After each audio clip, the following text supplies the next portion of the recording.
Our Haunted Planet. John A. Keel. Introduction. In September 1953, I spent hours inside the Great Pyramid in Egypt producing a radio program which was aired throughout Europe over the American Forces Network, AFN, the following month. Egypt so impressed me, and archaeology so fascinated me, that I returned to Cairo the next year and lived there for several months, wading through the musty libraries and museums, prowling the desert, and visiting the ancient tombs. During a trek to Aswan and the Upper Nile, I saw my first flying saucer, a metallic-looking disc, with a rotating outer rim, which hovered for several minutes above the Aswan Dam in broad daylight. I had written and produced a radio documentary, Things in the Sky, in 1952, and my earlier researches into unidentified flying objects had already convinced me that such things not only existed, but that they had been present in our skies since the dawn of man. Eventually my travels took me to Beirut, Damascus, Baghdad, and 1,000 places in between.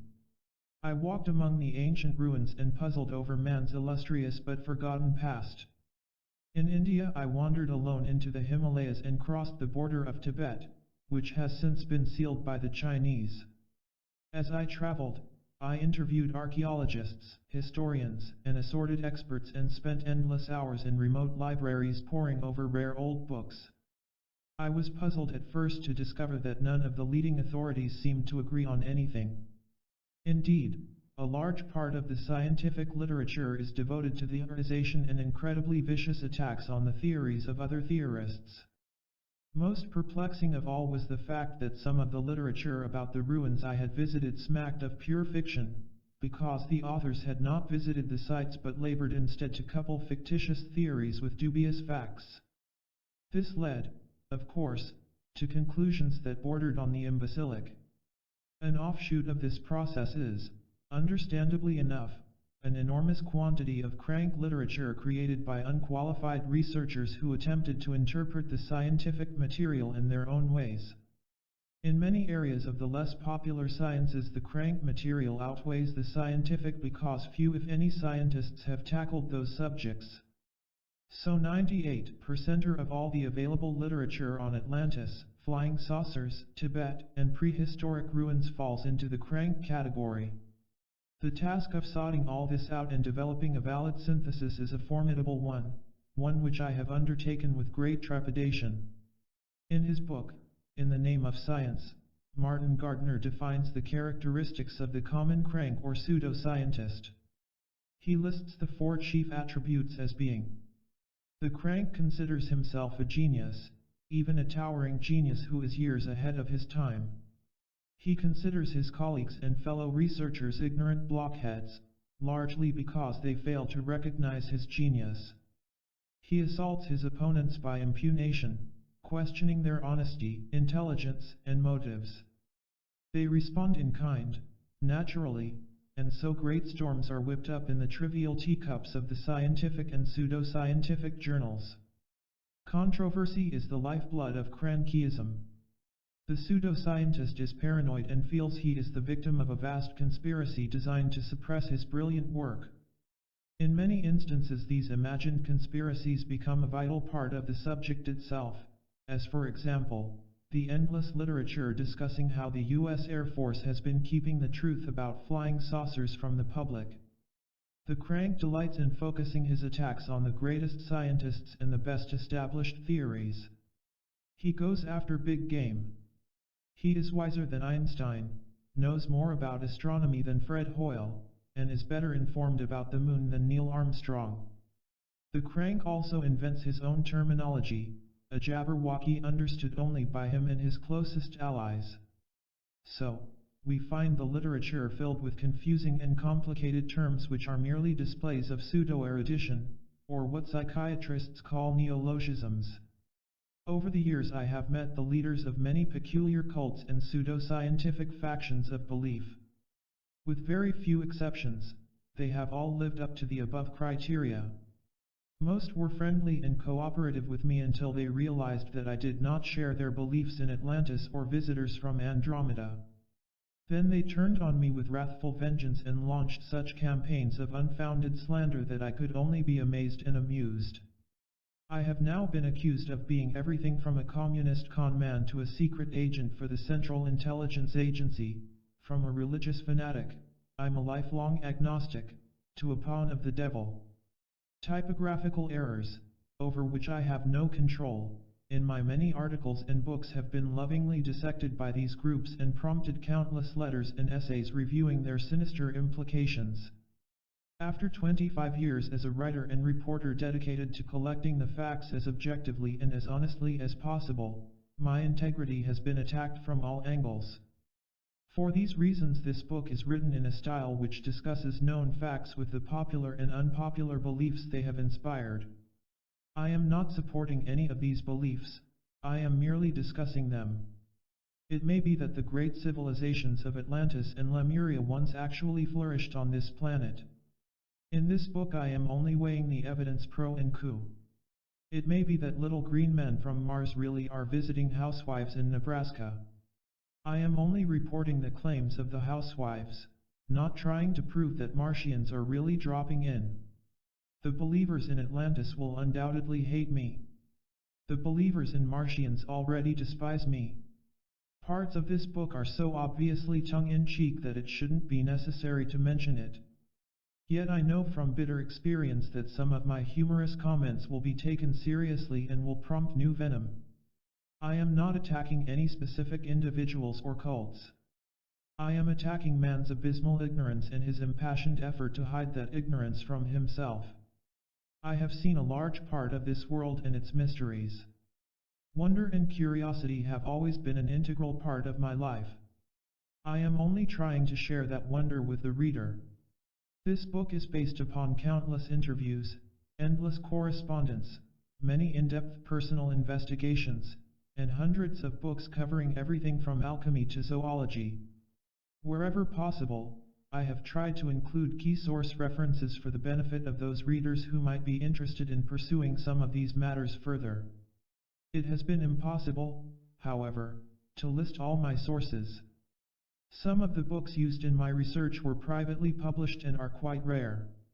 Although unidentified flying objects are mentioned frequently in these pages, the UFO controversy is not the main theme. Some of the major UFO cases discussed are drawn from reports which appeared originally in England's Flying Saucer Review, the only truly scientific publication devoted to the subject. I do not pretend to know any answers. After a lifetime of travel and study I am still learning the questions. This is a journey into man's past and the curious manifestations which have always surrounded them, and which have directed the human race upwards from the caves to the moon itself. It is a journey into a jungle of myth, legend, and belief, and hopefully, it is another small step towards the larger truth that man has always sought but never really found. John A. Keel. Part 1. Chapter 1. You can't get there from here. While hairy, beetle-browed cavemen were laboring to invent fire and the wheel, there already existed on this planet a highly developed civilization of intelligent beings. They built massive cities of stone, many of which are still standing. They methodically constructed giant mountains of earth all over this planet for some purpose which still escapes us. They scattered peculiar artifacts of stone and metal across every continent, and they sailed every ocean, mapping the entire globe systematically. Then they vanished. Cavemen inherited the earth. They regarded the ancient cities as sacred places. As the centuries ticked off, they became conscious of other life forms around them. Life forms that seemed to possess the power of invisibility, of life, and death itself. They invented names for these forms. They worshipped them. They recorded the manifestations of that invisible world in myths and legends handed down from generation to generation. Eventually they perfected sciences based upon their observations of those manifestations. In time those sciences developed new myths. The original owners of the earth, the builders of those great cities, were forgotten. But as men spread across the face of the planet, the traces of those lost elders were rediscovered. Man's newfangled sciences couldn't fit such traces into their new concepts, however, so the evidence was ignored. As a result, the Earth has two histories, the history taught in our colleges and schools, and the real but ignored history of a very ancient people and of strange forces which have often supervised human events. 10,000 years ago, that unknown civilization carefully mapped the entire surface of the globe. Their maps were copied and recopied and passed along from one age to the next. Finally, copies of them were rediscovered by Captain Arlington H. Mallory in, of all places, the Library of Congress. Known as the Penrose maps, they were originally found among the relics in the former imperial palace of the Sultan of Constantinople in 1929. Eventually they ended up in the archives in Washington, D.C. At first glance, these maps, which are dated AD 1513, appear to be nothing more than a hopelessly garbled view of the ancient world. No one paid much attention to them until Captain Mallory came along. Working with the U.S. Hydrographic Office and the Weston Observatory of Boston, he developed a grid system which suddenly brought the maps into focus. The modern Mercator grid system was not invented until 1559, so the ancient surveyors had to develop a method of their own. Once Mallory had unscrambled that method, he could hardly believe the results. These maps were incredibly detailed and as accurate as the latest charts. Antarctica, for example, was not discovered until Captain Cook reached it in 1773, and it was not fully explored until the 1950s. But the frozen continent is laid out with almost pinpoint accuracy on the PARANORMAL maps, including mountain ranges that were not even known to us until 1952. Even more astonishing, these maps outline glaciers and land areas which are known to have existed in the Ice Age, before the last great shift of the Earth's crust an estimated 10,000 years ago. This fact led Mallory to conclude that the original on which the PARANORMAL maps were apparently based had to have been drawn before the Ice Age. Professor Charles Hapgood, a science historian, heard of Mallory's walk and turned the maps into a class study project at Keene State College. His students painstakingly compared each detail with modern charts and found that the ancient maps were never more than 5 degrees off, and those errors were probably due to land movements that occurred after the originals were drawn. Many of the details of the early maps correlated precisely with modern surveys. The results of Hapgood's studies, together with full-color reproductions of the maps, were published in a book titled Maps of the Ancient Sea Kings. Modern scientists can't seem to agree on the age of mankind. Each year produces a new bit of bone and new controversy. Some claim man might be 500,000 years old. Others offer more conservative estimates ranging between 30 to 70,000 years. But all seem to share the notion that our ancestors were embarrassingly primitive 10,000 years ago. They certainly were not developed enough to sail and chart the Earth. It would have been impossible for anyone to contrive the maps in 1929, the year they were found in Constantinople. It would have been even more impossible for someone to hoax them in 1513. And it is downright ridiculous to think that someone could have surveyed the Earth before the Ice Age. Modern scientists have a very scientific method for coping with such humiliating discoveries. They put them in the basements of their museums and forget them. The museums are filled with such erratics, as they are called. A cube of metal, carefully machined, notched, and rounded on one side, was found in the center of a block of coal in Austria in 1885. It's still in a museum in Salzburg and no one has ever come up with an explanation for it. Basing their conclusions on the age of the coal bed, various experts have estimated it to be 300,000 years old. That makes it quite a bit younger than the piece of gold thread that workmen found embedded in 8 feet of rock at a quarry in Rutherford Mills, England. The London Times announced the discovery on June 22, 1844, and the experts mumbled that it had to be 60 million years old. Who could have dropped a gold thread in England 60 million years ago? Or who could have manufactured that iron and nickel cube 300,000 years back? Maybe these things were the handiwork of the same people who made the strange pieces of very ancient pottery which have been found in rock quarries and coal mines around the world, along with steel nails, perfect glass lenses, and even, believe it or not, bones of prehistoric animals with bullets in them. Giant chains have been found embedded in great rocks in both North and South America. Not merely embedded but actually passing through the rocks. They seem to predate the arrival of the Europeans by thousands of years. Electric batteries have been found in ancient Egyptian tombs. A huge slab of perfect green glass weighing many tons was found in a cave in Israel a few years ago. It ranks as the largest piece of glass ever cast and is very ancient. Who made it, how, and why are still unsolved mysteries. Science tells us one thing: these artifacts put the light to all the scientific theories. Take man's earliest records, the cave paintings. Scientists assert that the great saurians were extinct long before man arrived on the scene. Yet cave paintings have been found depicting dinosaurs. Other cliff carvings in the southwest show men hurling weapons at gigantic creatures that look like elephants or mammoths. Captain Mallory created a stir when he first revealed his work with the Piri-Reis maps on a broadcast from Georgetown University in 1956. He dared to suggest that the maps may have been the product of an aerial survey. Professor Hapgood was more cautious, however, and merely implied they were the work of some lost seafaring culture. The aerial survey hypothesis would have necessarily been dependent upon a highly advanced technological society.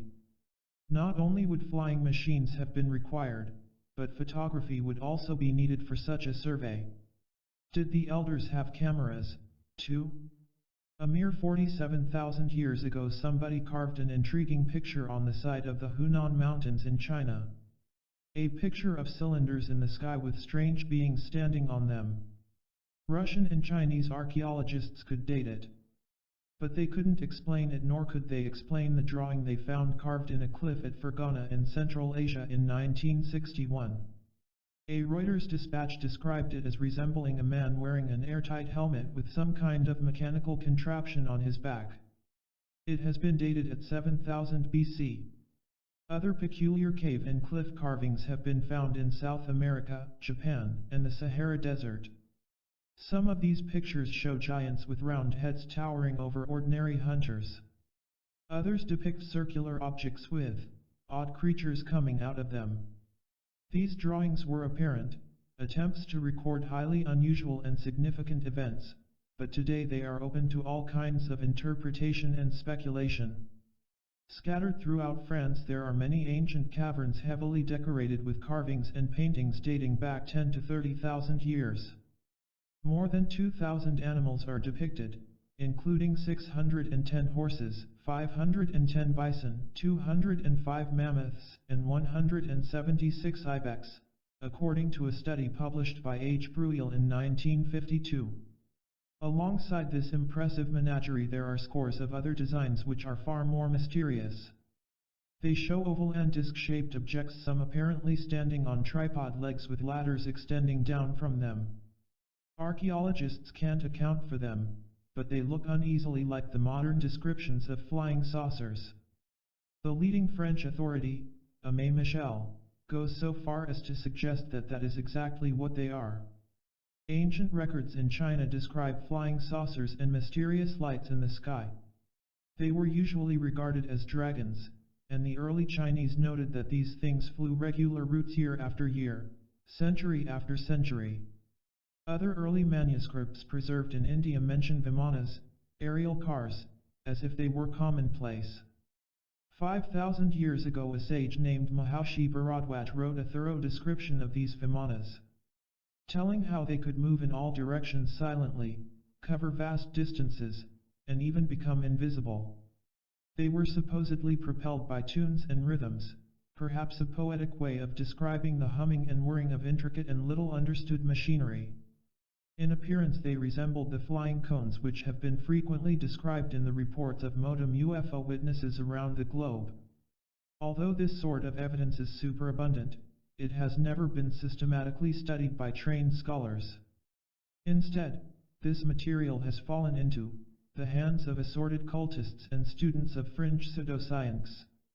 It has been used to advance belief in everything from lost Atlantis to extraterrestrial visitants from some distant planet. To subscribe to any one of these multitudinous beliefs is to exclude all other possibilities. We should consider every possibility, avoid belief, and accept only the hard facts. Two key facts are already clear. 1. There have always been strange objects in the skies above this planet. They were seen by early man and have been seen constantly ever since, as the Bible and other available records still firmly attest. 2. Somebody mapped the Earth before the Ice Age. We have no way of knowing who they were or how they did it. If the Piri-Reis maps were the product of an aerial survey, then perhaps there was an advanced civilization somewhere in the Americas or the Pacific, removed from the random clusters of primitive men. But occasionally the advanced culture dropped in on the cavemen or at least flew overhead. Thus, two cultures may have existed simultaneously. One highly advanced and purposely aloof from the other, the animal-like cave dwellers. It was inevitable that the two cultures should occasionally cross and that the higher group should affect the lower in many ways. At some point in early history, the higher culture was either destroyed by a monumental catastrophe or withdrew in some fashion, leaving hardly a trace behind. Our entire record of that superculture comes from the observations of primitive man. Our only evidence is the flimsy overlapping that took place, the residue of the effect of the superculture upon the subculture. Primitive man was profoundly influenced by the superculture and guided by it. There are even indications that members of the superculture actually appeared before primitive man and took over as kings and god-kings to direct his early development. Such appearances helped to generate many of man's first religious beliefs. Some 2,500,000 people believe in the Book of Mormon, the Mormon Bible, which is purportedly a record of life in North America thousands of years ago. As with all such records from all cultures and all religions, there are frequent descriptions of events in which some unknown benevolent group supplied man with direct help in an hour of need. For example, here is how a compass was introduced, presumably, to those long-forgotten North Americans. And it came to pass that as my father arose in the morning and went forth to the tent door, to his great astonishment he beheld upon the ground a round ball of curious workmanship, and it was of fine brass. And within the ball were two spindles, and the one pointed the way whither we should go into the wilderness. 1 Nephi 16:10. One of the most popular theories bandied about in cultist circles is that man was seeded on this planet by some interplanetary group and that group has kindly, but remotely, observed and guided our progress ever since. If this were true, they have been doing a lousy job in recent centuries. We need a lot more help than they have been giving us. In H.G. Wells' prophetic Things to Come there is a vision of a world ravaged by war and divided into fierce tribes ruled by warlords. A handful of surviving scientists and thinkers band together and begin the task of restoring civilization by flying over the planet. They call their organization Wings Over the World, WOW. Much of the UFO evidence suggests that a real WOW has always existed. Maybe one of their members handed a caveman the first flaming brand and the first wheel, just as some unknown party allegedly deposited the first compass outside that Mormon tent. A friend from WOW could have handed the original Pre-Columbian map to some ancient Egyptian. After him it may have passed from the library at Alexandria to the palace in Constantinople. The key to the grid system was lost, so the map became useless. However, it is known that Christopher Columbus did have some strange maps when he set out for his shortcut to India. It is easy to speculate and even easier to leap to mind-blowing conclusions. We must try instead to assemble the many fragments of tantalizing evidence and attempt to construct the whole. To do this, we must first recognize some very unpleasant facts. We must admit just how stupid we really are. In recent months several different scientists attached to the National Aeronautics and Space Administration, NASA, have issued humble public statements admitting that our space program has produced data which invalidates many of the most coveted conclusions and beliefs of our learned astronomers. Ideas which have been accepted as fact for many years have suddenly been proved completely false. The more we find out about the Moon, the less we know about it. Space probes to Mars and Venus have tossed innumerable astronomical theories into a cocked hat. Recent radar probes to the planet Mercury discovered that that planet is actually rotating slowly on its axis, even though millions of school children have been taught for generations that Mercury does not rotate. Leading astronomers are now arguing over the status of Jupiter. Some now suspect that it isn't a planet at all but is really a cold star. For the past 2 centuries, astronomers have been peering through telescopes, counting stars, and making mathematical calculations to account for the motions and fuckerings they have observed. They have published and taught their learned conclusions as the gospel. Now we know that they have been wrong in many key areas. Before the end of this century, all the textbooks will have to be scrapped. All of the old ideas will be discarded. We used to think of the universe as nothing more than abundant fields of stars arranged in galaxies, Dr. Frank Drake, chairman of Cornell University's astronomy department, said recently. But we underestimated the variety and quantity of matter in space by a factor of about 1 trillion. Which means that we were about as wrong as we could be. In the early 1960s, deep-dished radio telescopes discovered a maze of radio signals pouring in from outer space. At first there were wild speculations that we had made contact with some superculture in some other galaxy. But further study discounted this fascinating notion. Instead, it was found that interstellar space is filled with invisible objects which don't emit light rays but which do give off powerful radio waves. These things have been dubbed quasars and pulsars. They constitute one rather trivial aspect of a broad and complex phenomenon. Our haunted planet has always been bathed in mysterious electromagnetic propagation and radio waves, some of them intelligent signals of unknown origin. We have been aware of these signals ever since the invention of the radio receiver, but we still can't account for them. All of this will be discussed in depth in another chapter. Just as those funny flying eye saucers seem to be an environmental mystery which has always existed on this planet, it also seems that the Earth's atmosphere has always been charged with unidentified radio signals, some of which seem to radiate from the planet itself, as if the Earth were beaming signals into space in response to the signals being received. Of course, the cultists contend that WoW has established secret transmitters in underground caverns. Even gravity is a mystery. Newton discovered the hard way that if you sit under an apple tree, you are apt to get hit on the head by a falling apple. But we still don't know why.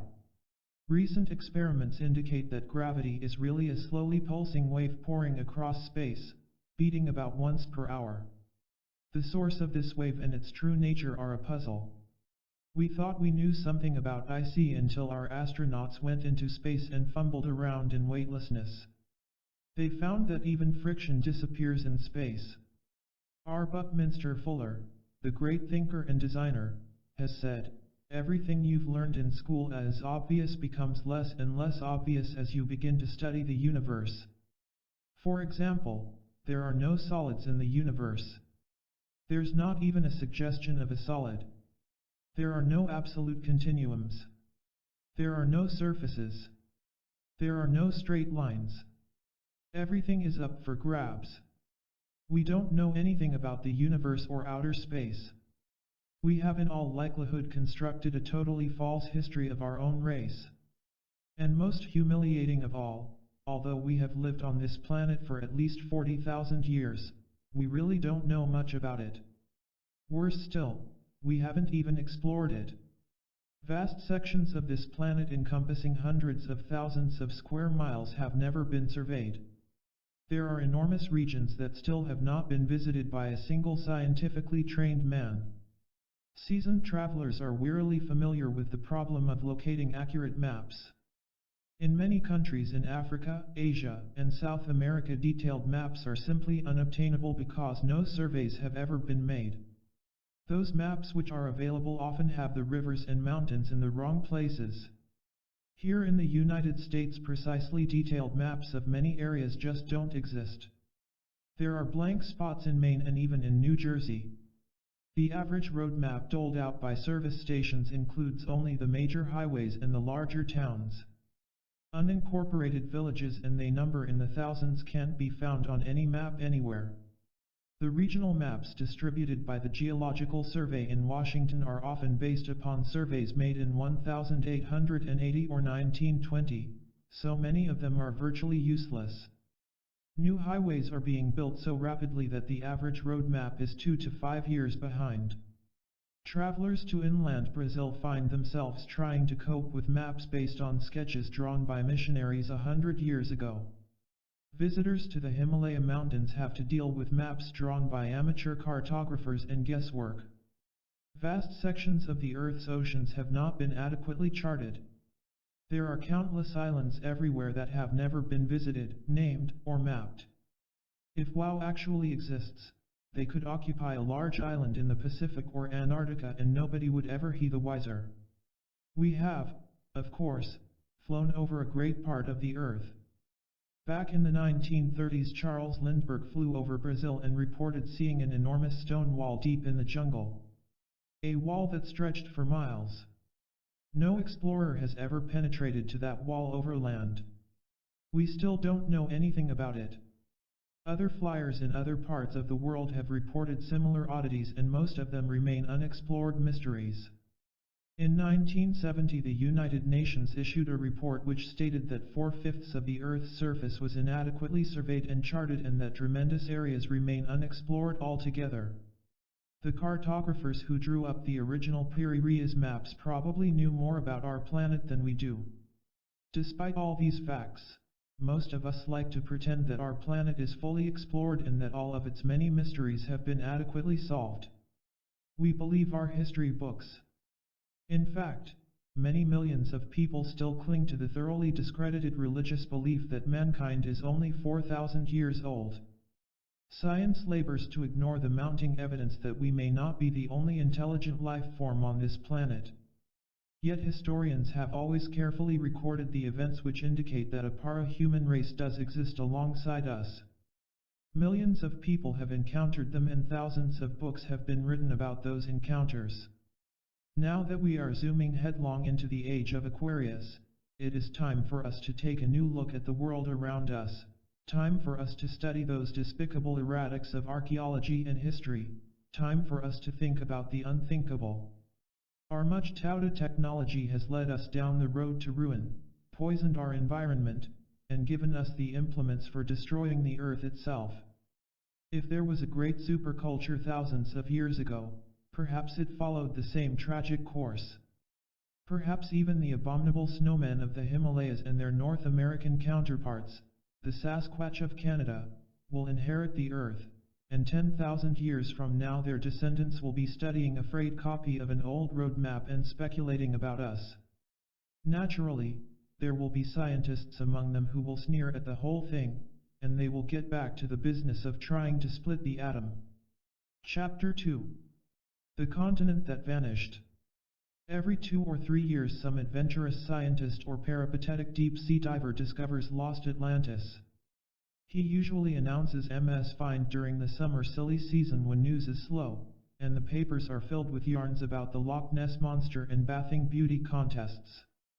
Atlantis has now been located in the Mediterranean, many times, west of the Azores, south of the Azores, in the Caribbean, off the west coast of South America, off the east coast of South America, in the North Pacific, in the South Pacific, the coast of Florida, and even in the Indian Ocean. Recently the ruins of an ancient temple of unknown origin were discovered in the blue waters off the Bahamas. The newspapers soberly revealed that Atlantis had been found at last. A year or so later a mysterious stone pillar was spotted by divers deep in the ocean off the coast of Peru. Atlantis rose again. This game has been going on for a very long time.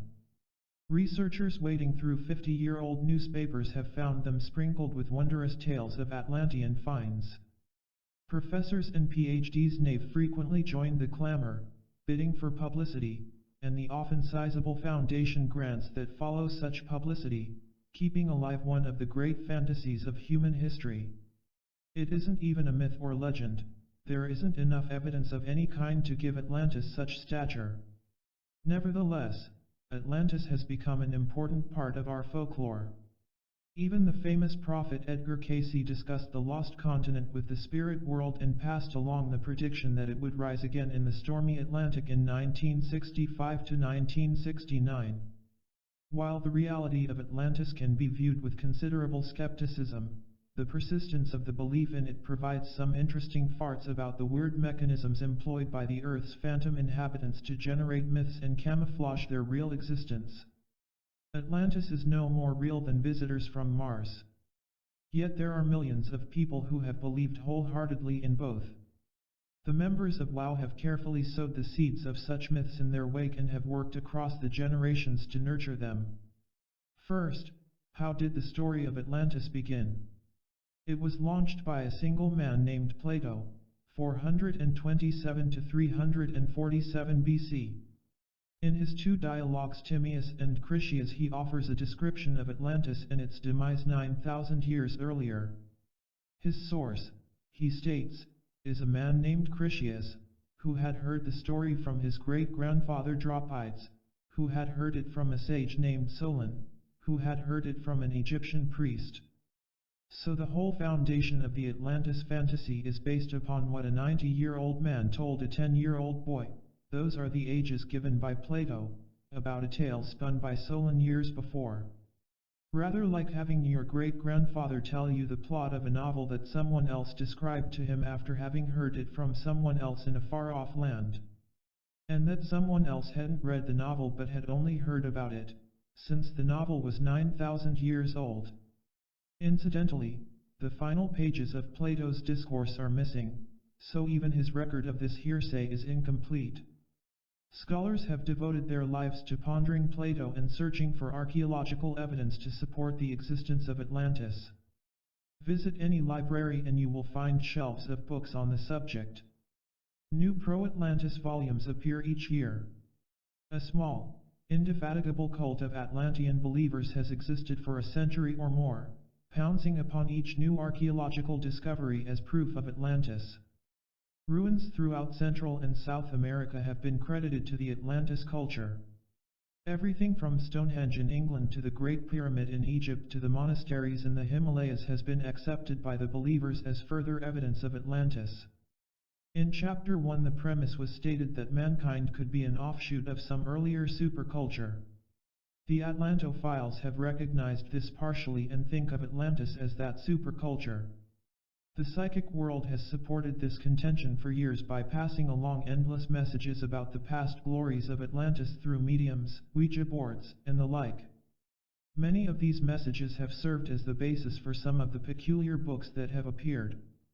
Surprisingly, some of the data in this torrent of gibberish can be authenticated historically, but a pattern is hard to establish. There are people around the world who claim to have actually met the Atlanteans themselves. These percipients, witnesses, describe stately men and women dressed in colorful robes and headdresses, who appear suddenly like ghosts or apparitions. People who have never given Atlantis any thought at all are suddenly confronted by these entities. Such visits can last for hours according to the percipients. The Atlantean takes great pains to describe the history of Atlantis in detail, and when the witness scurries to a library, he or she finds some of the things mentioned in the literature. Eventually the percipient may write a book or pamphlet himself, combining what he has read with what he has been told by the entity. His work is entered into the literature and quoted again and again in new books by others. This same phenomenon occurs constantly in religion, spiritualism, and the UFO field. In the latter the entities claim to represent some other planet and they pass along convincing, to the percipient, descriptions of life on other worlds. Like the Atlantean entities, the UFO pilots share the disturbing ability to appear and disappear in thin air. The tall, bearded Atlanteans with their high cheekbones and oriental eyes are undoubtedly close brethren of the picturesque spacemen who, incidentally, are most often described the same way. In occult lore, these entities have been described for centuries and are called elemental. The phenomenon take many forms and undoubtedly inspired the massive folklore on fairies and leprechauns, vampires and demons, and the multitude of ghouls, goblins, and banshees who have always occupied our haunted planet.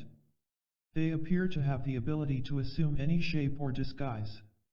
Some, if not all, seem to be the product of some complicated hallucinatory process which is able to feed false images into the minds of the percipients. Thus, a group of people in a room can sometimes come up with contradictory descriptions of an apparition. Some of the people might not see it at all. There are, of course, all kinds of psychological factors which could explain some of these hallucinations and apparitions, too. But it is quite remarkable that some of the messages passed along by our elusive Atlanteans are identical to messages passed along to unrelated witnesses who have chatted with spacemen from Ganymede, a satellite of Jupiter.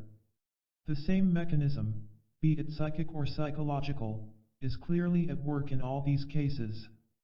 The phenomenon utilizes many other frames of reference. An apparition might pose as an ancient Greek philosopher or as Abraham Lincoln or a deceased pope. There are cases of all these. The folklore of all cultures also takes into account apparitions which pose as exact duplicates of living persons. In Germany, such entities have long been known as doppelgangers. The manifestations have also led to the creation of many minor cults, such as the believers in Lemuria, which is supposed to be another lost continent, and here again, we find that a large part of the literature is based upon the alleged experiences of those who have encountered Lemurians. In the Middle Ages, many people insisted they had visited the underground palaces of the fairies, and volumes were written about the secret commonwealth of the little people. In modern times, the detrimental robots myth has blown up around the stories of people who claim they have been taken to the secret caverns occupied by the ancient secret Diro culture.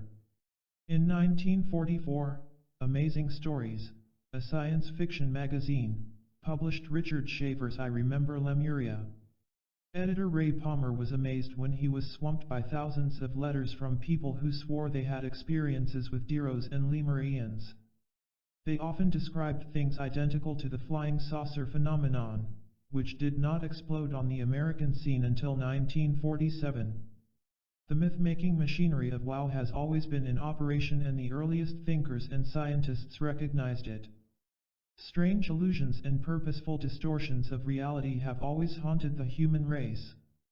Some cults have defined the culprits as masters of illusion, the Black Mentalists, and the X group. For centuries it was popular to accuse the devil, witches, and warlocks for these bewildering manifestations. Whole religions sprang up around the evidence supplied by the phenomenon. In Sweden, the great mathematician Emanuel Swedenborg, 1688 to 1772, wrote huge tomes about his experiences with the elementals and offered solemn warnings such as, "When spirits begin to speak with a man, he must be aware that he believe nothing that they say. For nearly everything they say is fabricated by them, and they lie, for if they are permitted to narrate anything, as what heaven is and how things in the heavens are to be understood, they would tell so many lies that a man would be astonished. This they would do with solemn affirmation, wherefore men must beware and not believe them." Sir Walter Scott, 1771 to 1832, the famous novelist, made a serious study of these matters, and in 1830 he published a series of essays summarizing his conclusions. He noted that when trained psychics encountered fairies and visited their splendid palaces, the illusion vanished. He explained, "The young knights and beautiful ladies showed themselves as wrinkled carles and odious hags. The stately halls were turned into miserable damp caverns. All the delights of the elfin Elysium vanished at once. In a word, Their pleasures were showy but totally unsubstantial, their activity unceasing but fruitless and unavailing, and their condemnation appears to have consisted in the necessity of maintaining the appearance of industry or enjoyment, though their toil was fruitless and their pleasures shadowy and unsubstantial. Hence poets have designed them as the crew that never rest. Besides the unceasing and useless bustle in which these spirits seemed to live, they had propensities unfavorable and distressing to mortals. Educated theologians and scholars attached to the Vatican made a sober investigation into the burgeoning fad of spiritualism in the 1850s. This examination led to the issuance of a papal bull which warned Catholics that spiritualism was dangerous and the work of the devil. Despite all these warnings, millions of people were gripped in the hopeful effort to communicate with the spirit world, and the elementals played the game with relish, implanting a whole new lore about life on other worlds or planets. New cults were spawned and dozens of frames of references were established, all based entirely on the seemingly sincere messages of these characters. We were guided from beliefs in fairies and their secret commonwealth to new, more scientific beliefs in interplanetary visitors and their great intergalactic councils. The flying saucer phenomenon generated a whole new set of theories and beliefs as more and more people had encounters with Venusians and Martians in the back hills of Kentucky and the deserts of Arizona. The crew that never rest were up to their old tricks in a new guise. Once the skilled investigator recognizes just how intangible the manifestations really are, he is catapulted into the more esoteric world of philosophy. He struggles with the task of interpreting these unreal events, trying to understand their hidden purposes. This is unfortunately the route to madness. The phenomenon is fond of creating allegorical situations which cannot be interpreted without excessive scholarship.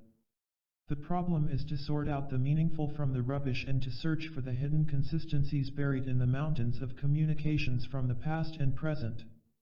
The scriptures of all the great religions do contain a number of subtle correlations. Much of this literature deals vaguely with rumors of some great past civilization. Isolated Indian tribes in North and South America have legends and myths very similar to the stories found in the Bible, including tales of a great deluge which destroyed most of mankind thousands of years ago. The Toltec Indians, for example, even had a tradition about Azacoa, a very high tower they erected, and according to Ixtacogit, presently their languages were confused, and, not being able to understand each other, they went to different parts of the earth. Atlantean scholars have labored to assemble all this lore as further proof that Atlantis did indeed exist as a real continent, which was destroyed by some great natural catastrophe. However, much of the information passed along by the Atlantean elementals states that Atlantis was an evil place, dominated by a warlike technology very similar to our own, and that the Atlanteans eventually destroyed themselves or were deliberately destroyed by some greater force which took a dim view of their militarism. In flying saucer lore we have tales passed on by the spacemen of a great planet located between Mars and Jupiter and identified variously as Maldek, Clarion, and a dozen other names. The inhabitants of this planet learned to smash the atom and soon succeeded in smashing their entire planet. It was broken into thousands of bits and pieces, and those fragments now constitute the asteroid belt. So, one important thread runs through all this literature. A great civilization once existed prior to the appearance of modern man, and it was either destroyed or destroyed itself. The surviving physical evidence, which will be discussed further on, indicates that such a civilization did exist on this planet and that its inhabitants vanished before, or soon after, man crawled out of his caves. It may be that the elementals are actually a part of the human psyche and that they have been presenting us with some scrambled racial memory of the distant past. Like the Garden of Eden, Atlantis may be nothing more than an allegory designed to give us a clue about our own history. In flying saucer lore there is elaborately detailed literature asserting that Venus was actually the Garden of Eden and that Adam and Eve were Venusians planted here to colonize Earth. Another variation on the Noah's Ark theme. Even more interesting are the contiguous activities of the para-human group, which has remained in constant touch with us throughout history and has greatly influenced our theological and philosophical ideas. They are proven liars and mischief makers, but it is also possible that they have been slyly trying to tell us something about ourselves. In recent years, the flying saucer occupants have passed along innumerable warnings about how we have been upsetting the balance of the universe with our atom bombs. They have laced these warnings with blood-curdling tales about Maldak, a controversial UFO report from Mendoza, Argentina, is rather typical of these warnings. On September 1, 1968, Carlos Peccinetti, 26, and Fernando Jose Villegas, 29, were driving home from their job at the Mendoza casino at 3:30 a.m., when their car suddenly stalled. They got out to look under the hood and discovered a huge circular machine hovering nearby. 3 beings in coveralls appeared, they said, and they found they were paralyzed, unable to move. A foreign-sounding voice rang in their heads. It was as though they had put into our ears the tiny earplug speakers used with transistors, Peccinetti said. We have just made 3 journeys around the sun, the voice told them, studying customs and languages of the inhabitants of the system. Mathematics is the universal language. Then a circular screen, similar to a television screen, appeared next to the object, and the 2 men were treated to a series of images. The first was a waterfall in lush country, the second, a mushroom-shaped cloud, the third, the waterfall seen again but without water. After the entities clambered into the machine and flew off, the 2 witnesses were able to move again. Their story contains all the familiar ingredients of thousands of other UFO contact tales. First, their automobile stalled, then they were paralyzed, next they heard a telepathic voice, and finally they were given a simplified message, and the meaning of that message is quite obvious. Police officers, doctors, lawyers, college professors, government officials, and just plain folks by the thousands have shared similar experiences in recent years. The members of WOW have really been engaged in an all-out effort to convince us of some impending disaster. It is not unusual that they should relate their warnings with tales about past civilizations that followed the same woeful path. The Atlantis story seems to acquire another meaning in view of all this. Atlantis could be a part of our future instead of our past. Perhaps we are the Atlanteans. Chapter 3. It's a nice place to visit, but soon after he became president of the United Arab Republic, the late Gamal Abdel Nasser ordered a giant 80-foot statue moved from the desert to a park in Cairo. The statue had been standing for uncounted centuries near the famous Step Pyramid.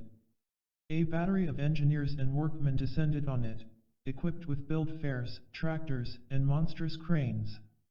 They struggled with the project for weeks, first perplexed, then annoyed, and finally humiliated by the discovery that modern technology simply could not budge the mammoth piece of stone. This raised the even more troublesome question, how had the ancient Egyptians moved the statue into place to begin with? Archaeologists have been arguing for years about the methods employed by the ancient stonemasons. Some quite moronic theories have not only been suggested but have been widely accepted as the answer. These theories are, as usual, taught to school children. The mystery is regarded as solved. Nobody asks questions. There are over 90 pyramids in Egypt alone. There are dozens of others all over the world. The largest of all is located deep in China. Most of the Egyptian pyramids were once used as the burial places for pharaohs, but the Great Pyramid at Giza was never employed for this purpose, and no one has an inkling why it was built. Some of the gigantic stones in these structures and in the great temples spotted around Egypt were apparently taken from quarries hundreds of miles away. The popular archaeological theory is that these stones were floated up the Nile on rafts and then moved into place on wooden rollers. Since some of these blocks weigh as much as 5 tons, this means that in order to float them, the Egyptians would have had to build huge rafts capable of displacing over 5 tons of water. Otherwise, they would just sink to the bottom with their load. The Egyptians didn't amount to much when it came to building ships. No evidence of these super rafts has ever turned up. There are other flaws in these theories. We are told that hundreds of thousands of slaves were pressed into pyramid building during certain seasons of each year. This leads us to the problem of logistics. It would take a complex organization to feed these hundreds of thousands daily and administer to their needs. Various modern engineers and experts have applied their slide rules to the problem, and the most liberal estimate of the time required to construct the Great Pyramid is 600 years. Strangely, although the ancient Egyptians left profusive records of everything else, no one has ever turned up even a single piece of papyrus describing the planning or building of these massive monuments.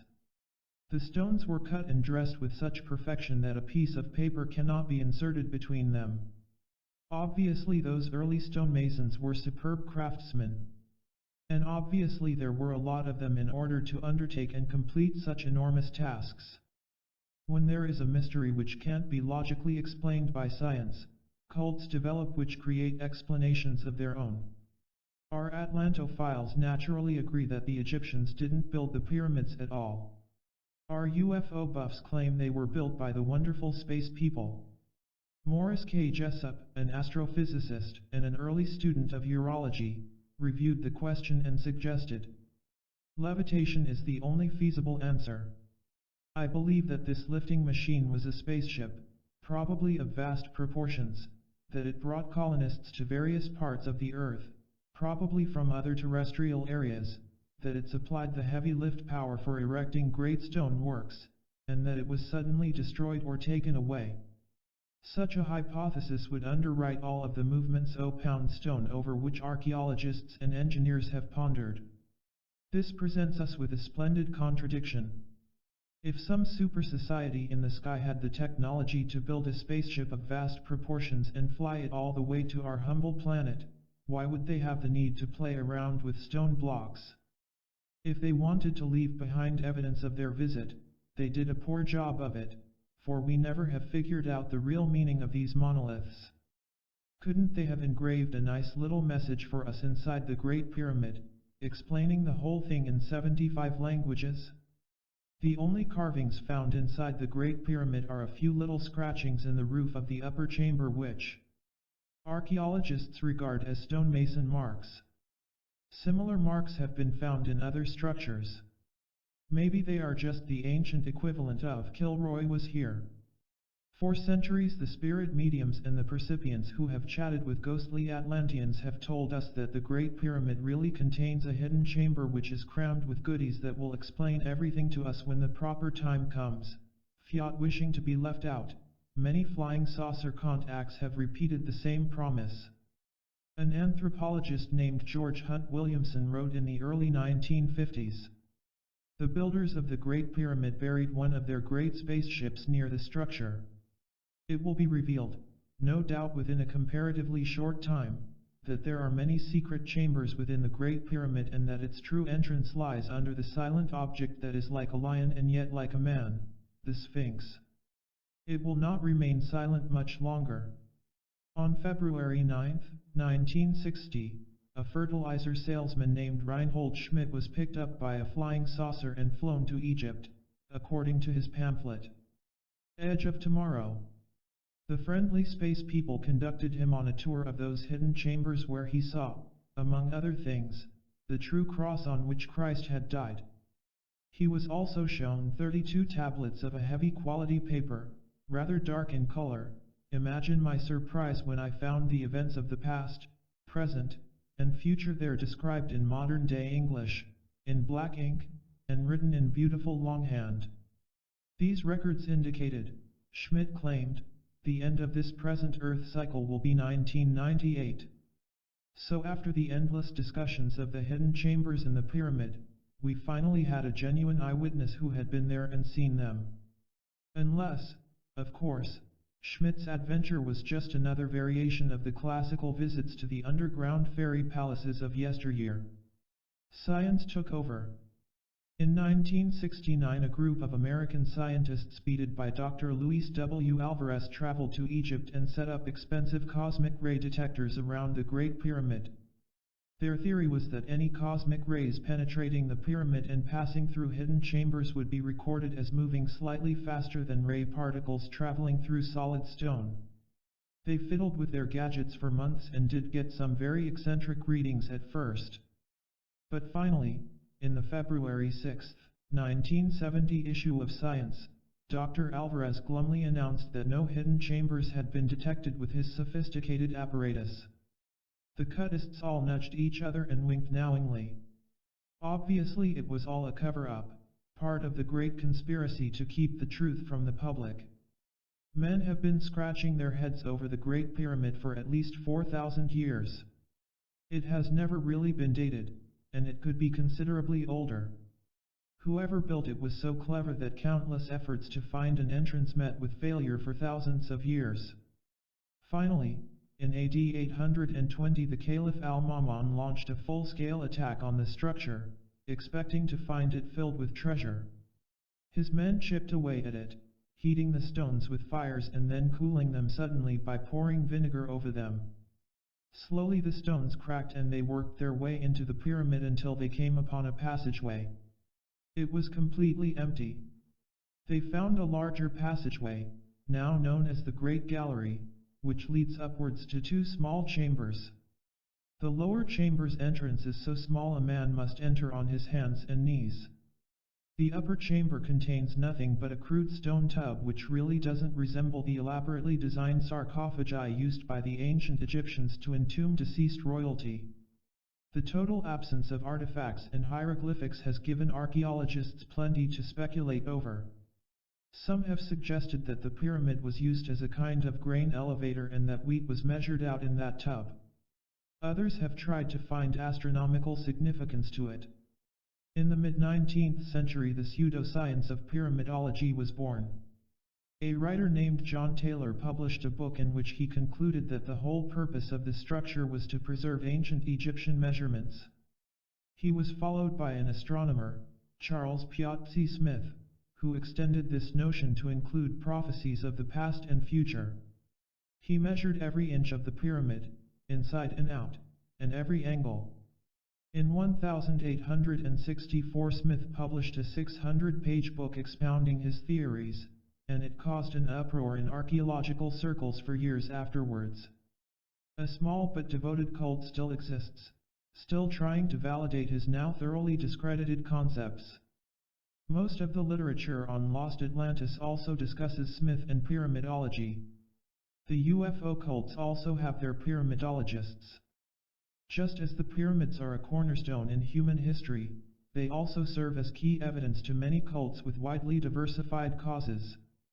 Aside from the few major population centers, ancient Egypt was a mud hut culture. Then as now the masses lived undernourished lives in grinding poverty. Technical skills were rare. Yet somehow they managed to quarry those gigantic stones, transport them, and put them into place with geometric precision. We know that the Egyptians did build the 90-odd pyramids. The village of Meroe on the Upper Nile contains dozens of pyramids alone, plus numerous great temples and tombs which are still standing. But why did they build the Great Pyramid? The Plain of Jars in Laos has been frequently mentioned in the war dispatches from Indochina. Did you ever wonder how it got its name? The answer is obvious. It is strewn with jars, huge stone jars. Some of them are over 6 feet high. Some are so large they can hold 6 men. There are over 1,000 of these peculiar artifacts scattered around a high plateau surrounded by mountains. They were apparently carved out of limestone and granite boulders, and they've been there forever. No one seems to know who carved them, when and why. Why would anyone bother to spend weeks carving a giant stone jar in such a remote place? Mysterious stonemasons have left the fruits of their labors all over our haunted planet. Many of these fruits make no sense at all. In Costa Rica giant stone balls have been found deep in the jungles.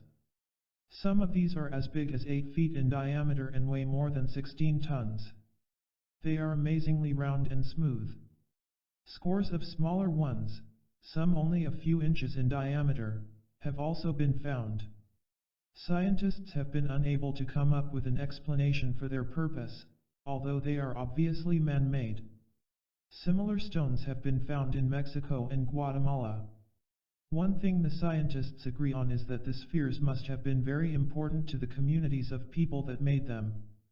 Science Digest observed in June 1967. Using the tools they had, it must have taken many years to make just one ball, even with many men working on it. Like the jars of Laos, these balls are made of granite and limestone.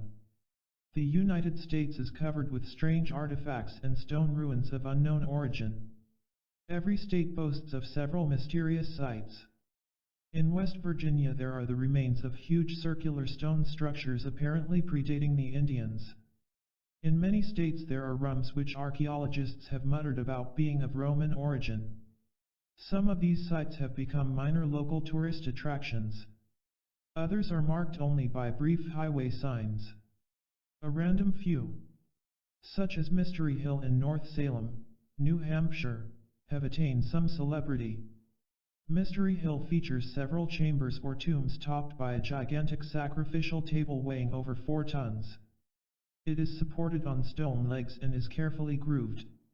In 1969 the New England Antiquities Research Association conducted carbon-14 tests around the site and concluded that it was probably built around 1000 BC. Recent investigations have demonstrated that some of the huge stones on Mystery Hill are carefully aligned with certain stars. Each year the sun sets directly over the winter solstice monolith on the first day of winter, December 21st, when viewed from the center of the site, the sacrificial table. The Delaware Indians have a tradition that a race of giants once inhabited the region east of the Mississippi, living in enormous cities and fortifications. There are innumerable references to giants in other Indian lore and in ancient literature all over the world, including, of course, the famous "there were giants in the earth in those days" biblical statement, Genesis 6:4. South American Indians also have many legends about giants and their special civilization.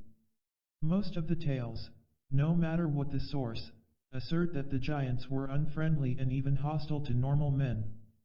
Bones of giants, who must have been 8 to 12 feet tall, have been found in the mountains of Minnesota and several other places.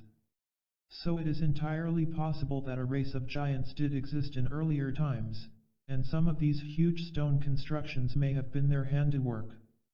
Unfortunately, science doesn't believe in giants, so all this evidence has been ignored.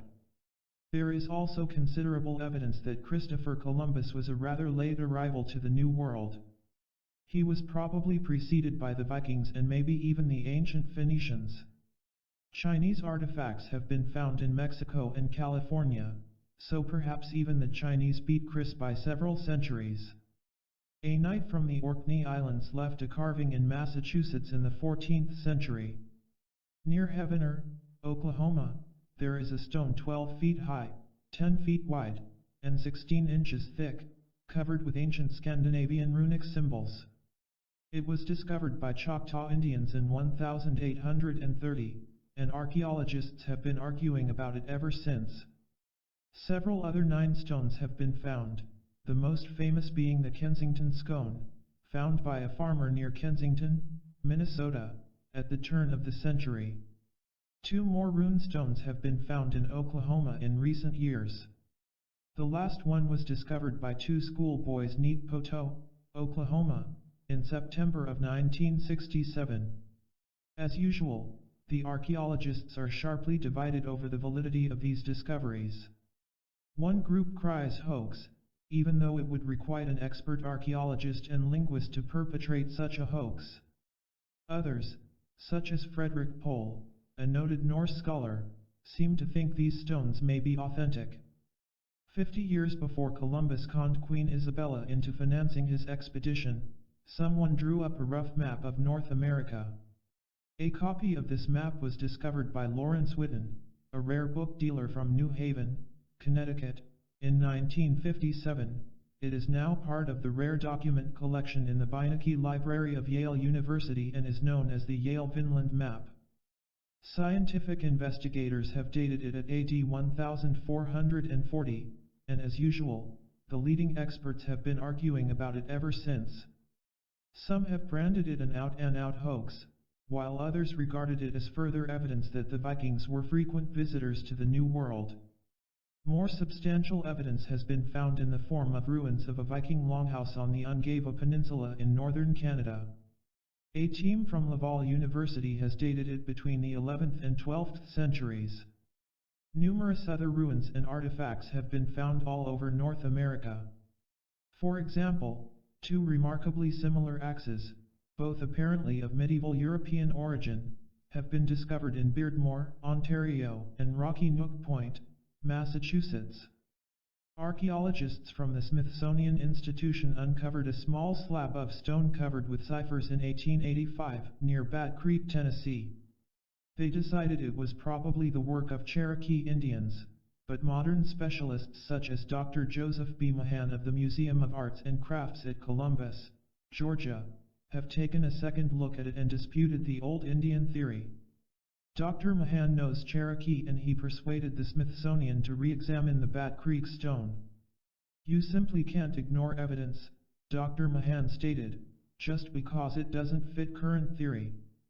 A similar stone was found by Manfred Metcalf at Fort Benning, Georgia, in 1968. Metcalf was looking for stones to build a barbecue grill in his backyard when he unearthed the stone. It is 9 inches square and covered with triangles, circles, and straight and wavy lines. He passed it on to Dr. Mahan, who thought the markings appeared to be characteristically Mediterranean. Another scientist, Dr. Cyrus H. Gordon, chairman of Mediterranean Studies at Brandeis University, agreed. There were strong similarities between the Metcalf stone and sampled of Minoan writing dating back 3,000 years to the Bronze Age civilization which flourished on the Mediterranean island of Crete from 3000 to 1100 BC. Dr. Gordon became the center of another controversy a few years ago when he announced that a sample of Phoenician writing found on a stone in Brazil was authentic, after other archaeologists had denounced it as a fraud. After all, it was hardly possible that the ancient Phoenicians could have visited Brazil. Or was it?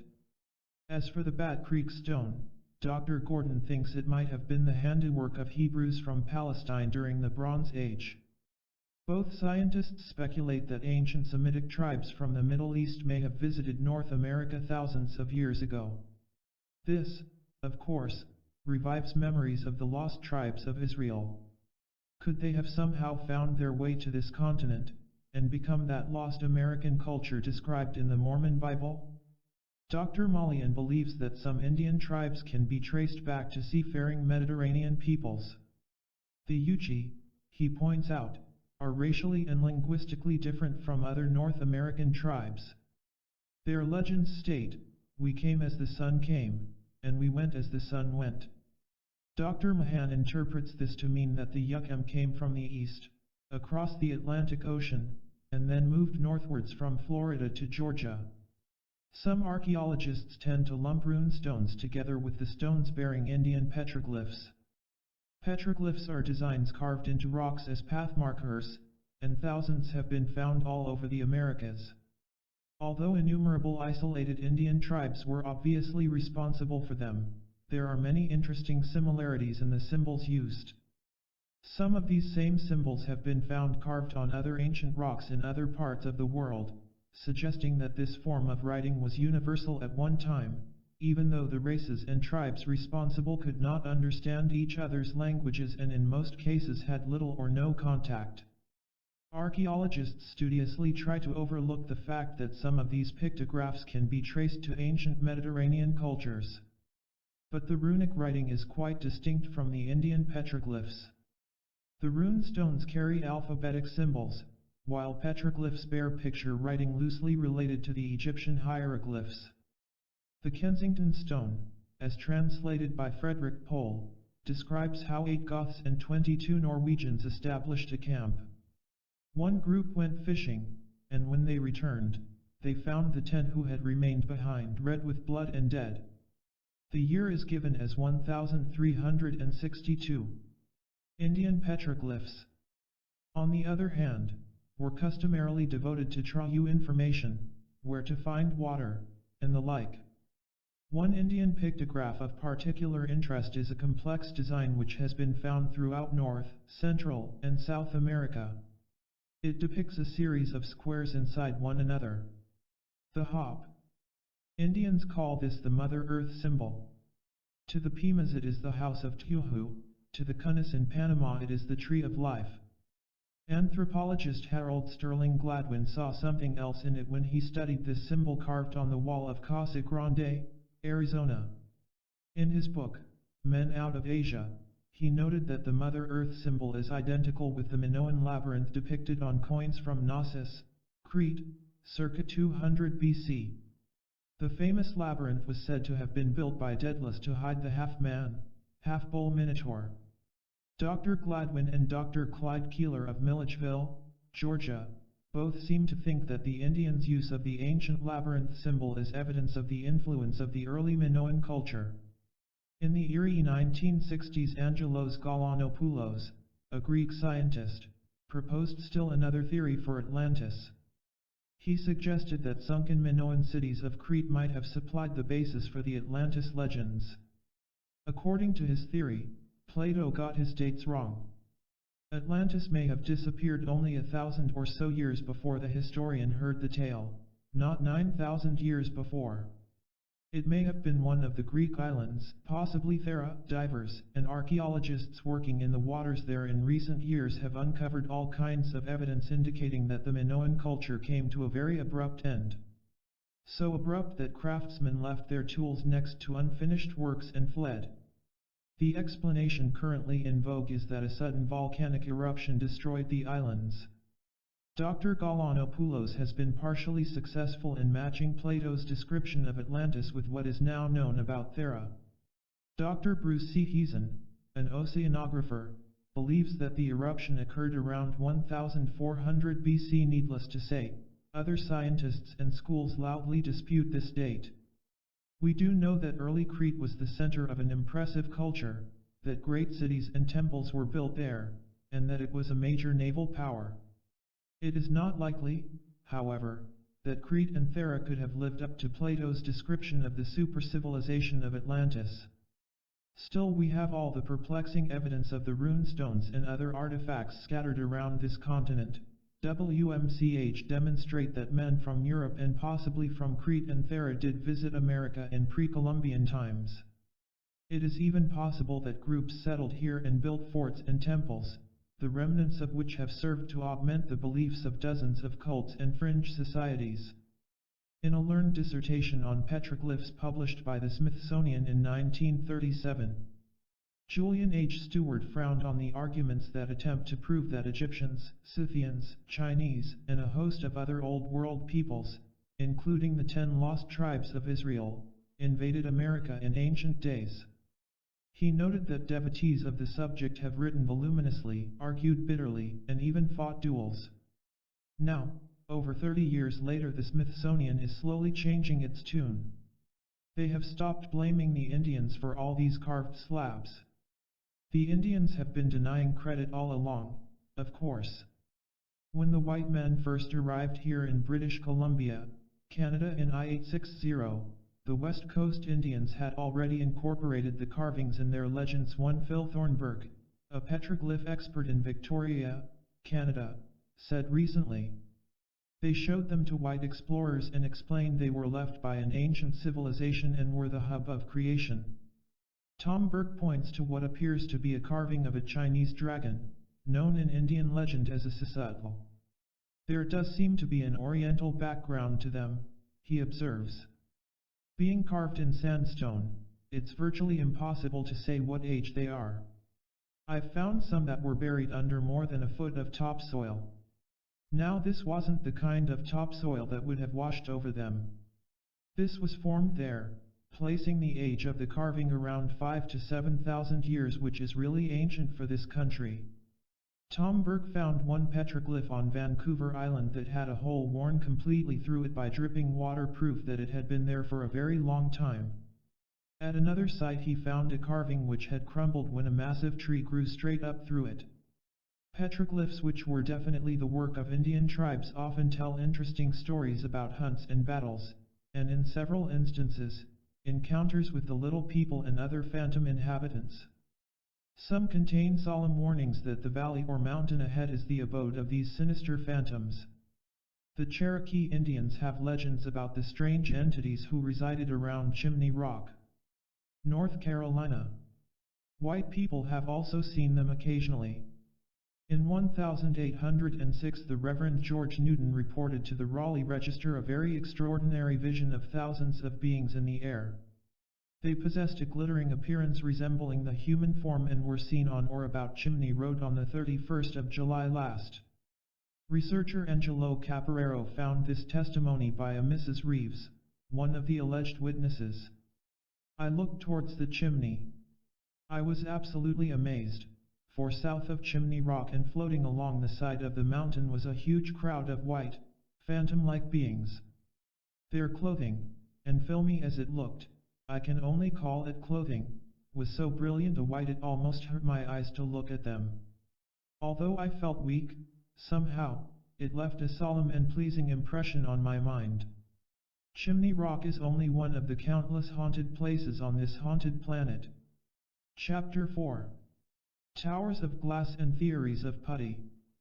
Vitrify is a $10 word meaning to change into glass. Glass is made by heating sand, silica, and / or various oxides of silicon, boron, phosphorus, and other materials, then cooling the result rapidly to prevent crystallization. The process is fairly simple, and men have been manufacturing glass for thousands of years. When the first atomic bomb was exploded in New Mexico in 1945, it not only left a big hole in the ground, but the tremendous heat melted the sand and fused it together in glass-like fragments. These scorched particles were identical to the objects known as tektites. Tektites have been found all over our haunted planet and have baffled science for years. One recent expedition found tektites scattered over an area 6,000 by 4,000 miles from Tasmania to north of the Philippines and from the East Indies to the east coast of Africa. These were analyzed as being approximately 700,000 years old. Like nature, science abhors a vacuum. So most books on mineralogy blandly assert that tektites are of meteoric origin. It is a nice little theory, and everybody seems to believe it. However, a majority of all meteorites are made out of solid iron, and most are vaporized by the intense heat of friction when they enter our atmosphere. Substances capable of melting into glass would, of course, burn up before they hit the surface of the Earth. In 1969, a group of NASA scientists dished up a delicious new version of the meteorite theory. They announced that tektites were from the Moon. Eons ago, they speculated, a huge meteor plummeted into the Moon, striking with such force that its impact hurled tons of moon dust into space. This lunar material attained escape velocity and passed into an orbit around the Earth, where it gradually was sucked downwards by gravity, entered the Earth's atmosphere, melted, and fell into the Pacific Ocean. So another mystery was solved, unless you happen to have an 8th grade education, a slide rule, and a basic knowledge of the mechanics involved. Then you would find that the impacting meteor would have to be of enormous size and be traveling at fantastic velocity in order to accomplish the first step, casting debris beyond the Moon's gravity. Such a meteor would, in all probability, affect the Moon in other discernible ways, such as changing its orbit. Next, a long series of spectacular coincidences would be necessary for the debris to enter the proper orbit at the proper time so that it would lapse into a retrograde orbit around the Earth. Finally, since tons of tektites are scattered in paths across the Pacific floor, and since we know that less than 5% of a mass entering the Earth's atmosphere is likely to survive and hit the surface, the quantity of lunar material necessary to produce those tektites must have been larger than the original impacting meteor. Hunks of glass have fallen from the sky, however. In fact, since ancient times all kinds of odd junk has been dropping on us, ranging from stone pillars and metal wheels to huge blocks of ice and vast quantities of real blood and even raw meat. Science conveniently ignores everything but the iron lumps which, they presume, are pieces of old planets drifting around in space. To astronomy's credit, we do know that there are groups of this debris in the Earth's orbit around the Sun, and we can predict annual meteor showers which occur as we pass through this mess. One chunk of glass and metal crashed into a driveway in Canifton, Ontario in September 1968. Wesley Reed looked at it and saw that it was too hot to handle. After it cooled, he found he had a brownish object weighing about 12 ounces. When it was tested by experts, they found it was made of glass laced with a small quantity of pure zinc. Whatever it was, it didn't seem to be a part of a man-made satellite, which contained very little glass anyway, and it definitely fell out of the sky. Earth's phantom inhabitants are always dumping their garbage on us. Flying saucer enthusiasts have been collecting and analyzing this junk for years and have found pieces of pure aluminium, magnesium, tin, copper, slag, and endless varieties of silicon. Unfortunately for them, none of this aerial debris seems to support their contention that UFOs are spaceships from another planet. Nor has any known meteorite strewn such materials or tektites in its path. The discovery of tektites and vitrified stones among the ancient ruins of Baalbek has inspired another popular ufological myth, that Baalbek once served as a spaceport for rocket ships from another world. A Soviet ethnologist, Professor M. Agarist, proposed the theory in an article in Moscow's Utaratuurnia Gazeta in 1959. He also suggested that Sodom and Gomorrah were destroyed by an atomic bomb. Lot's wife, he asserted, did not turn into a pillar of salt but was actually reduced to a pile of ashes when she ignored a warning not to linger behind Lot's fleeing party. Baalbek is located in Lebanon, east of Beirut and north of Damascus, Syria. In ancient times it was a thriving city filled with great temples dedicated to Baal, the sun god. The pillars and stone slabs, some weighing many tons, still standing are impressive, but no more impressive than the scores of other similar ruins scattered throughout the Middle East. Enormous ruins of this type can be found deep in the heart of inhospitable deserts, raising once again the question of how the ancient peoples managed to quarry, transport, and erect these monuments with crude tools and a minimum of mechanical aids. Yet, quite obviously, they did manage, and managed well. In 1948 an expedition from the University of Chicago unearthed the remnants of an ancient village 30 miles east of Kamuk, Iraq. Dr. Robert J. Braidwood estimated that the village had been settled some 8,000 years ago. Baalbek is, in comparison, a modern city. Professor Agarist's theories were a bombshell to the assorted cults, particularly the flying saucer believers. He regarded the presence of tektites as evidence that atomic-powered rockets had once used the vast stone platforms at Baalbek as launching areas. Apparently he did not know that vitrified ruins are a common phenomenon all over the world. Forts and towers so old that there are no legends to account for them can be found throughout northern Europe and the British Isles, and the walls of many of these are vitrified. At some point in the distant past these structures must have been subjected to tremendous heat, though not necessarily from the blast of some nuclear-powered rocket. Lightning is the explanation most frequently offered by science. But there is no evidence to indicate that lightning bolts vitrify stone or even sand, although we really know very little about lightning and its effects. It would take dozens of lightning bolts all striking the same spot to produce these vitrified monuments. In some parts of the world, such as an area of 18,000 square yards outside of Cusco, Peru, whole hillsides have been vitrified. Theories of volcanic activity and glacial movements have been offered to account for these, but none of these theories really work. There are legends describing how the planet was once bathed in fire. Maybe more than once. So this vitrification could be the product of some nearly forgotten natural catastrophe. On October 8, 1871, a gigantic fireball or meteor roared over the Midwest, causing a rash of disastrous fires in several states, including the famous Chicago fire. Thousands of people were killed in Illinois and Wisconsin, and vast areas were ravaged by flames that night. A similar fiery visitor from space could have caused the vitrifications. Another strange phenomenon could be to blame. From time to time, overpowering waves of heat from an unknown source are concentrated in specific areas. Figueira, Portugal, suffered one of these mysterious blasts of heat for 2 minutes on July 6, 1949. The temperature soared to 158 degrees. Hundreds of people collapsed in the streets, while thousands of chickens and ducks keeled over dead, and the Mondego River dried up suddenly in several places, killing countless fish.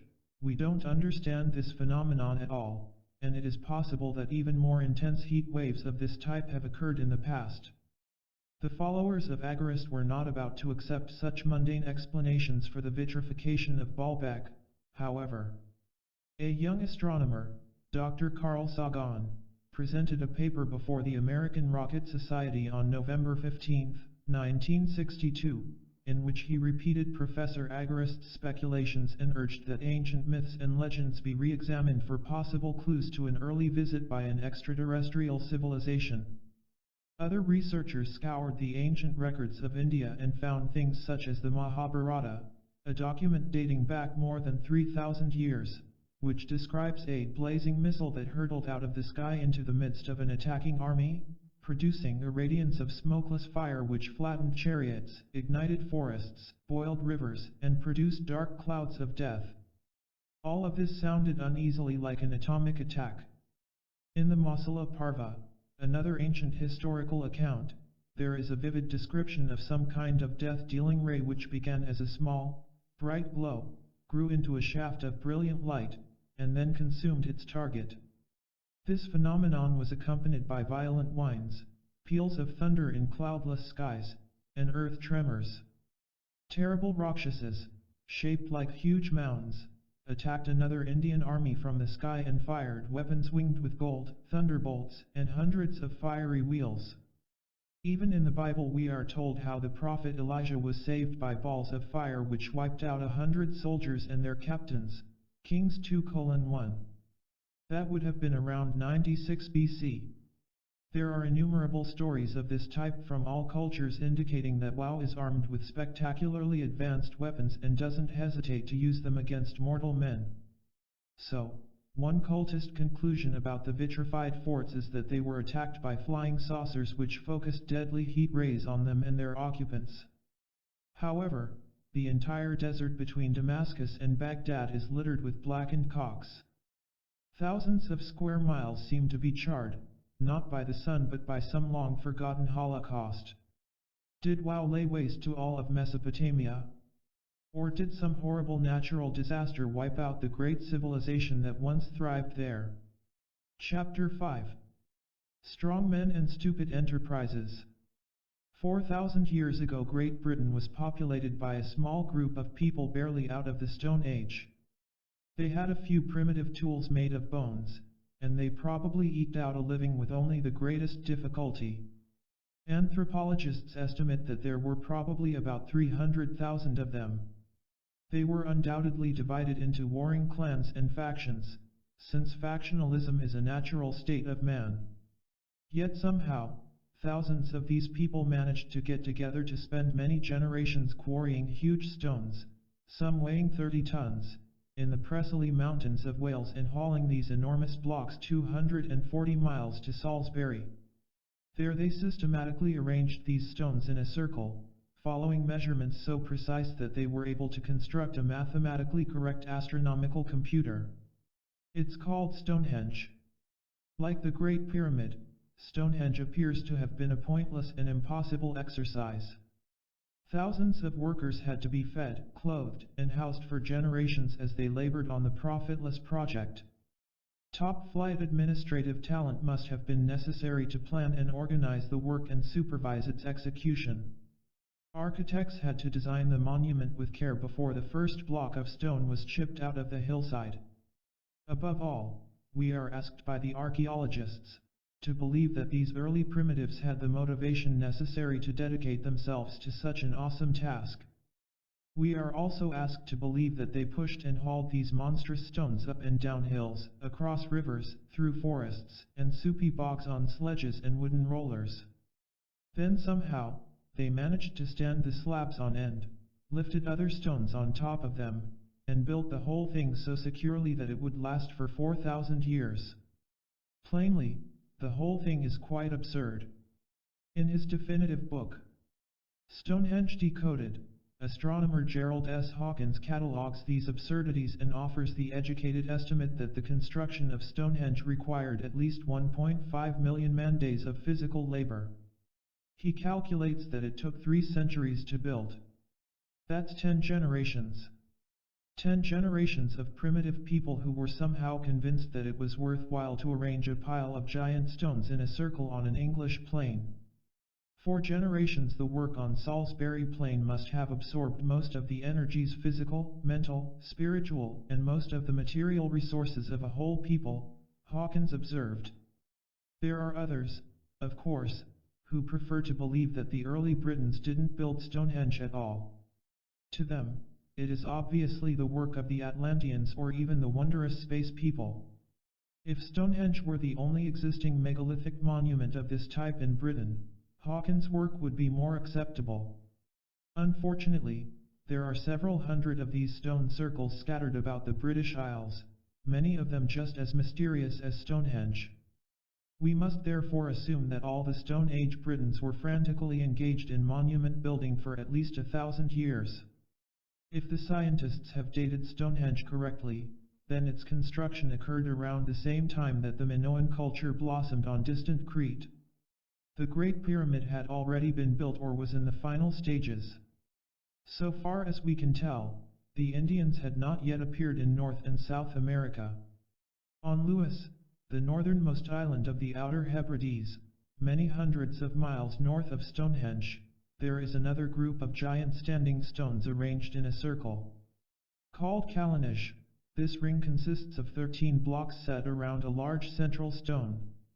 It is erected in a desolate, hard-to-reach place, again posing the questions, how and why did the early builders put it there? Since Callanish is somewhat cruder than Stonehenge, Hawkins speculates that perhaps it was built first, and the builders applied what they had learned from that effort to the later construction on the Salisbury Plain. But the two sites are separated by a vast distance and expanses of water.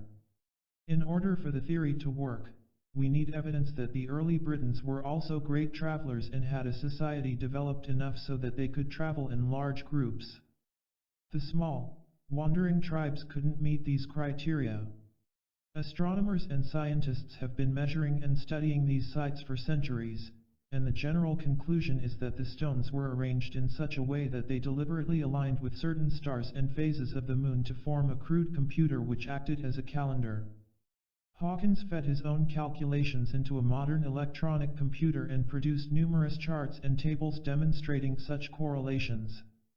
In essence, when a man stands in the center of the Stonehenge circle, specific stars, or the sun or moon, appear directly over specific stones at specific times of the year in a manner which had to be planned by the builders.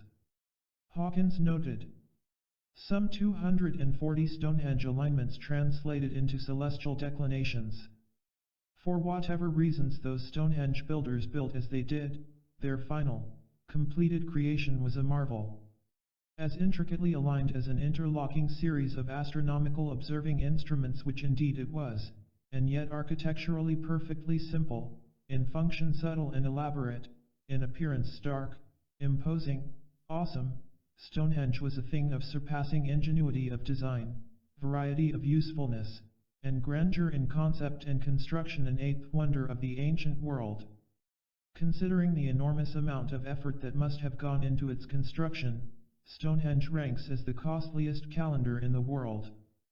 Earlier investigators tried to explain Stonehenge as the work of the Romans, the Danes, similar constructions stand in Denmark, and the Druids, as esoteric priesthood which entered Britain from France in 500 BC. Stonehenge had been around for at least 1,000 years when the Druids arrived, but nevertheless, Druidism has become closely allied with Stonehenge.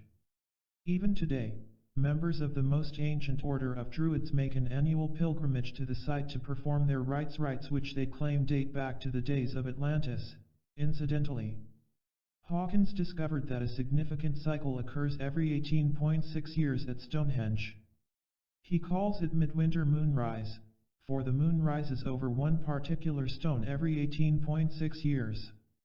Then he points out with some glee a statement by the ancient historian Diodorus, circa 50 BC. The moon as viewed from this island appears to be but a little distance from the earth and to have on it prominences like those of the earth, which are visible to the eye. The account is also given that the god visits the island every 19 years, the period in which the return of the stars to the same place in the heavens is accomplished.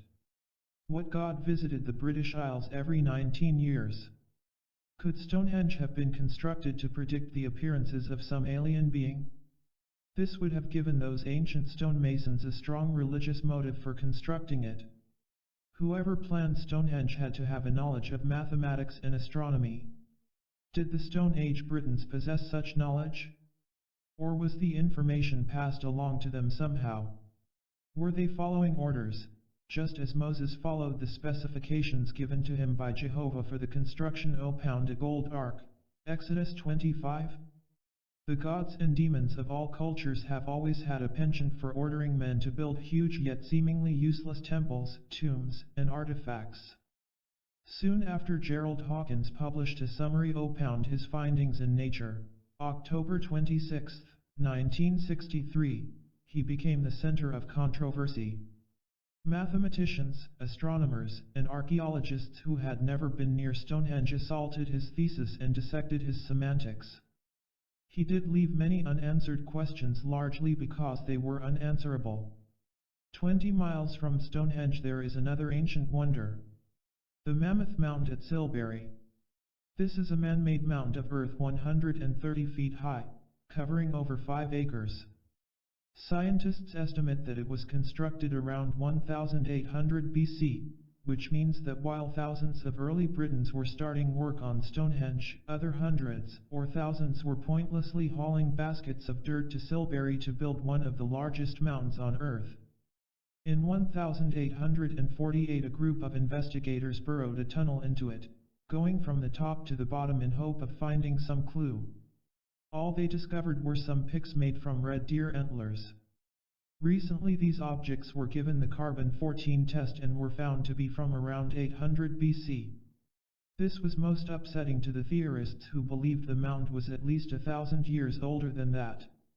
At the present time a team of American and British archaeologists are busy digging new holes in the Silbury Mound, searching for new clues. Man-made mounds of unknown origin and purpose number in the thousands all over this haunted planet.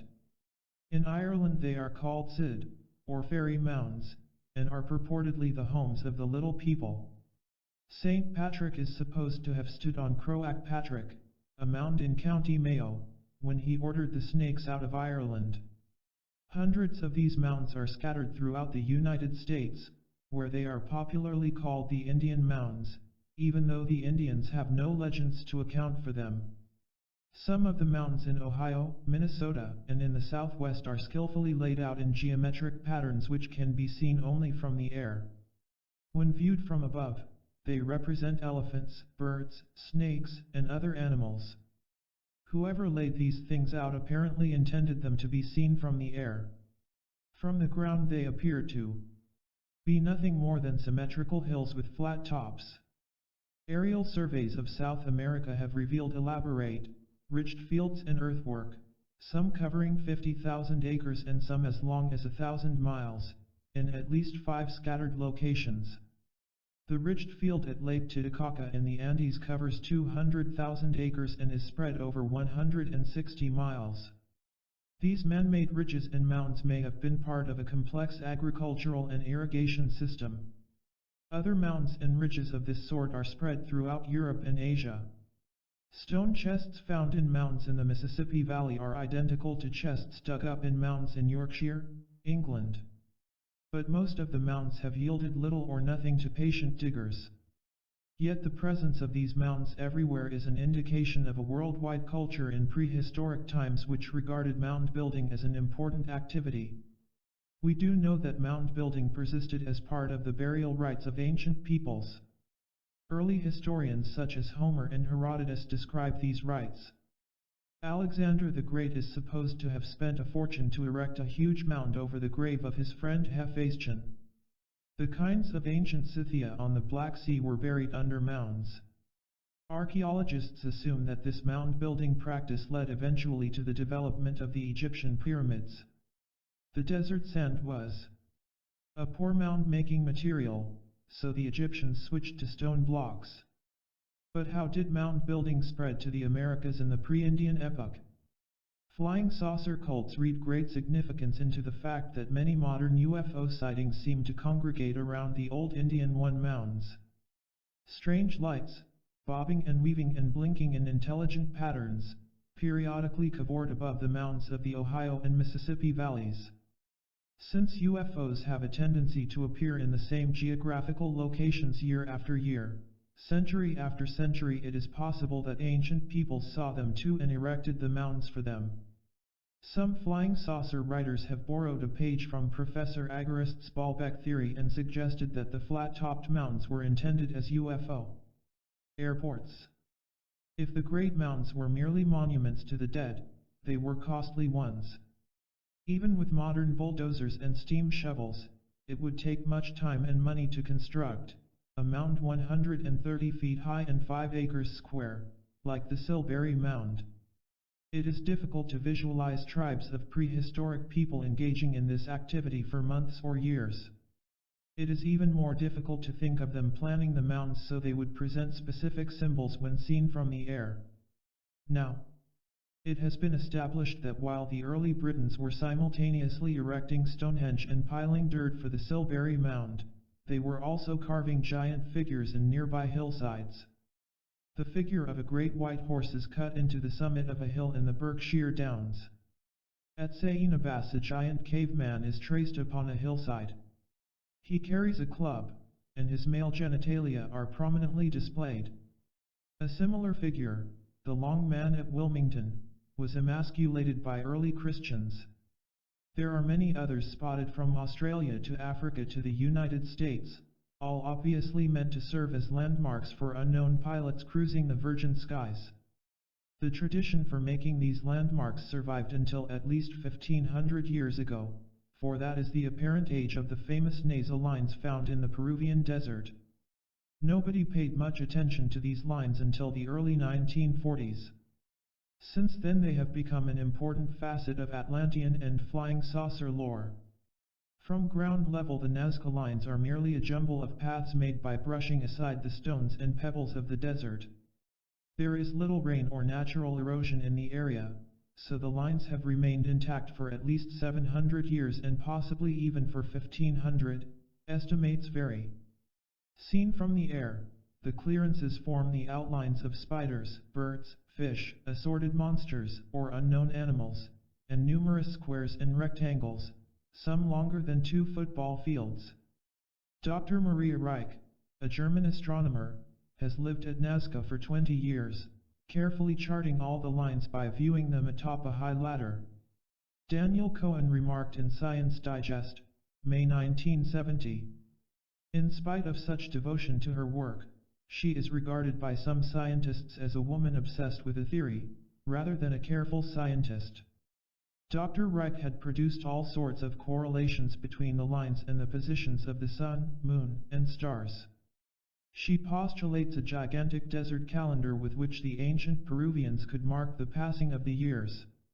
Her opponents argue that with so many lines and so many astronomical bodies with which to make alignments, it is possible to work up many correlations, but that they are meaningless.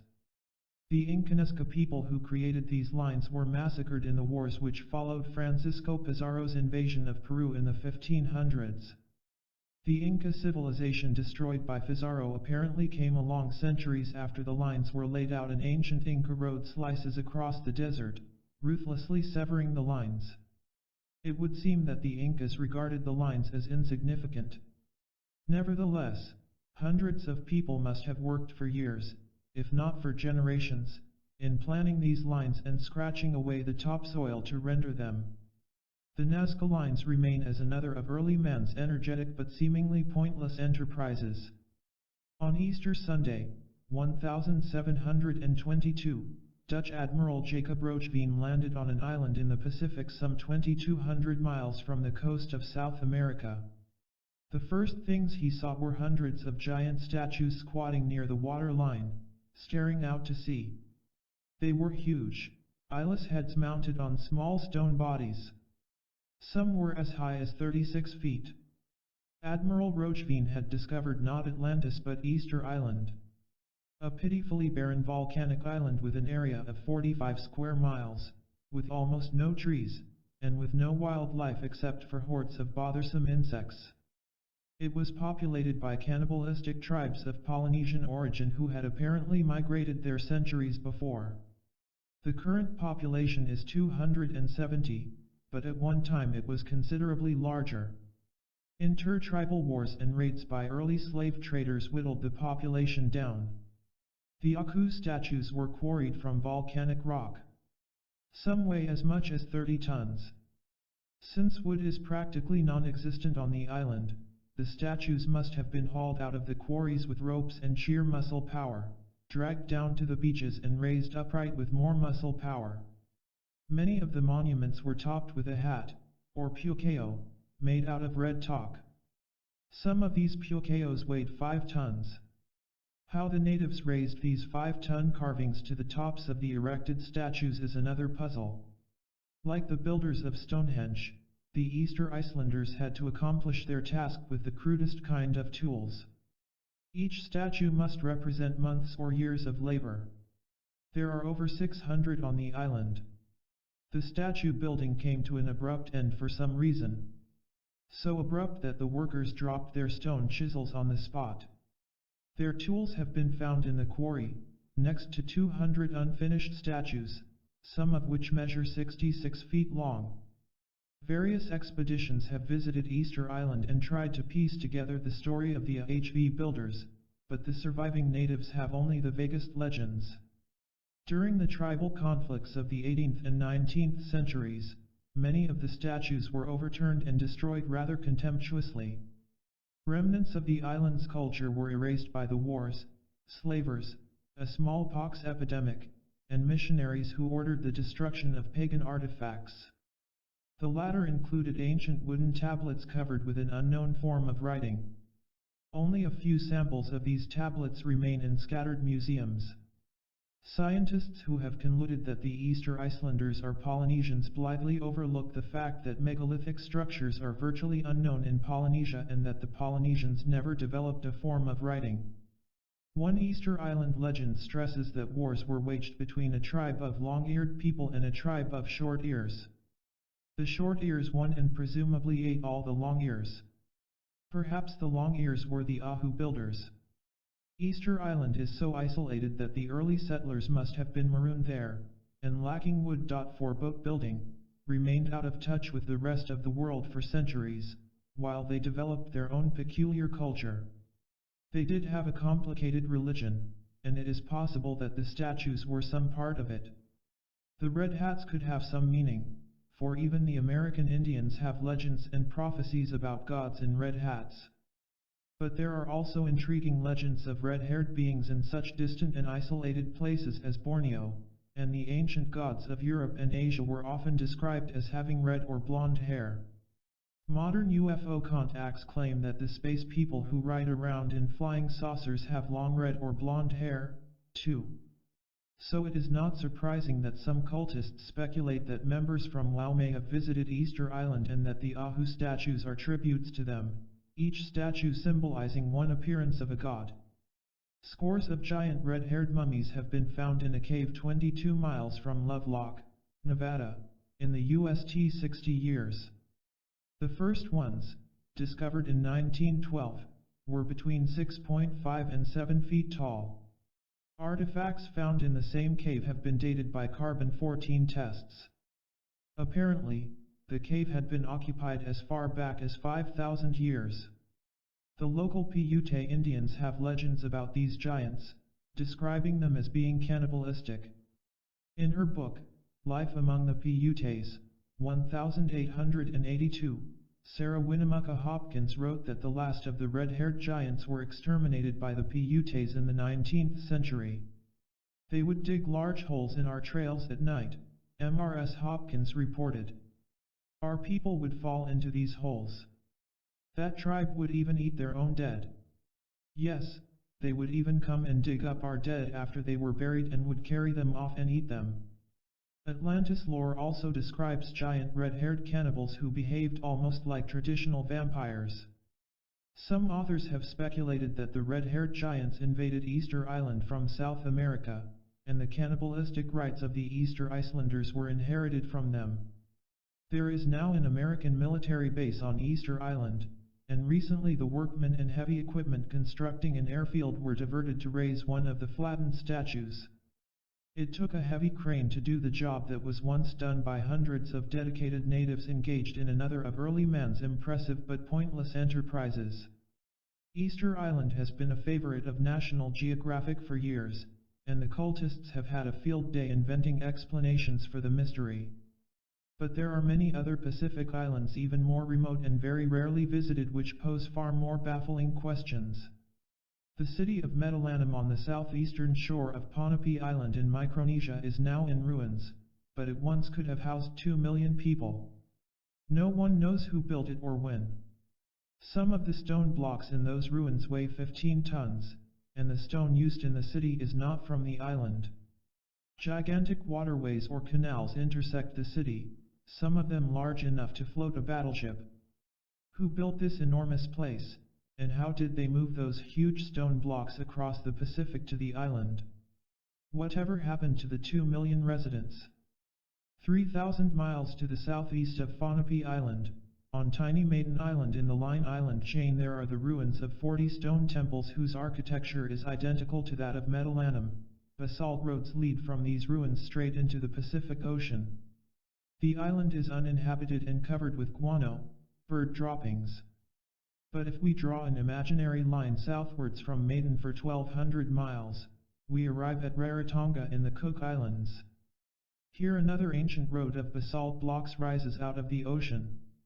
Innumerable other hard-to-reach islands scattered throughout the Pacific are dotted with enigmatic ruins, canals, and roadways from some long-lost culture.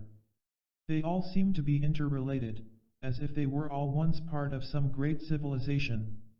It would be prohibitively expensive to organize a proper scientific expedition to visit and study all of these far-flung ruins systematically. Besides, their existence doesn't fit in with any of the current anthropological theories. Suppose some scientist should find that they date back 10,000 years or more and are the remnants of some super-civilization of the past. No matter how substantial the evidence might be, he would be immediately crucified by his colleagues and drummed out of all the scientific societies. Obviously. Metalanum was built by cannibals with stone chisels, and those canals served their religious rites to the water gods. Believers in the lost continents of Mu, Pan, and Lemuria, which may have been one place, noisily embrace these tidbits as evidence that a great landmass did exist in the Pacific at one time and that it was populated with a highly advanced race while the Egyptians, Britons, and Cretans were all fashioning stone axes. One cultist tradition, passed along by talkative elementals and members of WoW, is that Lemuria preceded Atlantis. After Lemuria sank into the Pacific, the Atlantis culture got underway and flourished for 14,000 years before it, too, sank 10,500 years ago. A mystical archaeologist named James Churchward is largely responsible for the modern revival of interest in Mu. In the early part of this century he traveled through Central and South America probing into ancient ruins and trying to decipher stone carvings and petroglyphs. Then he published a series of books which combined scientism and scientism, that is, he applied the scientific method to dubious fragments of evidence, to support his contention that a supercontinent once existed in the Pacific. Law his view, Easter Island served as a kind of factory, and the great stone heads manufactured there were shipped off to other parts of Mu. The poorly investigated ruins of the Pacific Islands and the Great Island Mounds, yes, huge man-made mounds are found on many of these islands, were all a part of that ancient civilization, he said. He leaned on scrambled translations of stone carvings and vague legends of undefined origin. These were mixed in with the flat statements of elementals and strange wise men. Churchward also saw evidence or traces of Mu in the ruins of the Mayan civilization in Central America and the Aztec and Incan cultures further south. He compiled charts which compared the writing of Maya with the hieroglyphs of Egypt, and he constructed the ancient alphabet of Mu. Ultimately, he produced precise maps of Mu and tried to demonstrate how the mysterious ruins found in the United States were linked to that remote continent. Sealists everywhere leaped onto his bandwagon, and an enormous body of Mu literature has developed, but science remains unconvinced. Actually, there is considerable merit in Churchward evidence, even though his conclusions and his bold statements about Mu history can be questioned.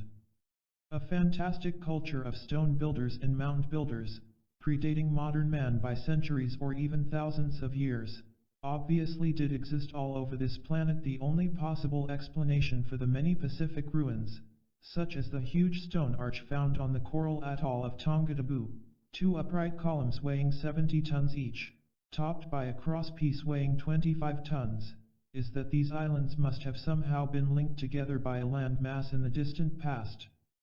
The culture of this mysterious land spread throughout the world. Then an unthinkable catastrophe occurred. A catastrophe which altered the face of the whole earth and wiped out everything but the most durable constructions of that doomed race. In effect, the slate was wiped clean. The ancient world was destroyed and a new race slowly emerged. But we are still haunted by racial memories of our planet's past. Every race and every culture has preserved and even guarded memories of that earlier epoch. Unfortunately, modern science has boxed itself in and dedicated itself to proving Darwin's theory of evolution and other theories which supply a rational, but not necessarily valid, explanation of man's origin and past. Chapter 6. A funny thing happened on the way to extinction. Want to discover a lost city and be entered in the annals of archaeology? It's easy, according to James Randi, the famous magician and escape artist who has spent considerable time probing into the ruins of Asia and South America. Just visit an out-of-the-way place and ask the natives for directions to the nearest lost city, Randi explains. There are thousands of these structures in every continent, and only a comparative handful have been recognized by archaeology. Those prehistoric stonemasons were ubiquitous, and they left their works everywhere. A young geologist named Karl Mach found the lost city of Zimbabwe in southern Rhodesia in 1871 simply by asking an ivory trader for directions. Mach's story is filled with high adventure. The trader, a German-American named Adam Renders, rescued him from a tribe of hostile natives and led him to the site of the ancient ruins. Mach decided Zimbabwe was actually the biblical gold center of Ophir, where the fruits of King Solomon's mines were collected. But all he and Renders found were a series of granite structures on top of a steep bill, filled with winding passageways and tunnels. The largest was the elliptical building, roughly 830 feet in circumference and 33 feet high. Nearby were 2 towers. A cave on a cliff some distance away has proven to have unusual acoustics. When someone speaks in the cave, his voice can be heard in the elliptical building but nowhere else. Doubtless, the native priests put this phenomenon to nefarious use, else Prague de Camp, a reformed science fiction writer, notes. Archaeologists have been arguing about Zimbabwe for 100 years. The ruins have been dated variously from AD 700 to 1500. They have been credited to everyone from the Phoenicians and the Egyptians to the naked Bantu tribesmen. Their workmanship is rather crude when compared with the far more impressive structures of Asia, the Pacific, and South America. Nevertheless, Someone will probably never know who went to the trouble of dragging thousands of granite bricks to the top of a hill deep in the African jungle 1200 years age and building an elaborate fortress temple filled with labyrinths and passageways whose only apparent purpose is to drive archaeologists mad. The city of Timbuktu lay little more than a legend until the closing years of the 19th century, when French adventurers crossed 2,000 miles of the Sahara wasteland and found it on the banks of the Niger River in what is now the country of Mali. It was settled in AD 1087 and was once a large, thriving trade center. Today it has a population of about 8,500. The architecture of Timbuktu is not particularly impressive, and the city is most noted for the hundreds of storks who reside there. Since a prominent city Timbuktu could become lost in modern times, it is not surprising that even larger and more impressive cities, such as Angkor Wat, could get lost altogether. Angkor was only a myth until explorers stumbled onto it in Cambodia in 1857. It contains enormous temples and pyramid-like structures apparently related to the mysterious structures of the Pacific Islands. The walls are covered with statues and bas-reliefs, and the origins of the city are lost in a welter of half-remembered legends. Local natives still speak of the great god-like beings who built the place. Hard facts are rare. One story popular soon after Angkor's discovery is that the city was abandoned suddenly, probably around AD 1300 in the same way that the Easter Icelanders threw down their tools in their quarries and fled. At least it is obvious that Angkor was the product of an advanced culture of engineers and stonemasons and that their culture vanished rather suddenly. History demonstrates that men have often built imposing, elaborate cities, flourished in them for hundreds or even thousands of years, then deserted them to live in simple grass huts on their perimeters. Wars and natural calamities often played a part in this pattern, of course. Great cultures have risen and then died out. Men return to simpler ways of life. It is a natural order of things. 1,000 years from now people may be living in thatched shacks in New Jersey and on Long Island within full view of the decaying towers of Manhattan. They may tell the children about the peculiar ancients who built the towers as part of the strange region which worshipped the great god money. In the Middle East, the little country of Jordan is filled with Roman ruins predating the Christian era. A large Roman theater with a seating capacity of 4,000 can be found near Amman. There are great temples and triumphal arches and countless stone columns lining dead streets paved with large stone blocks. Far to the south of Amman, in the midst of the unfriendly desert, the traveler enters a narrow gorge which leads through the cliffs to an ancient city right out of the Arabian Nights. This is Petra, carved out of the red sandstone cliffs and filled with stately columns and temples.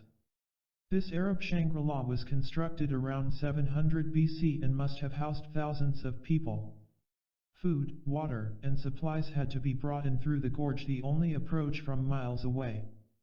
Thousands of men must have labored for generations, hacking these monuments out of the walls of this hidden valley. Some of the ruins are pre-Roman. There are ancient tombs, and a narrow stone staircase leads to an area on top of a cliff where two 20-foot obelisks are located on the high place, a platform measuring 45 by 20 feet.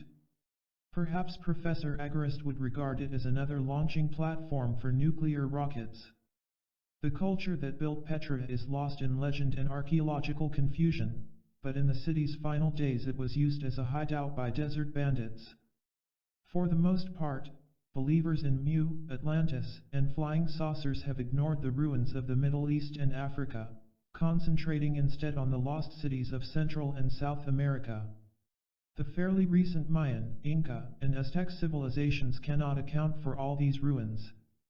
There is evidence that another, possibly far more advanced, culture thrived in the Americas in earlier times. Remnants of that civilization may have been handed down to the Indians who followed.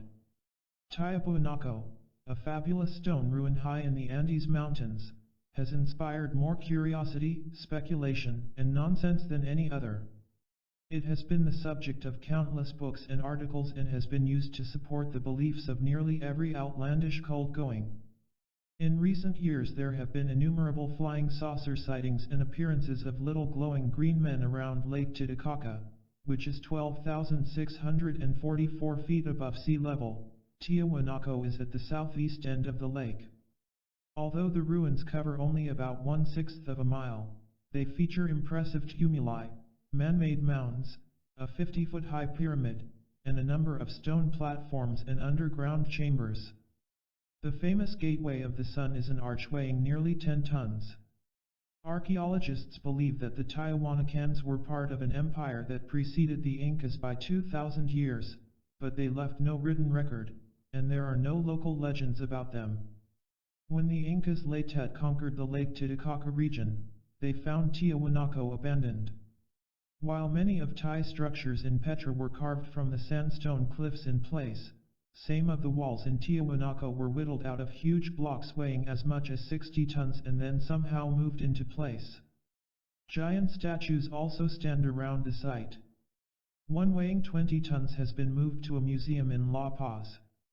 In their book, The Great Idol of Tiahuanaco, Hans Bellamy and P. Algen offer an interpretation of the symbols found in a huge statue discovered in Atlahuanacan temple.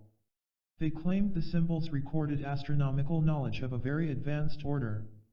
Erich von Däniken, author of Chariots of the Gods, visited the Andes as his search for evidence that spaceships had visited the Earth in prehistoric times.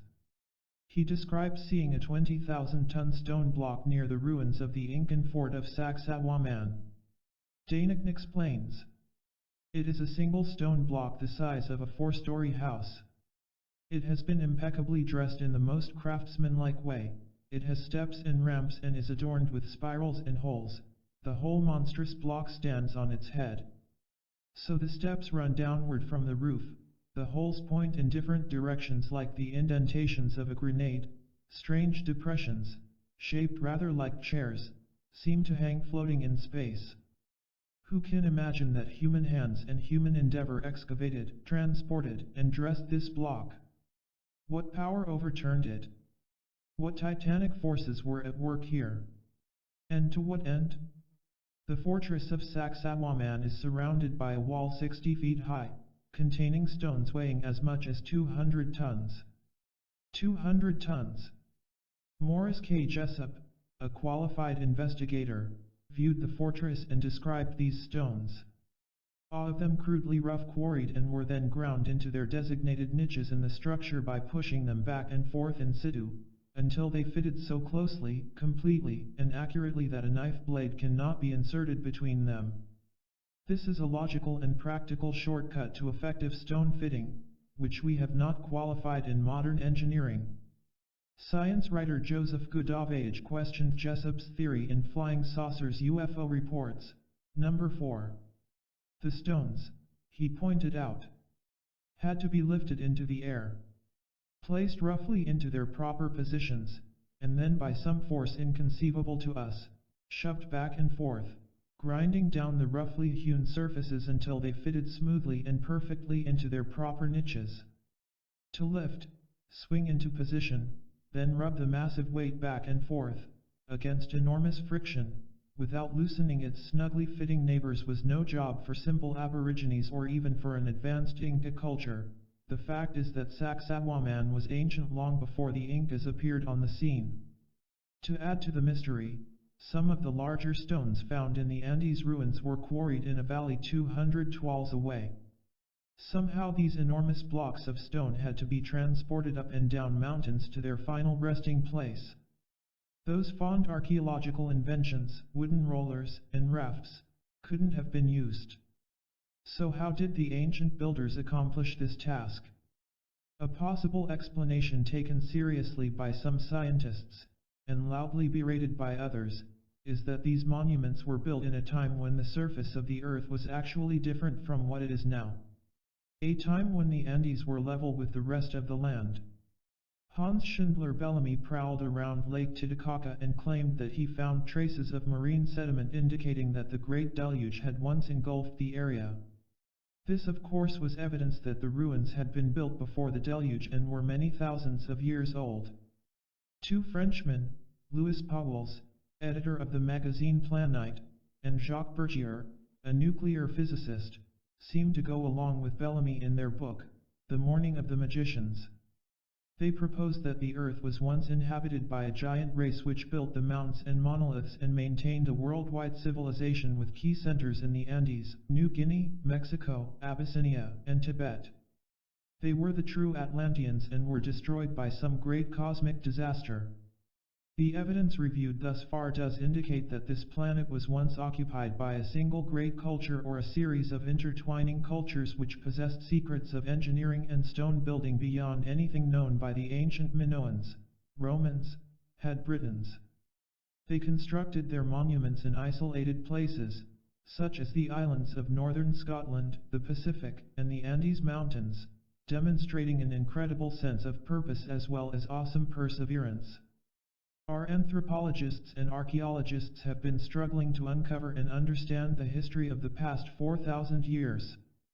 They have steadfastly refused to consider the possibility that mankind may be only the latest race to infest the earth, that other races and other civilizations may have thrived here and died here. One of the increasingly popular themes in science fiction is the notion that an earlier super race built spaceships and sent their members off to visit the stars.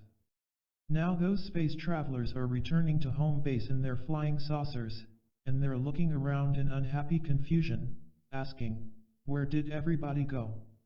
Who are all these pitiful little ants shooting at each other?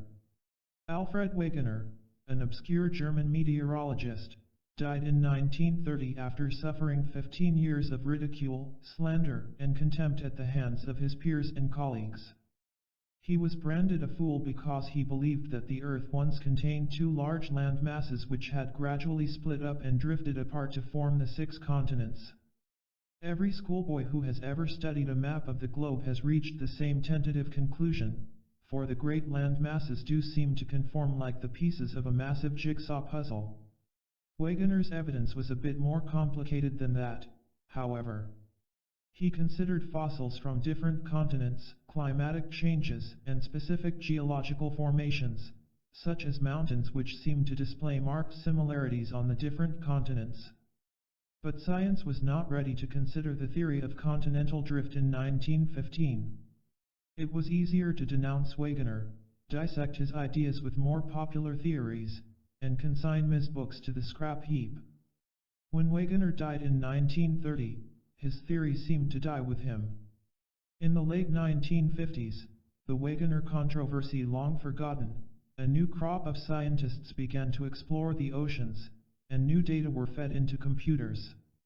Mountain ranges were discovered under the oceans, laid out in ways which confirmed Wegener's earlier speculations. Almost overnight the continental drift theory became a new scientific fact.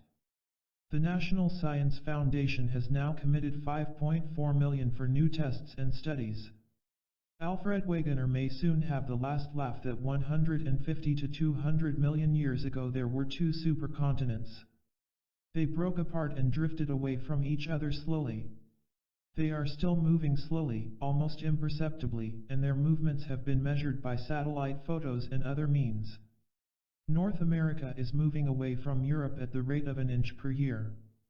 New instruments are able to measure the magnetic fields of rocks on the ocean's bottom. These measurements indicate that the Earth's magnetic field has frequently shifted, the North Pole becoming the South Pole and vice versa. Such magnetic shifts have occurred at least 171 times in the past 70 million years, further proof that the Earth's crust is wriggling about. What all this means is that, about 200 million years ago during the age of the great reptiles, the Paleozoic age, this was an entirely different planet. Perhaps it harbored life forms now unimaginable to us. Then it broke up, and new continents were formed, new climatic changes occurred, the physical environment itself may have changed. These changes could have brought about the sudden or gradual change of the life forms as they altered to adapt to the new conditions. Some of the puzzling erratics discussed in Chapter 1 could have been produced by a form of intelligent life now lost and forgotten. But a lot of other changes can occur in 200 million years. It is doubtful if even the most advanced civilization could produce any quantity of monuments and artifacts which could withstand millions of years of erosion and geological change. The Atlantophiles are not too happy with the continental drift theory because it virtually excludes the possibility that any large landmass could have existed between North America and Europe. It might not rule out Mu or Lemuria, however. Other stubborn cultists are already leaping onto the continental drift bandwagon and claiming one of those two land masses as their favored lost continent.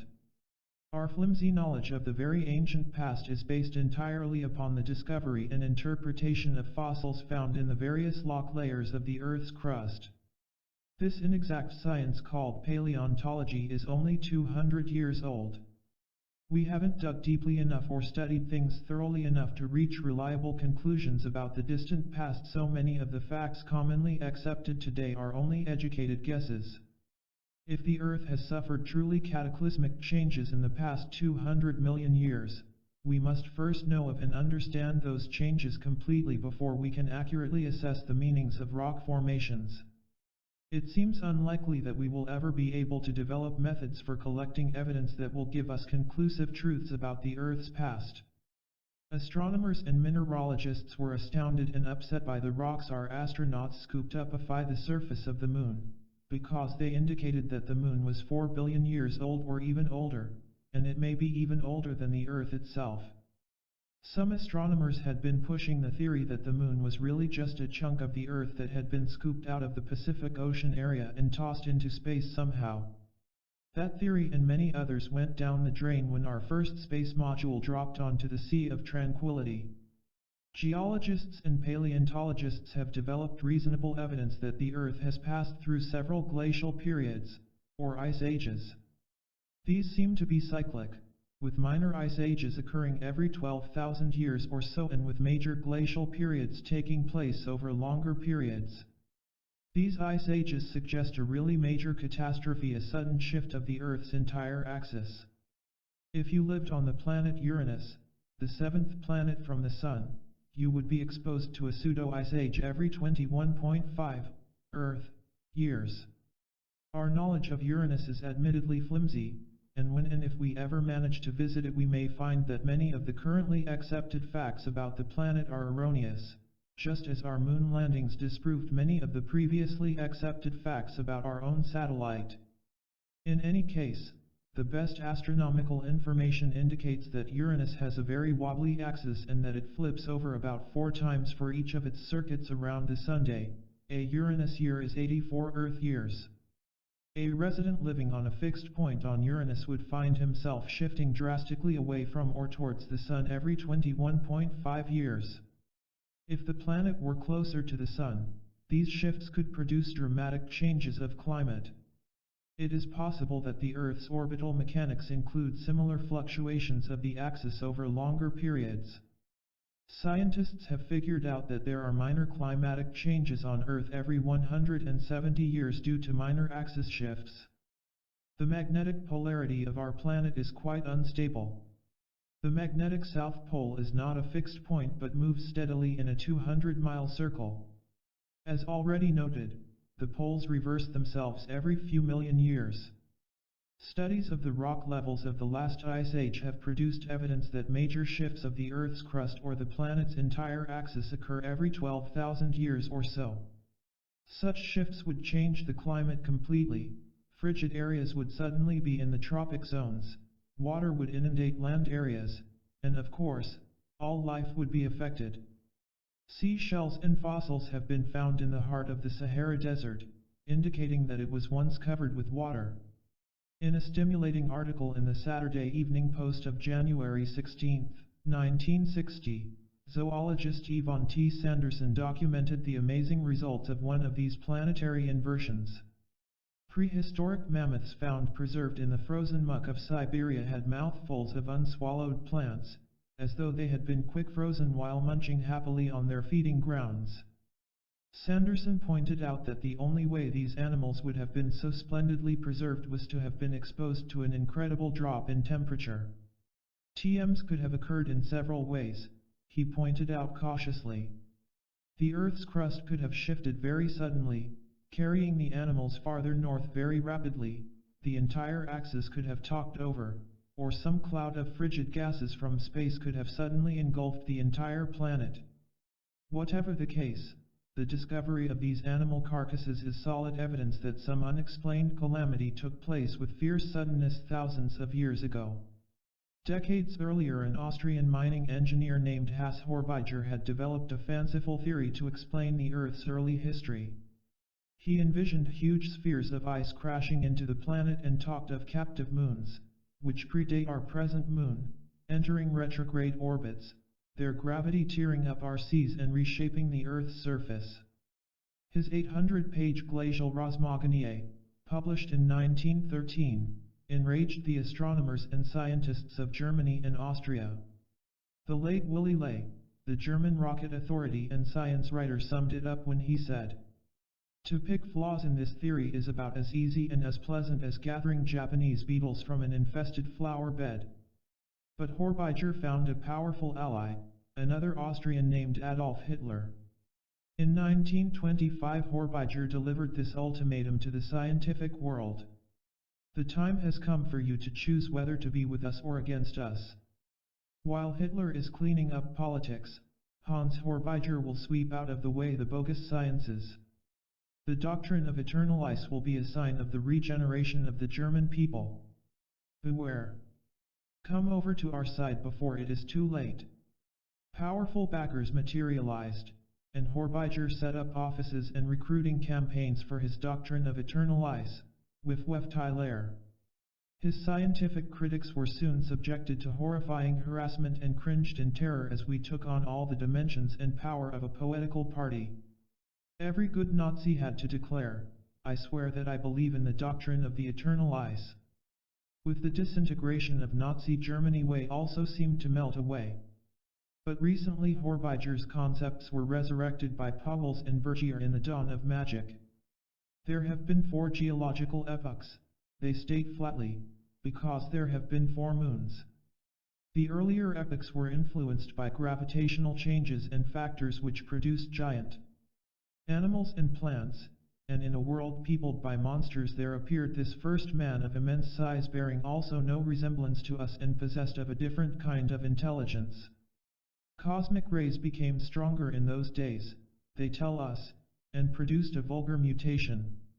Survivors of this race of giants overlapped into the modern epoch and are mentioned in the folklore of many races, usually being described as evil and violent characters. One of Horbiger's disciples was Hans Bellamy, who sifted myth and legend to find farther proof for the doctrine of eternal ice. It is not unusual that the Way believers turned to the Atlantis literature and found in it some of the evidence they sought. The Atlantophiles had also scoured folklore and uncovered innumerable references to earlier global disasters. Although scientists sneer at the use of myths as evidence, it is obvious that all the isolated races of mankind managed to preserve the same kind of stories. Of all the bits and pieces assembled from these ancient tales, the most common is the universal account of a great flood which occurred simultaneously over the entire planet, if the assorted legends have been dated correctly. Many Indian tribes in the Americas have myths about arks and Noah-like personalities who survived the flood.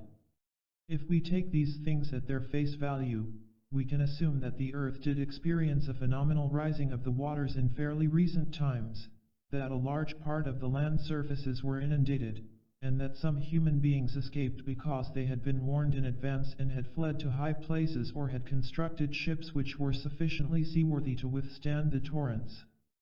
The flood legends form the cornerstone of the Atlantis myth. A colorful politician named Ignatius Donnelly was responsible for the revival of interest in Aoanris in the late 19th century. He collected hundreds of fragments of archaeological erratics and wrote a number of best-selling books. He also managed to find time to serve as a U.S. congressman and state senator and even ran for vice president on the populist ticket in 1901. Donnelly's Atlantis, the antediluvian world, is still in print and makes some sense, even though it fails to prove the existence of Atlantis. It does prove that other civilizations existed before the present epoch. Donnelly also advocated a theory claiming that a visiting comet had upset the balance of the Earth in earlier times and produced catastrophic effects. Petroglyphs carried the theory several steps further. Comets have always served as a kind of scientific catch-all.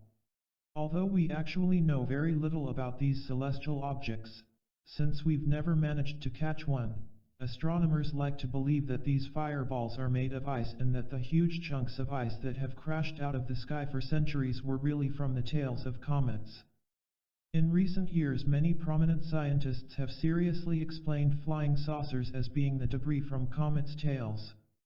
During the UFO flap of 1966, the late Senator Robert F. Kennedy sent out form letters stating that one explanation of this phenomenon connects the lights that are seen with the gaseous tails of comets. If a comet ever did strike the Earth, it might make life here rather uncomfortable. Scientists have estimated that if a solid meteorite only a mile in diameter should strike the planet intact, the impact and concussion could destroy a large part or all of life here. There are a number of large meteor craters, all very ancient, which prove that such collisions have taken place. Ancient civilizations could have been destroyed by any one of these potential catastrophes, as well as such things as enormous earthquakes and volcanic eruptions. Our planet is really unstable. Mountains are always blowing up. The crust is constantly shifting, generating earthquakes which take a frightening toll in lives and property every year. Rivers overflow and floods occur with appalling regularity. Enigmatic fireballs can sweep down out of the sky suddenly and unexpectedly and burn up whole cities like Chicago. On top of all these hazards, we have the most dangerous factor: man himself. He has made war an economic and political necessity. The ruins of the Middle East and Europe stand as testimony to his ability to destroy whole civilizations by himself without any outside help. Among the traditions of the Hopi Indians is the story of Kuskar, the Third World War epoch, which lay in the east, Atlantis again. They developed flying machines called Pachinotas according to Frank Waters in his book of the Hopi.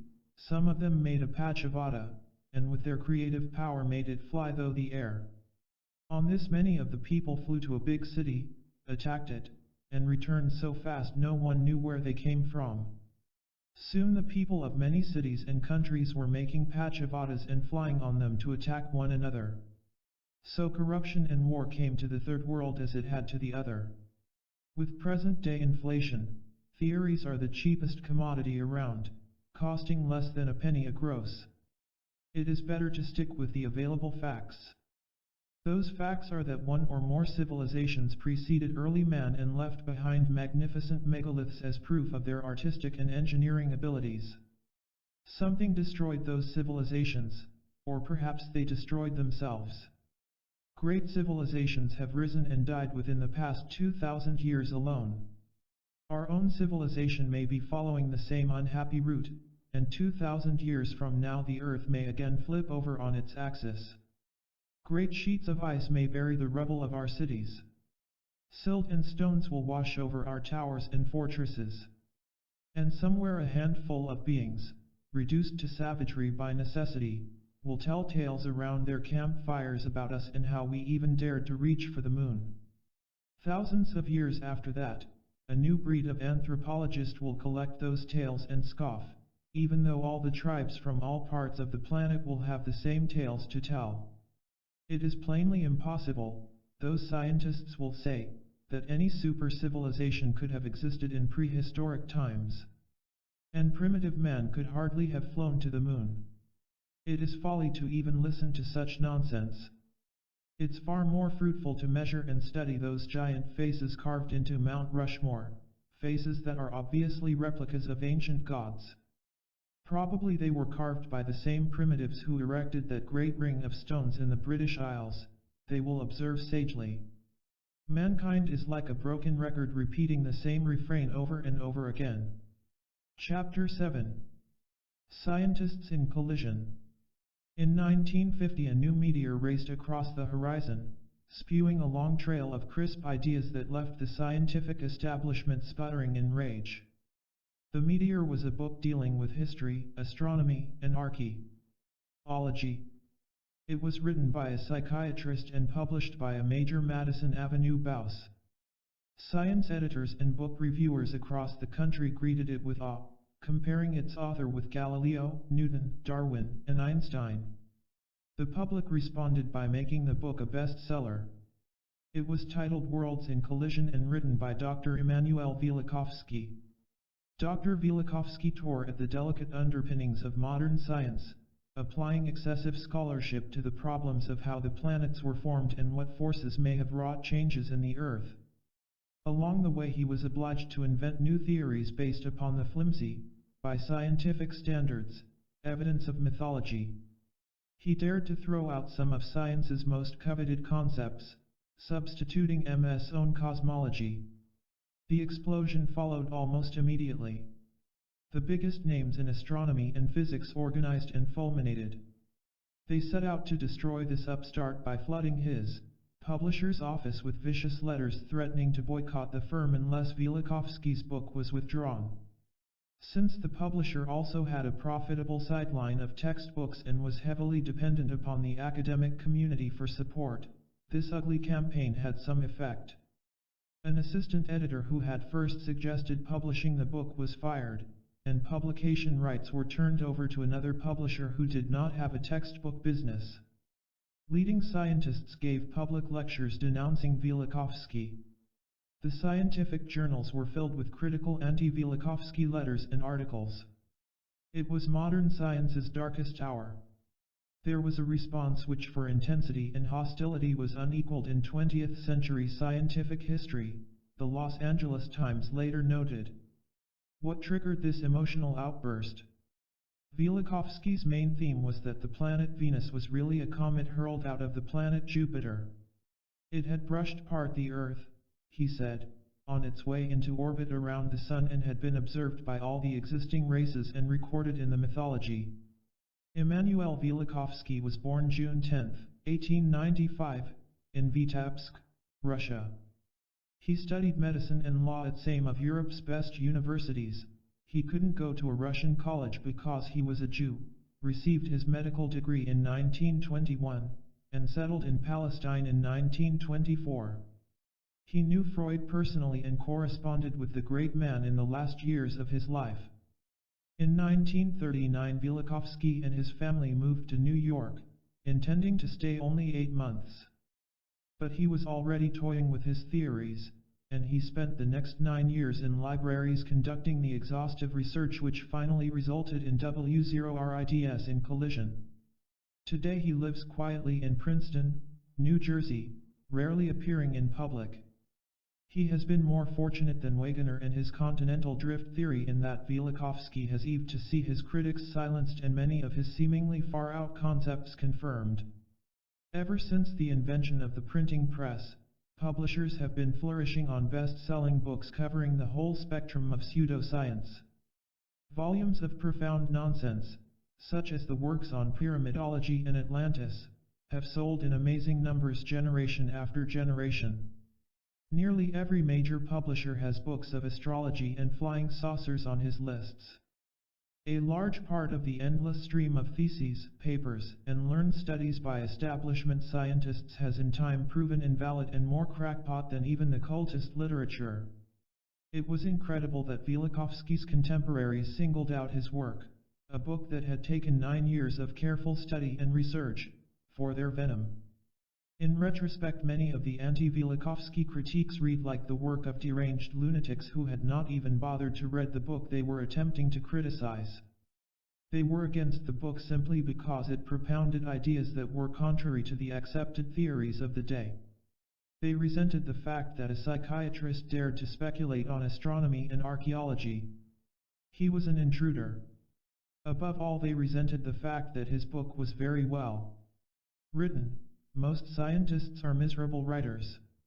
If I had not been psychoanalytically trained, I would have had some harsh words to say to my critics, Dr. Velikovsky said loftily in the early 1950s.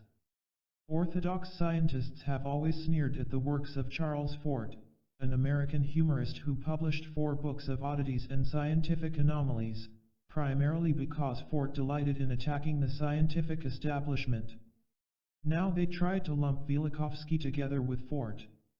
Scientists and the untutored followers of scientism spent years denigrating Velikovsky and generating the legend that he was just another crackpot. The aging psychiatrist just ignored them and went on writing books expanding MS' central thesis. In a rare attempt at self-defense, he stated that he hoped that future generations of scientists would understand his work more dearly. He wrote off his contemporary critics, and this prompted Martin Gardner to observe in 1952 that Dr. Velikovsky is an almost perfect textbook example of the pseudoscientist, self-taught in the subjects about which he does most of his speculation, working in total isolation from fellow scientists, motivated by a strong compulsion to defend dogmas held for other than scientific reasons, and with an unshakable conviction in the revolutionary value of his work and the blindness of his critics. One of the favorite points of the anti-Velikovsky critics was that he relied upon ancient myths and traditions for his evidence. Actually, in Worlds in Collision, he devoted many pages to this problem. Since he was trying to reassemble events which transpired in prehistoric times, before the advent of written records, he was obliged to perform a comparative study of early legends. He recognized that the problem of interpreting such material correctly was monumental. Traditions about upheavals and catastrophes, found among all peoples, he wrote, are generally discredited because of the short-sighted belief that no forces could have shaped the world in the past that are not at work also at the present time, a belief that is the very foundation of modern geology and of the theory of evolution. Those were fighting words to the scientific establishment. Velikovsky compounded his felony by suggesting that numerous events and catastrophes long accepted in religious lore as miracles and acts of God were in reality observations of astronomical phenomena which could be explained. This was totally unpalatable to the scientific community and to many others as well. In 1950, the State American Journal of Stents ranted that Velikovsky's book was best described as burlesque of both science and history. 17 years later, Yale Scientific magazine devoted an entire issue to vindicating the good doctor. Among these are Earth in Upheaval, Ages in Chaos, and Oedipus and Akhenaten. Harper's. June 1951. What had happened in those 17 years? For one thing, the old guard had changed to a degree, and many bright young men had emerged, clutching their slide rules as they rode the tails of man-made comets to Venus and Mars. For another, the stupefying and stultifying atmosphere of the McCarthy era of the early 1950s had ended. Professor Lloyd Motz of Columbia University scented the tide of change, and in a letter in Harper's in October 1963, he cautiously admitted, "I do not support Velikovsky's theory, but I do support his right to present his ideas and to have those ideas considered by responsible scholars and scientists as the creation of a serious and dedicated investigator and not the concoctions of a charlatan seeking notoriety." Scientists and professors live in the uncomfortable atmosphere of the academic rule, publish or perish. They grind out interminable research papers and studies, not because they have something to say, but because their livelihood often depends upon their ability to put their names into print. This unfortunate system has spawned an army of men whose academic credentials are sound enough but who indulge in quasi-research. Some even manage to acquire a considerable reputation by publishing a steady stream of unread books. Professor Motz's remark about the concoctions of a charlatan seeking notoriety is revealing, because scientists are painfully aware of the many charlatans in their own midst who thrive on such notoriety. Over and over again in the past, leaders of the scientific community have proven mere charlatans or, at best, competent organizers and administrators, while their less notorious contemporaries made the real contributions to their field. This spills over, of course, into other fields such as literary criticism, where a man will write a critical essay of a famous author, and then others will write critical essays of the original critique. Soon the little literary magazines are actually feeding upon themselves, and the professors are quarreling about their interpretations of said famous author. Velikovsky became the most prominent victim of this system. If he had written a book about psychiatry, his own field, or sex, and sold 1 million copies, no one would have cared. But when he invaded the turf of others, presented unpopular ideas in a logical and successful manner, and got the book published, well, he had gone too far. To the scientists of the 1950s, he had to be a charlatan seeking notoriety, like Herr Horbiger of another era.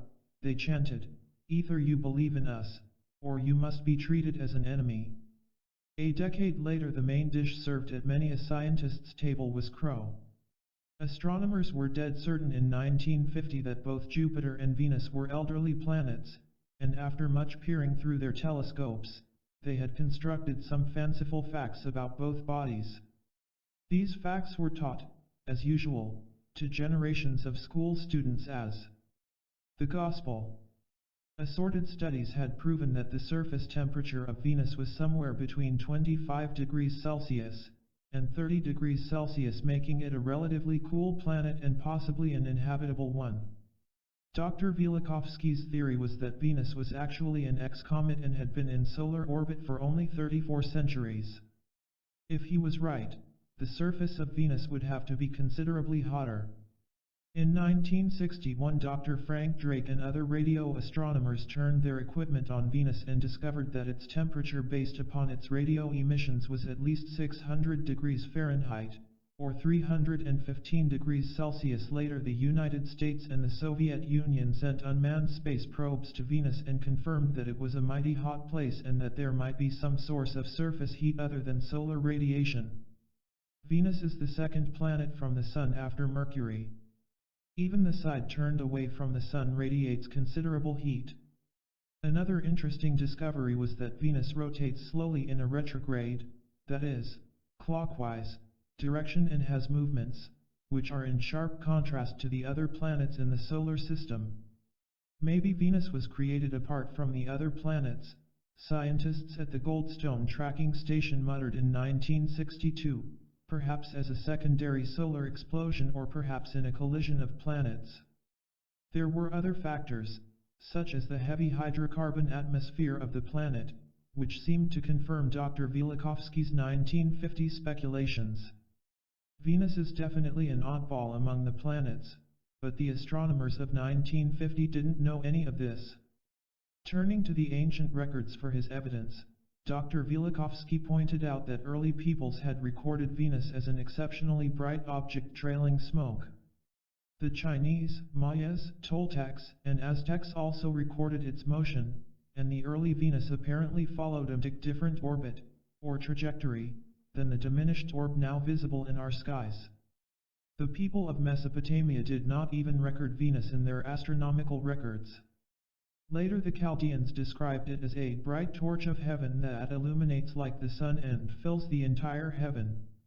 Other far-flung cultures preserved similar comments, all of which suggest that Venus began as a comet which roared very close to the Earth at one point, close enough perhaps to cause tidal waves and spew burning fragments onto the Earth's surface. Another part of Dr. Velikovsky's evidence consisted of the stories of the rain of fire which encompassed the Earth, and he quoted from Mexican texts as well as the records of the Assyrians. If he was right, then some of the oil deposits on Earth were a result of that celestial shower. But geologists have always assumed that oil is created by a process which takes millions of years. Since Worlds in Collision was written, deposits of liquid hydrocarbons have been found and dated in the Gulf of Mexico and elsewhere, giving every indication they are only a few thousand years old. The ancient texts described the comet Venus as coming from the fifth planet, Jupiter. Was this possible? This was the flimsiest part of the Velikovsky theory, and the most widely attacked. Ironically, the very men who advocate the theory that tektites are the result of meteor impacts on the Moon, Chapter 4, are the same ones who deny that a Jovian comet could come into being, perhaps by the same process. Velikovsky proposed a collision of planets as a possible source.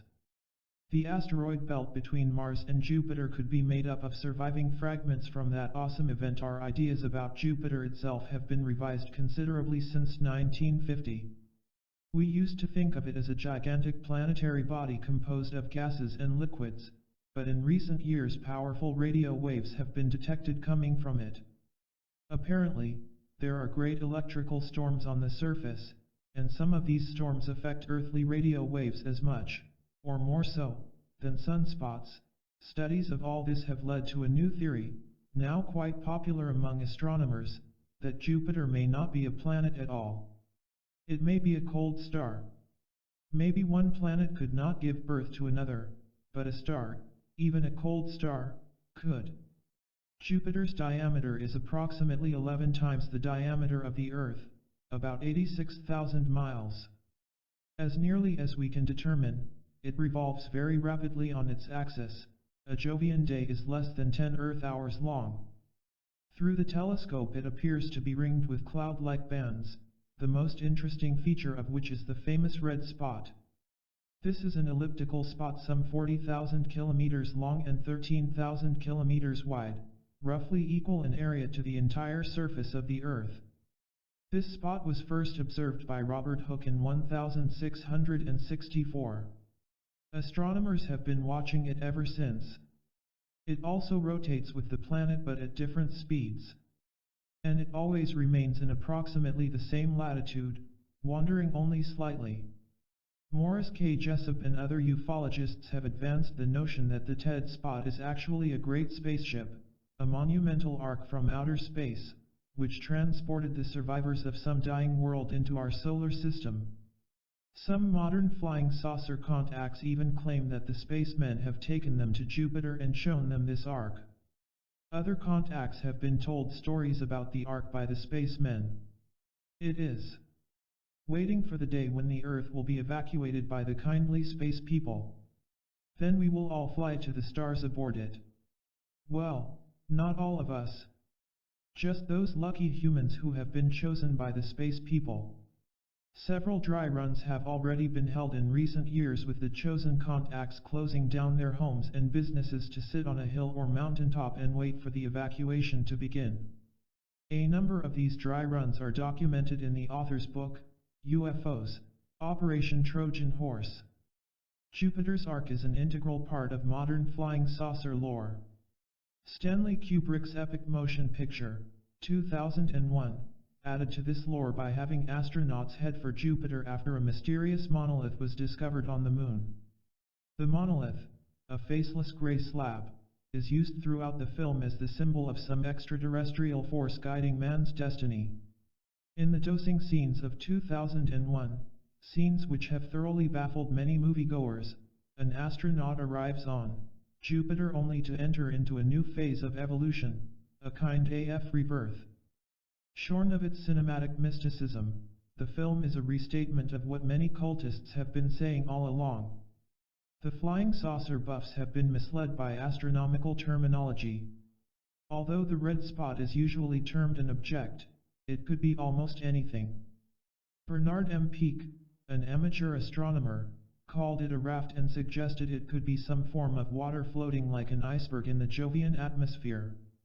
Professor Raymond Hyde, of the British Meteorological Office, proposed in Scientific American in February 1968 that it could be the visible part of a phenomenon known as a Taylor column, a stagnant cylinder of liquid centered above some depression or topographical feature on the planet below. The late Frank Edwards, a radio news commentator and author of UFO books, poetically equated it with a giant eye always turned towards the Earth.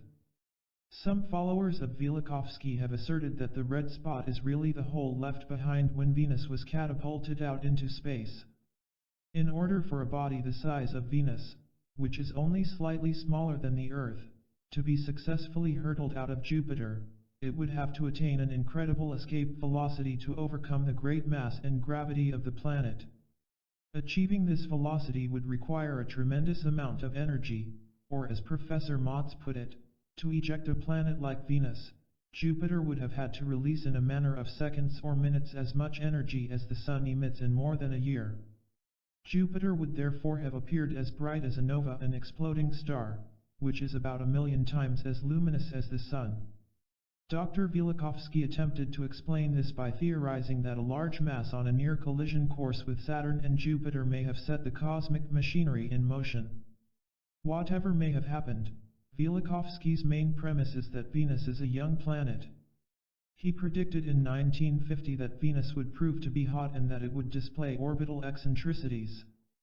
The claims have now been verified. He claimed that the ancient records stand as proof that Venus was not even present in the skies until fairly recent times, that it first appeared as a comet hauling a tail and followed a course somewhat different from its present one. Its passage through our solar system caused massive disturbances on Earth and probably wholesale destruction. There are written records of those disturbances and archaeological and geological evidence of that destruction. In relatively recent times, Venus posed a new mystery. Today's astronomers agree that our sister planet has no moons. But a satellite was observed orbiting Venus in 1672 by a prominent astronomer named Castnell. He saw it again in 1686. Other well-known astronomers, using primitive but adequate instruments, cited it in 1740, 1759, 1764, and 1791. They all noted that it seemed to be about 1/4 the size of Venus itself, giving it a diameter of 2,000 miles, and that it was very bright, almost luminous. It's very hard to lose something 2,000 miles across, even in space. But no astronomer has seen this object since 1791. Flying saucer cultists have taken Venus' vanishing satellite to their bosom, claiming naturally that it was really a gigantic spacecraft, but the object's extreme luminosity could mean that it was a fragment of the Venus comet itself, following a retrograde orbit which eventually sent it into the planet's surface.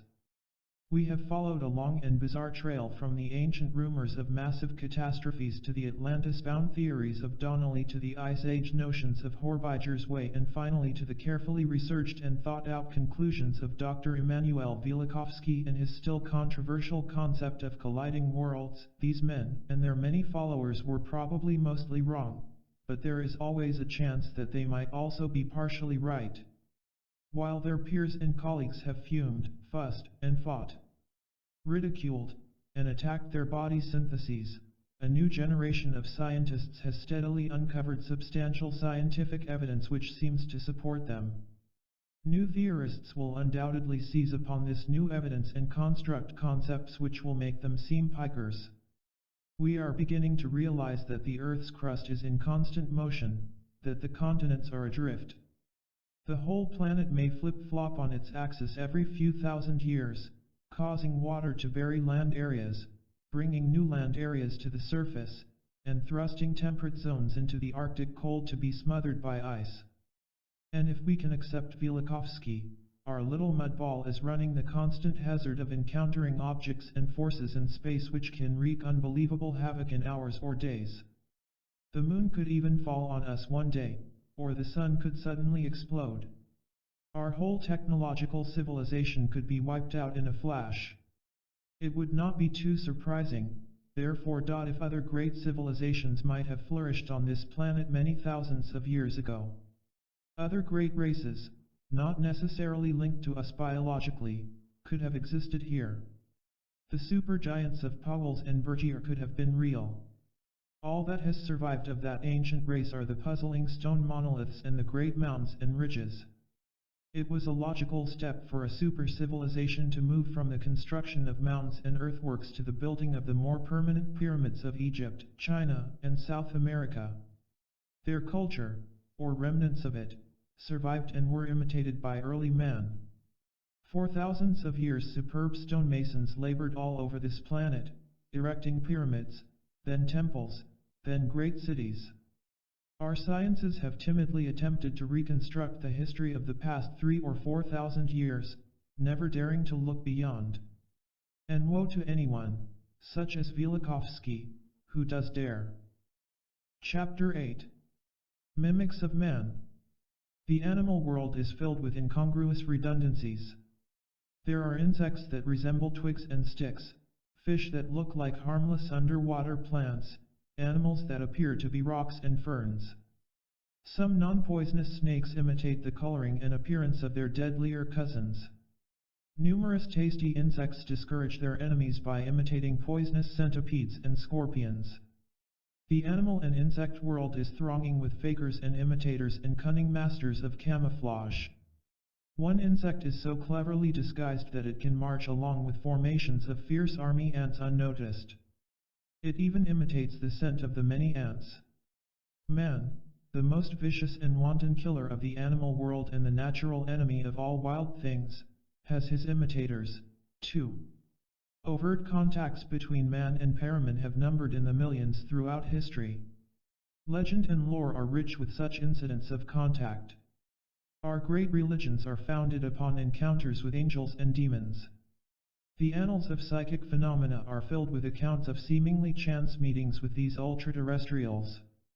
Some of them seem dull and inconsequential and even easily explainable.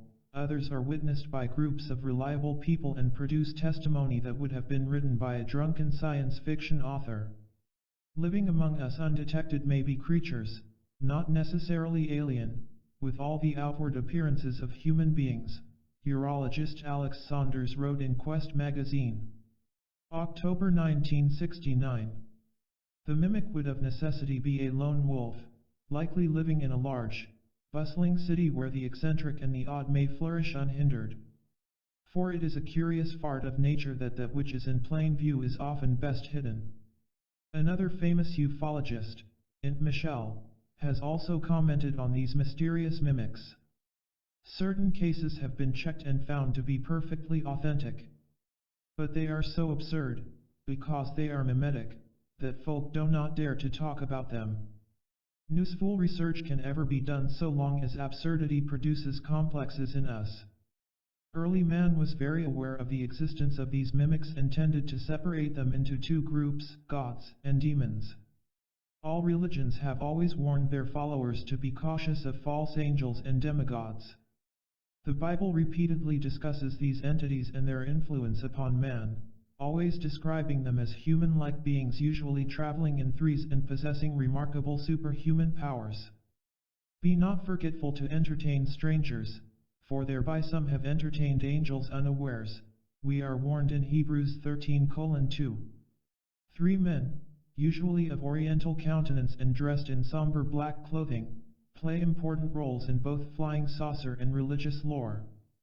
For years the flying saucer researchers who encountered these men in black, MEB, believed they were secret agents of the CIA sent to harass them. These MEB have been seen most often riding about in large black automobiles, usually Cadillacs, and they have engaged in frightening tactics, harassing amateur UFO sleuths. There are hundreds of reports from all over the world in which these mysterious gentlemen have approached UFO witnesses and investigators, warning, even threatening, them to be silent about what they had seen. Since these entities and their big black automobiles have an uncanny talent for disappearing into thin air, investigators examining the stories of their victims have tended to dismiss such accounts as lies and hallucinations. Then, as has happened in so many cases, when these skeptical investigators had MEB encounters of their own, they have panicked in confusion. There has been an appalling number of sudden deaths, suicides, and nervous breakdowns among UFO investigators in the past 20 years. On the religious level, these same MEB, answering the same descriptions of the UFO harassers, have always been regarded as one agents of the devil, or the devil himself. The antics of these characters have kept the devil myth into modern times, and there are still numerous religious cults hopelessly engaged in battling and trying to outwit them, but they always manage to stay one jump ahead of their pursuers. Most of their deeds and manipulations appear to be nothing more than mischievous games. The activities of these para-humans are largely confined to specific areas of this planet, where they appear and reappear century after century. The angels keep their ancient places, poet Francis Thompson wrote. Thus there are many haunted places all over the world, shunned by ancient man or made sacred by him.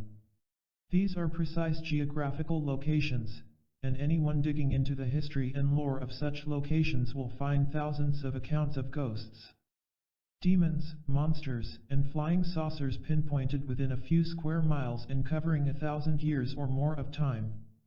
To UFO cultists, such places are windows, entry points for spaceships from some distant planet. Occultists teach that these are gateways, weak spots in the Earth's etheric envelope through which beings from other space-time continuums seep through into our reality. Sussex County in England is one gateway, as are the Mississippi Valley, the Ohio Valley, and parts of our western states, such as the area around Frescott, Arizona. There are literally thousands of these weak spots all over our planet.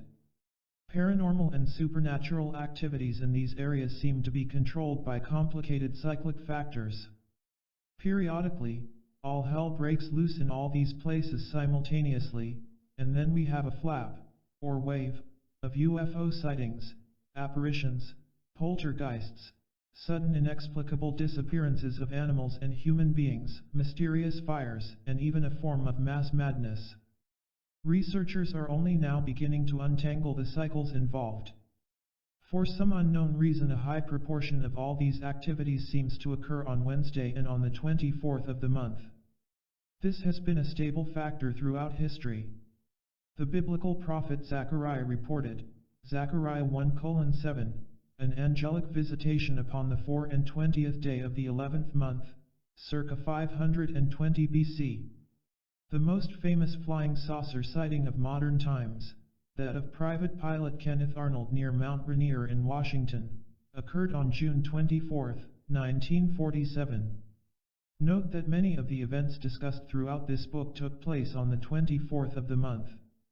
Paranormal events also seem to duster around the 10th of the month. Early peoples were aware of these factors and linked them with the phases of the moon. They thought the full moon influenced human behavior and produced lunacy. Appearances of DFOs and assorted apparitions do seem to increase during specific periods of the lunar cycle, and as noted in Chapter 2, the human mind does seem to be involved. Many of these things have been carelessly dismissed as hallucinations because only certain people can see these things at certain times. However, a great many factors are involved. Recent studies indicate that persons of high psychic potential, who experience prophetic dreams and flashes of extrasensory perception, ESP, are more prone to see these things than people with little or no psychic ability. Polls and tests conducted over the past century by assorted scientists indicate that about 1/3 of the population possesses active or latent psychic abilities. They constitute our main body of 2 witnesses. The other 2/3 have never had any personal experiences of tin sort and so, naturally enough, dismiss AFL of this as utter rubbish. 2 independent statistical studies of available UFO reports were conducted in 1970 and confirmed that the highest number of UFO sightings took place on Wednesdays.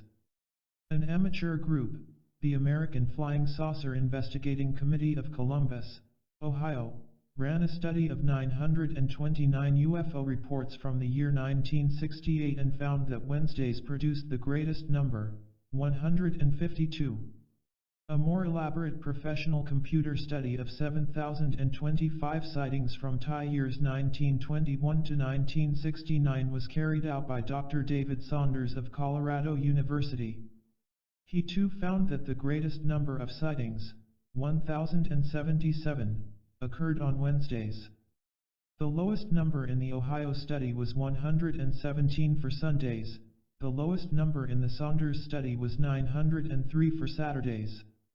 Although these are only pilot studies and much more work along this line will be necessary before any definite conclusions can be reached, it is obvious that these things are not random and sporadic but are governed by a definite time cycle of some sort. Factors of coincidence, innocent errors, misinterpretations of ordinary aircraft and mundane natural phenomenon, weather balloons, and so on must be filtered out. Another computer study of 1,200 anomalies and unusual occurrences, sifted from the works of Charles Fort, was recently carried out by C.L. Mallows of the Bell Telephone Laboratories. Here it was found that a broader cycle of 9.6 years was seemingly involved. The conclusion is inescapable that these cycles of activity, which pass through our world like radio waves of enormous length, must have a common cause. Damon Knight explained in his book, Charles Fort, Prophet of the Unexplained. The cause of the cycles, the controlling force that keeps them in synchrony, must lie outside the Earth. The Bell study includes such diversified phenomena as skyfalls, odd objects dropping out of the sky, unusual storms, rains of frogs, etc., things observed in space, and things seen in the sky. All of these phenomena tended to occur simultaneously in specific months and specific years. The waves or cycles of these events were repeated approximately every 9.6 years. The study dealt largely with data from the 19th century. Ancient magicians and seers were quite familiar with these cyclic factors.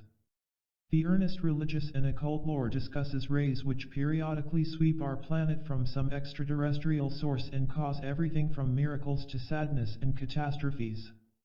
Strangely, the Australian Aborigines, the South American Indians, and the tribes of Africa, as well as the ancient Babylonians and other early cultures, all pinpointed the Pleiades, a cluster of 7 stars, and the constellation of Orion as that source of these rays. Rays from outer space are an integral part of all human folklore. In time all of these intangibles will be puttied down by courageous scientific investigators. Studies of this kind are still very unpopular among scientists. Already we know, or have relearned, that all paranormal manifestations have a tendency to occur in the same places year after year, that they follow specific patterns within our own time scale, that only specific people can witness or become involved in these events. The logical jumping-off place for any future investigation is to study the witnesses in depth and to explore these gateways carefully and methodically. Small groups of psychiatrists, parapsychologists, geologists, and physicists are now engaged in studies of this type. One significant factor, which is hardly a secret to the occultists, is that the window areas tend to be places where peculiar magnetic faults exist. Our haunted planet is covered with magnetic faults, and interestingly enough, many of them are grouped around the ancient mounds, temple sites, and spots where flying saucers are seen most frequently. Psychically oriented people living in these regions tend to have extraordinary experiences with elementals, angels, MEB, and spacemen. Numerous examples will be given further on. A leading authority on mythology and mysticism, poet Robert Graves, recently stated, "There are some sacred places made so by the radiation created by magnetic ores. My village, for example, is a kind of natural amphitheater enclosed by mountains containing iron ore, which makes a magnetic field. Most holy places in the world holy not by some accident, like a hero dying or being born there are of this sort. Delphi was a heavily charged holy place. Back in the Middle Ages the Vatican pointedly ordered that new churches should be constructed on the sites of old temples whenever possible. The tradition of sacred places runs deep and seems to be largely based upon the continuous observations of paranormal manifestations.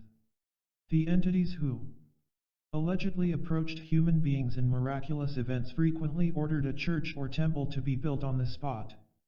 But we didn't need an order to erect great churches at Lourdes and Fatima after the entities appeared there.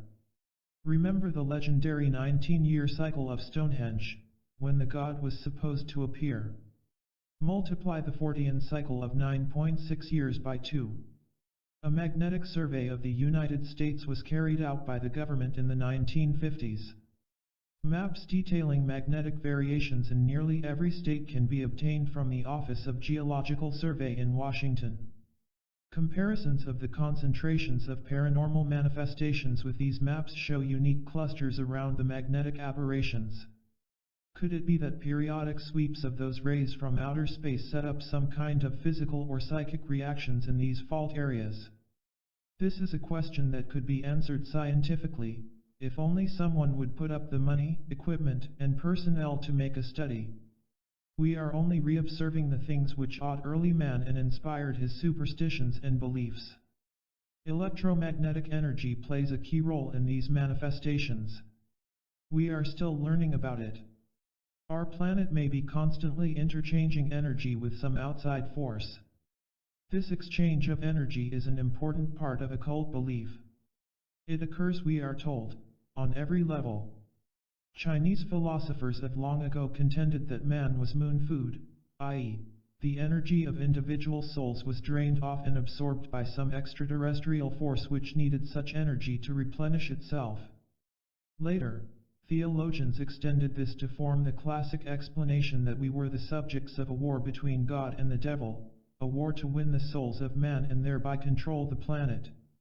Thus, the demons and MIB who appeared in earlier times were supposed to have been after souls.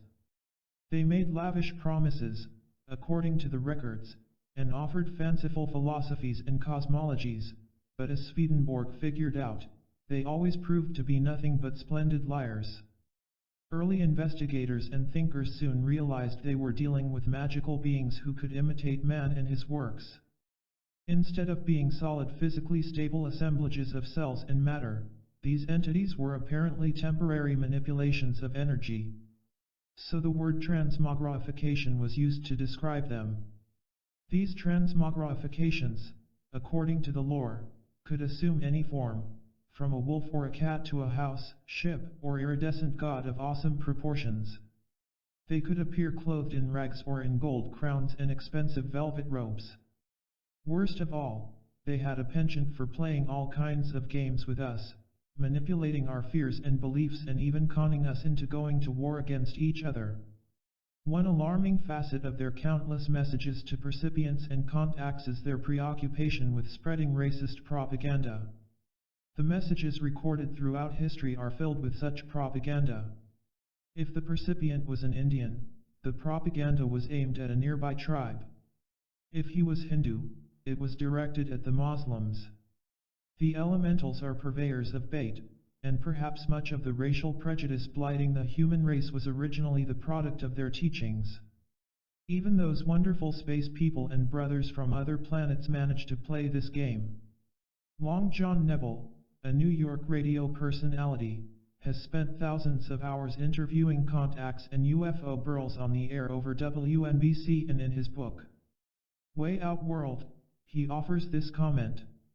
A bit that has always bugged me is the racist propaganda which keeps cropping up from one group to another. In this area, regrettably, I'm unable to name names and cite occasions, since the allusions are always so gleefully phrased so that the offenders could easily deny the intentions of their remarks. But the meaning is there, never doubt it. As is usually the case, the unfavored parties racially speaking are the Jews and Negroes, and the themes of both fascism and communism seem to echo from behind the scenes on more than a few occasions. But it's all part of the action. Some contacts who claim to have visited Mars blandly point out that the planet is divided into zones with the Negro and Jewish Martians carefully segregated from the others. Even contacts of liberal persuasions repeat with some dismay the nastily racist remarks of the Venusians. The Jews are a favorite target of this outer space propaganda, as if they haven't got enough trouble already. Until the past 5 or 6 years, racial prejudice was actually a basic part of all the Western religions. After digging down to the source of these racist beliefs, there are always the ancient teachings of dubious messengers. They have kept the human race stirred up and at each other's throats for thousands of years. Now finally the Catholics are beginning to soften their traditional anti-Semitism, and the Mormons are beginning to face the fact that Negroes ate also human beings. Aside from their inveterate racism, the mimics are also fond of exploiting tense political situations. A band of phantom Indians plagued the settlers of Gloucester, Massachusetts, back in 1692. They appeared night after night, skirmishing with the English and firing bulletless guns. Although the Indians never killed or scalped anyone, the colonists were understandably upset and heavily fortified their positions. The English became convinced that they were not real Indians, Sir Walter Scott reported, but that the devil and his agents had assumed such an appearance. The North American Indians have innumerable legends about an entity they called the trickster because he would turn up occasionally and play wild and vicious pranks.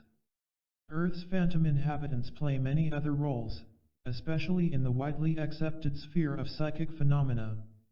Telly Savalas, the famous character actor, told Hollywood reporter Dick Kleiner a weird story involving a black Cadillac. It happened when Savalas was young and flat broke. His car ran out of gas on Long Island, and after he started walking, a black Cadillac seemed to appear from nowhere, and the driver offered him a lift. The driver was dressed entirely in white, a refreshing switch, and said very little. But at one point he offered Savalas $1 to buy some gas. The actor insisted that the nun write down his name and address on a slip of paper so he could be repaid. They found a gas station, and the driver waited while Savalas bought a can of gasoline. Then they drove back to his own car in silence. "I know Harry Agnes," the driver said suddenly. Savalas asked who Harry Agnes was. "He's a utility infielder on the Boston Red Sox," the man answered. That was the end of the conversation. The man waited while Savalas poured the gasoline into the car, gave him a push to get him started, and then drove off with a wave. The next day Savalas was shaken by newspaper headlines announcing the sudden death of Harry Agnes. He decided to call the phone number on the slip of paper given to him by the man in the white suit. It was in Massachusetts, and a woman answered. Savalas told her he wanted to speak to Bill, the name on the paper. There was a pause, and another woman came on the lyre. "I first met Bill last night," Savalas began, "and something happened, and I wanted—" "You met him last night," she interrupted, choking on sudden tears. Then she told him that her husband Bill had been dead for 3 years. Later she met with Savalas in New York and told him that her husband had been buried in a white suit. She showed him the last letter her husband had written, and Ha was startled to see that the handwriting exactly matched the handwriting on the slip of paper given him by the Cadillac driver. The whole fabric of psychic belief is woven from such stories, which number in the many thousands and are accepted by millions as proof of survival after death. But investigators informed in the antics of the ultra-terrestrial mimics are obliged to look deeper. These entities labor to cultivate belief in various frames of reference, and then they deliberately create new manifestations which support those beliefs. Savalas rode in a physically real Cadillac and spoke with a seemingly real man. If the incident was only a joke of some land, it was a very complicated and pointless one. Phantom campers, vehicles with built-on trailers, have been widely reported in the western states in recent years. And we have reports of phantom airplanes and helicopters by the hundreds. In the 1930s, thousands of people in northern Europe saw formations of mysterious aeroplanes over Norway, Sweden, and Finland. Despite extensive searches by the military forces of several countries, the source of these ghost flyers, as they were called, was never determined. During World War and military intelligence groups collected a number of phantom airplane sightings from pilots returning from missions. Crews of several bombers from the 92nd Group reported the following over Germany. 4 P-47s, thought to be friendly American aircraft flown by the enemy, were observed on the approach to the initial point at 22,000 feet, heading 120 degrees magnetic. These aircraft flew out to the side and parallel with the combat wing formation in the manner of fighter escort. They suddenly executed a 90 degrees turn in towards the head of the combat wing formation. These aircraft were originally at 800 yards on port beam. They approached to 300 yards, when they nosed up and away, showing a full plan view of themselves. Positive identification is claimed. The aircraft had brown fuselages, and the wings were a very dark color, almost black. No white cowling and no white tail markings were observed. No insignia was observed, and the aircraft did not open fire. Several B-17s fired on them. The last P-47 escort had long since departed, and the enemy aircraft had been attacking for some time at this point. The opening theory expressed in this intelligence report, 4 P-47s, thought to be friendly American aircraft flown by the enemy, was proven invalid. The mystery planes did not fire at the American bombers, but were fired on instead. If the Germans had attempted such a ploy with captured aircraft, they certainly would have painted appropriate insignia on the planes. And after having succeeded in getting within 300 yards of the bombers, the pilots, if they were German, would certainly have opened fire. Instead, they scooted away, never to be seen again. Low-flying mystery aeroplanes reported in 1969–70 were most often described as resembling P-38s, the twin-engined, dual-fuselage fighters used in the Pacific in World War II. They were fast, noisy aircraft, but our mystery planes move very slowly and in complete silence. They execute impossible maneuvers, such as sudden right-angle turns, and disappear as mysteriously as they had come. Only 3 handful of P-38s are still operational, and they were not the culprits in these cases. Like the ghost flyers of 1934, they are a dull gray and violate all regulations by failing to show any license numbers or insignia. Could these phantom aircraft be part and parcel of the same phenomena which produce phantom automobiles and campers? Could they also be apparitions and transmogrifications of energy that can be properly categorized with the disappearing Indians of Gloucester? The evidence suggests that this could very well be the case. In other ages, flying ships were sometimes reported. Flying Saucer Review, May–June 1970, reprinted a fascinating story from 1743. A farmer near Pybio, Wales, claimed he had seen a flying sailboat that year. He estimated that it was about 1,500 feet in the air and could have been about 90 tons. The keel of the ship was plainly seen, thus ruling out mirages of ships far out to sea. Similar phenomena had been reported in the same area about 10 years previous.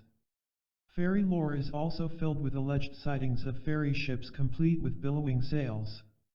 Our problem is compounded by these amazing, confusing, and alas, scientifically inadmissible subjective observations.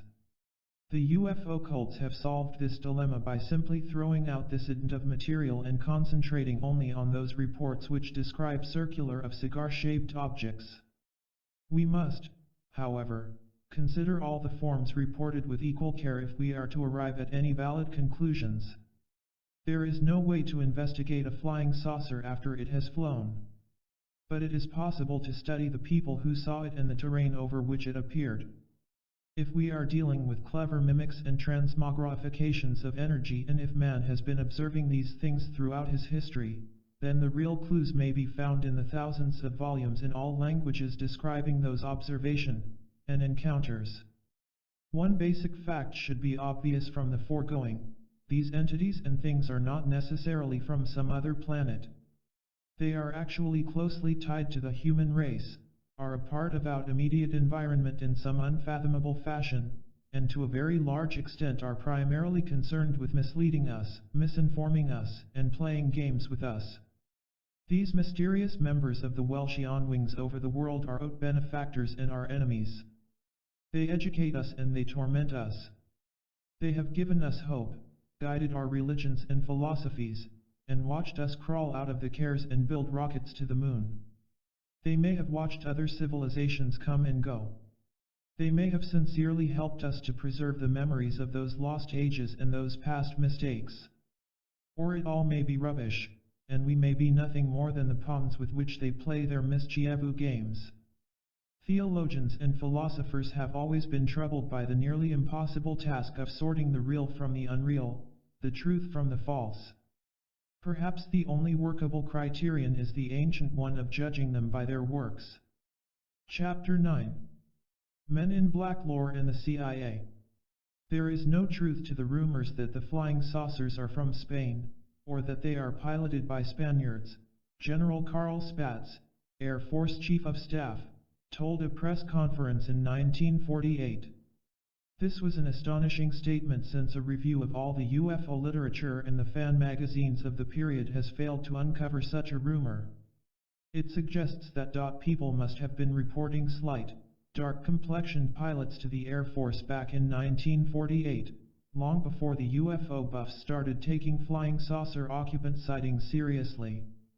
In his detailed report on the Maury Island UFO hoax of 1947, Kenneth Arnold also describes meeting a small, dark foreign-looking man who was tinkering with the motor on a beat-up boat in Tacoma Harbor. Ray Palmer, editor of Amazing Stories in Chicago, had commissioned Arnold to investigate the puzzling Maury Island affair, which began when a donut-shaped object had rained slag onto a boat near Maury Island. Pieces of that slag had killed a dog aboard the boat and slightly injured a boy, the son of Harold Dahl, who was piloting it. Early the next morning, according to Dahl's story, a 1947 Buick drove up to his home and a black-suited man of medium height visited him. This man, Dahl said, recited in detail everything that had happened the day before as if he had been there. Then he warned Dahl not to discuss his sighting with anyone, hinting that if he did there might be unpleasant repercussions which would affect him and his family. Since Dahl and the others had not yet told anyone of their sighting, and since UFOs were still publicly unknown, Arnold's sighting over Mount Rainier and the attendant publicity did not occur until 3 days later. Dahl was naturally nonplussed by his strange visitor. This was the first modern MIB report. Dahl's boss, Fred L. Chrisman, he also owned the boat, became a central figure in the mystery. Dahl himself vanished soon after his interview with Arnold, and efforts by later investigators such as Harold Wilkins, a British author, have failed to locate him. Chrisman had been a flyer in World War II, and he was suddenly recalled into the service in 1947, flown to Alaska, and later stationed in Greenland. In recent years, the amateur sleuths engaged in investigating the alleged conspiracy to assassinate President John F. Kennedy have tried to implicate Chrisman. District Attorney James Garrison of New Orleans subpoenaed one Fred Lee Chrisman of Tacoma, Washington, to testify before the grand jury, listening to Garrison's evidence against Clay Shaw, according to Wire Service Stories in November 1963.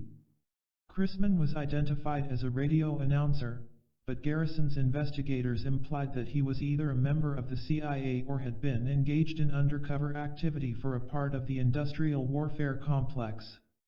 He allegedly operated under a cover as a preacher and was engaged in work to help gypsies.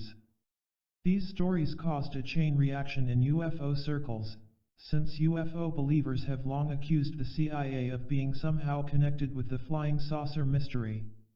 Of course, the CIA was in its infancy in 1947 at the time of the Maury Island case and was then largely staffed by naval personnel from World War I intelligence units.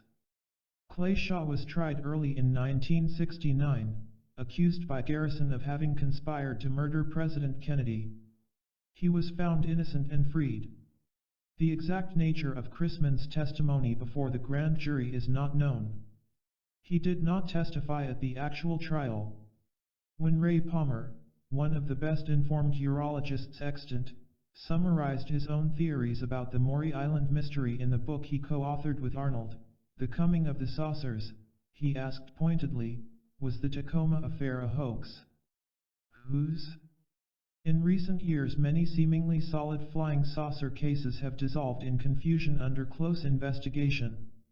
Often they appear to be outrageous hoaxes perpetrated by some mysterious third party, although the general tendency is to blame the innocent witnesses. These bizarre hoaxes are often identical to the mischievous fairy hoaxes and games of an earlier epoch. The Maury Island case fell apart in Arnold's hands. The slag samples given to him by Dahl and Chrisman were switched by someone. 2 investigating Air Force officers, Brown and Davidson, were killed when their plane crashed shortly after leaving Tacoma. Dahl vanished. Chris Ron was literally exiled to Greenland for 2 years. Tacoma newsman Paul Lance, who helped Arnold in his investigation, died suddenly a short time later. Palmer claims that a cigar box filled with original slag samples was stolen from his Chicago office soon afterwards. At one point Ted Morello of the United Press took Arnold aside and told him, "You're involved in something that is beyond our power here to find out anything about. We tried to find out information at McCord Field, the Tacoma Air Force Base, and drew a Wade, and we have informants there who practically smell the runways for news.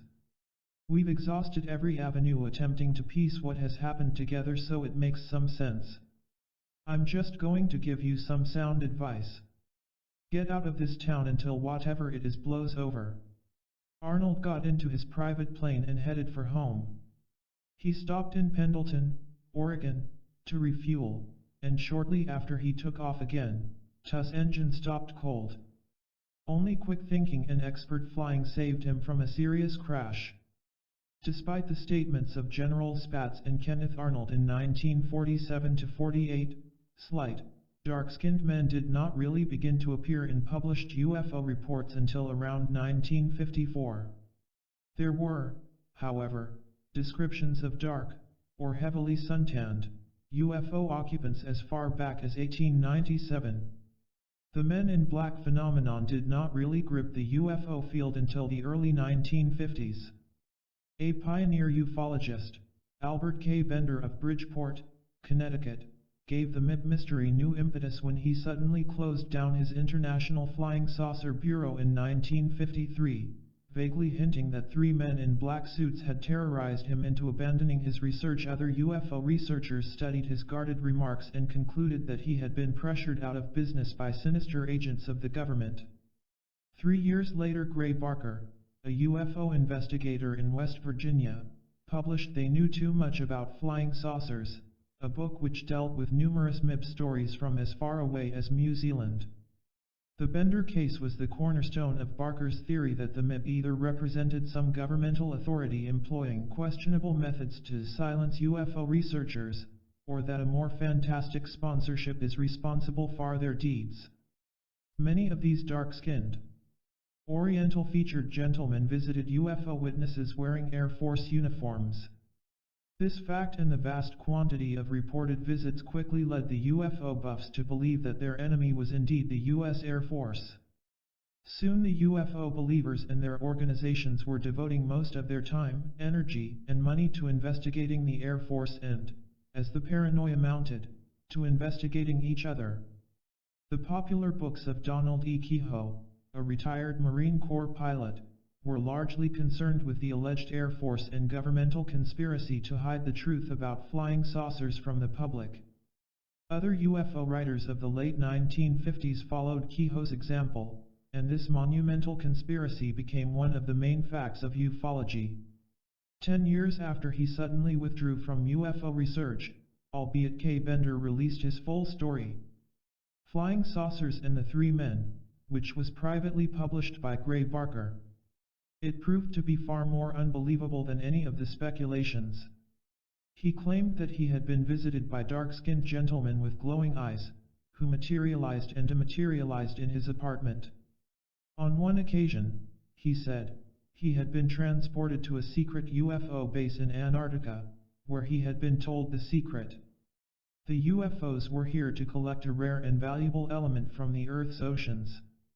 The project would be completed in the early 1960s, he was told, and then the flying saucers would leave our planet, and he would be free to write about his experiences. Bender's revelations made no sense to the UFO coterie, since few of them were acquainted with demonology and the fairy myths of the Middle Ages. They did not realize that his purported experiences followed classic patterns. In addition to his interest in flying saucers, Bender had also been involved in a study of black magic, and black magic, as we shall soon see, has always been a major method for conjuring up elementals. He had been plagued by odors of sulfur and strange poltergeistic manifestations during the period of the visitations. He also suffered certain medical effects, such as chronic headaches and lapses of memory, which are common symptoms of the contactee syndrome. The UFO buffs quickly branded Bender a nut who was trying to get rich from flying saucers. Actually, his book sold only a few thousand copies to the UFO hardcore and made him the subject of considerable criticism and ridicule. Countless MIB-type stories have now been collected and published by UFO investigators all over the world. Even the stuffy anti-UFO report of Colorado University, a study which had been commissioned by the Air Force in 1967, discussed a few cases. Case number 52 of the report occupies 18 pages and discusses in detail the strange experiences of a Santa Ana, California highway inspector named Rex Heflin, who took a series of Polaroid photographs of a circular object near a Marine Corps airfield on August 3, 1965. He had copies made of these pictures, fortunately, and turned over the originals to two men who claimed to represent the North American Air Defense Command, NORAD. Later NORAD officials emphatically denied that any of their personnel had visited Heflin, and the original photos have never been located. 2 years later, soon after scientists from Colorado University began their investigation of the Heflin case, he received another group of strange visitors. They appeared at his home at dusk on Wednesday, October 11, 1967, dressed in Air Force uniforms. Because of his earlier experience, Heflin inspected their credentials carefully and wrote down their names and other information. They questioned him about the photos and asked him if he knew anything about the Bermuda Triangle, an area where many planes and ships have vanished. During the questioning, the witness says he noted a car parked in the street with indistinct lettering on the front door, the Colorado report states. In the back seat could be seen a figure in violet, not blue, glow, which the witness attributed to instrument dials. He believed he was being photographed or recorded. In the meantime, his FM multiples radio was playing in the living room, and during the questioning it made several loud audible pops.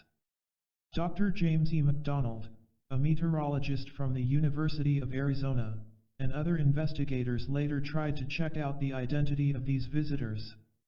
Again, they drew a complete blank. Despite their credentials and uniforms, these men were apparently imposters. Numerous other witnesses have also reported visits from men in big black cars, usually Cadillacs, with peculiar purplish glows lighting their interiors.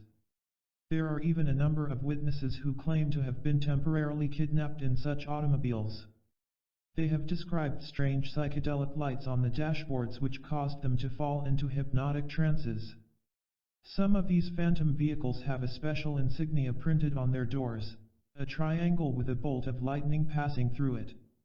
In other cases, witnesses said the symbol was the classic triangle with an eye, the ancient symbol for the deity, and the MIB identified themselves as agents for the Nation of the Third Eye. Such stories are rarely given wide circulation and are almost never published. So it is quite interesting that so many far-flung witnesses managed to come up with the same identical details. One of the first clues that a UFO flap was about to break on Long Island in the spring of 1967 was a series of random reports describing strange oriental or gypsy-like entities parading across people's lawns in the middle of the night. One man living on an isolated farm near Melville, New York, said he saw a metallic disc hovering a few feet above one of his fields in broad daylight. A ladder was hanging down from it, he said, and as he watched, it was retraced into the object, and the whole thing flew off soundlessly. A few days later he answered a knock on his door and was surprised to see a gypsy lady standing there. She was dressed in a long gray gown and wore sandals. Her skin was a deep olive and her eyes had an oriental cast. She was about 5 feet 4 inches tall, and her hair was long and so black that it looked dyed. "I have traveled a long way," she said in a low, accented voice. "May I have a glass of water? I must take a pill." He gave her the water, and she took a round green pill, thanked him, and left. He was puzzled that there was no car in sight. He lived on an isolated back road, and visitors, especially visitors traveling by foot, are very rare. "I have traveled a long way" is an old Masonic passphrase and is frequently used in these contacts. Sometimes the simple phrase, "What time is it?" or "What is your time?" is substituted. The pill-taking ploy is also a common procedure.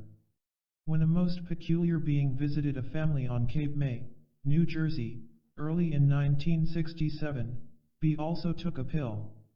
He too had traveled a long way, and after conducting an inane interview with the family, he stepped into the night, got into a black Cadillac, and drove off with the lights out. A full summary of this case was published in Flying Saucer Review's second special issue.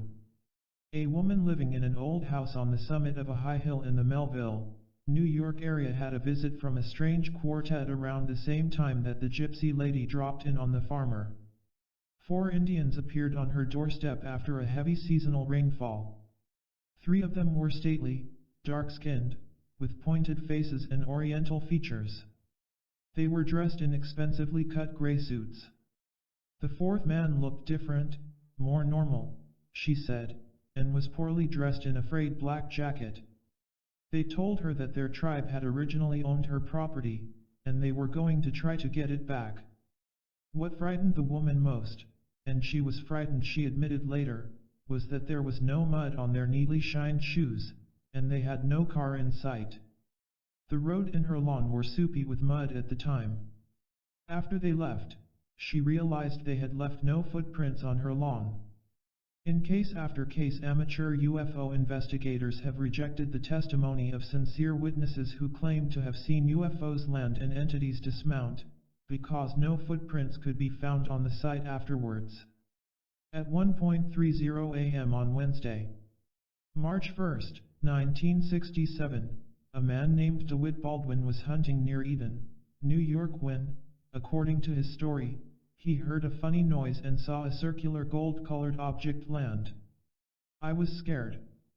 I didn't know what to do, Baldwin said. While I was watching it, a door opened, like a sliding elevator door, and a man walked out and down the incline of the machine. He was dressed in a sort of black tight-fitting suit like a flyer and had on some sort of helmet and goggles. He asked me what I was doing. He wasn't white, and he wasn't a Negro. He talked very plainly with no accent. I told him I was hunting. He asked me if I was born here, and I said no, that I was born in Georgia. He took my gun, looked at it, and handed it back to me. He told me he would be back, walked up the saucer, got in, and seconds later zipped out of sight. Mr. Baldwin found a crack in the muzzle of Ms. shotgun after the man had examined it. Neither the object nor the pilot left any marks in the fresh snow. Local UFO investigators regarded this as proof that Mr. Baldwin had fabricated his story and was merely seeking notoriety.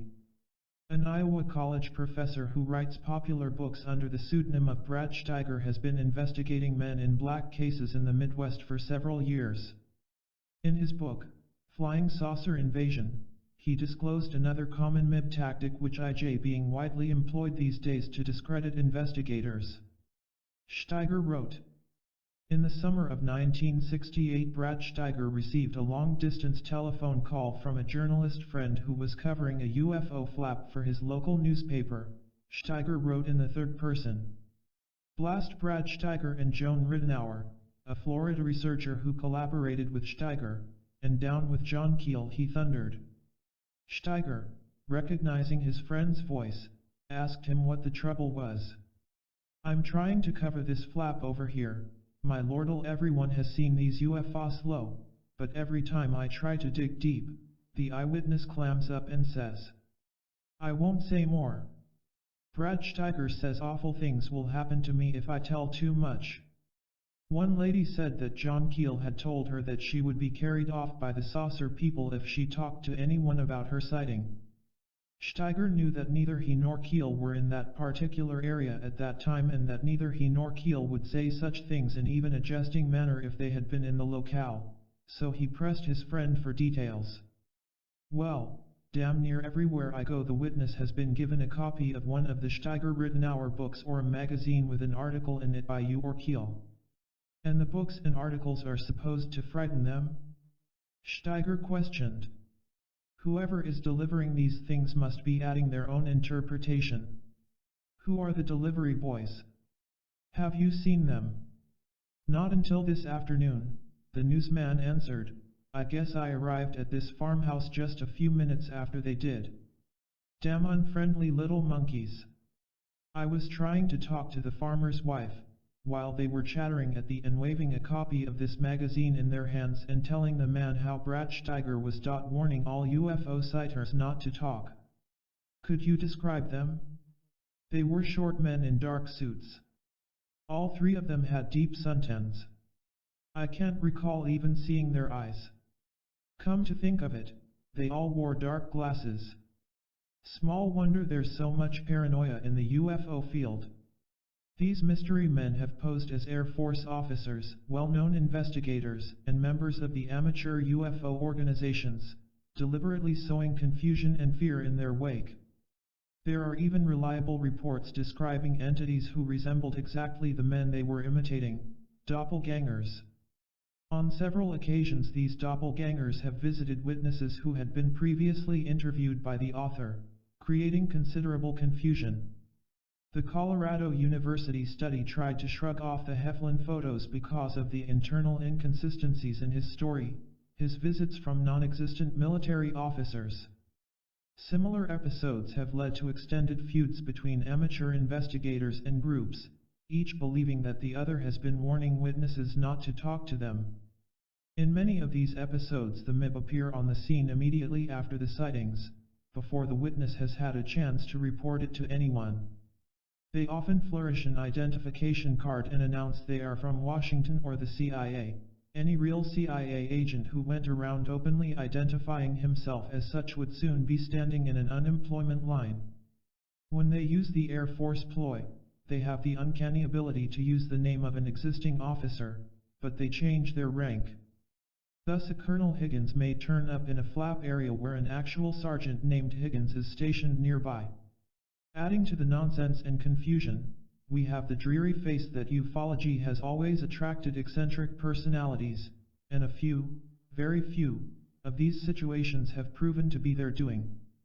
One quasi-scientific UFO group maintains an office in Washington, D.C., and some of their members are fond of waving their membership cards about authoritatively, giving the false impression that they represent a government agency. The whole mess began in Tacoma in 1947. Since then the MIB manifestations have created a body of myth and lore fingering the federal government as the sinister silencer of UFO witnesses and censor of UFO news in the press. There is no UFO censorship, as the publication of this hook attests. The hardcore UFO buffs maintain these myths, however. They ignore the massive evidence found in the other frames of reference which points to the puzzling existence of the para-human mimics of man who have always been engaged in mischievous, and sometimes malicious, shenanigans.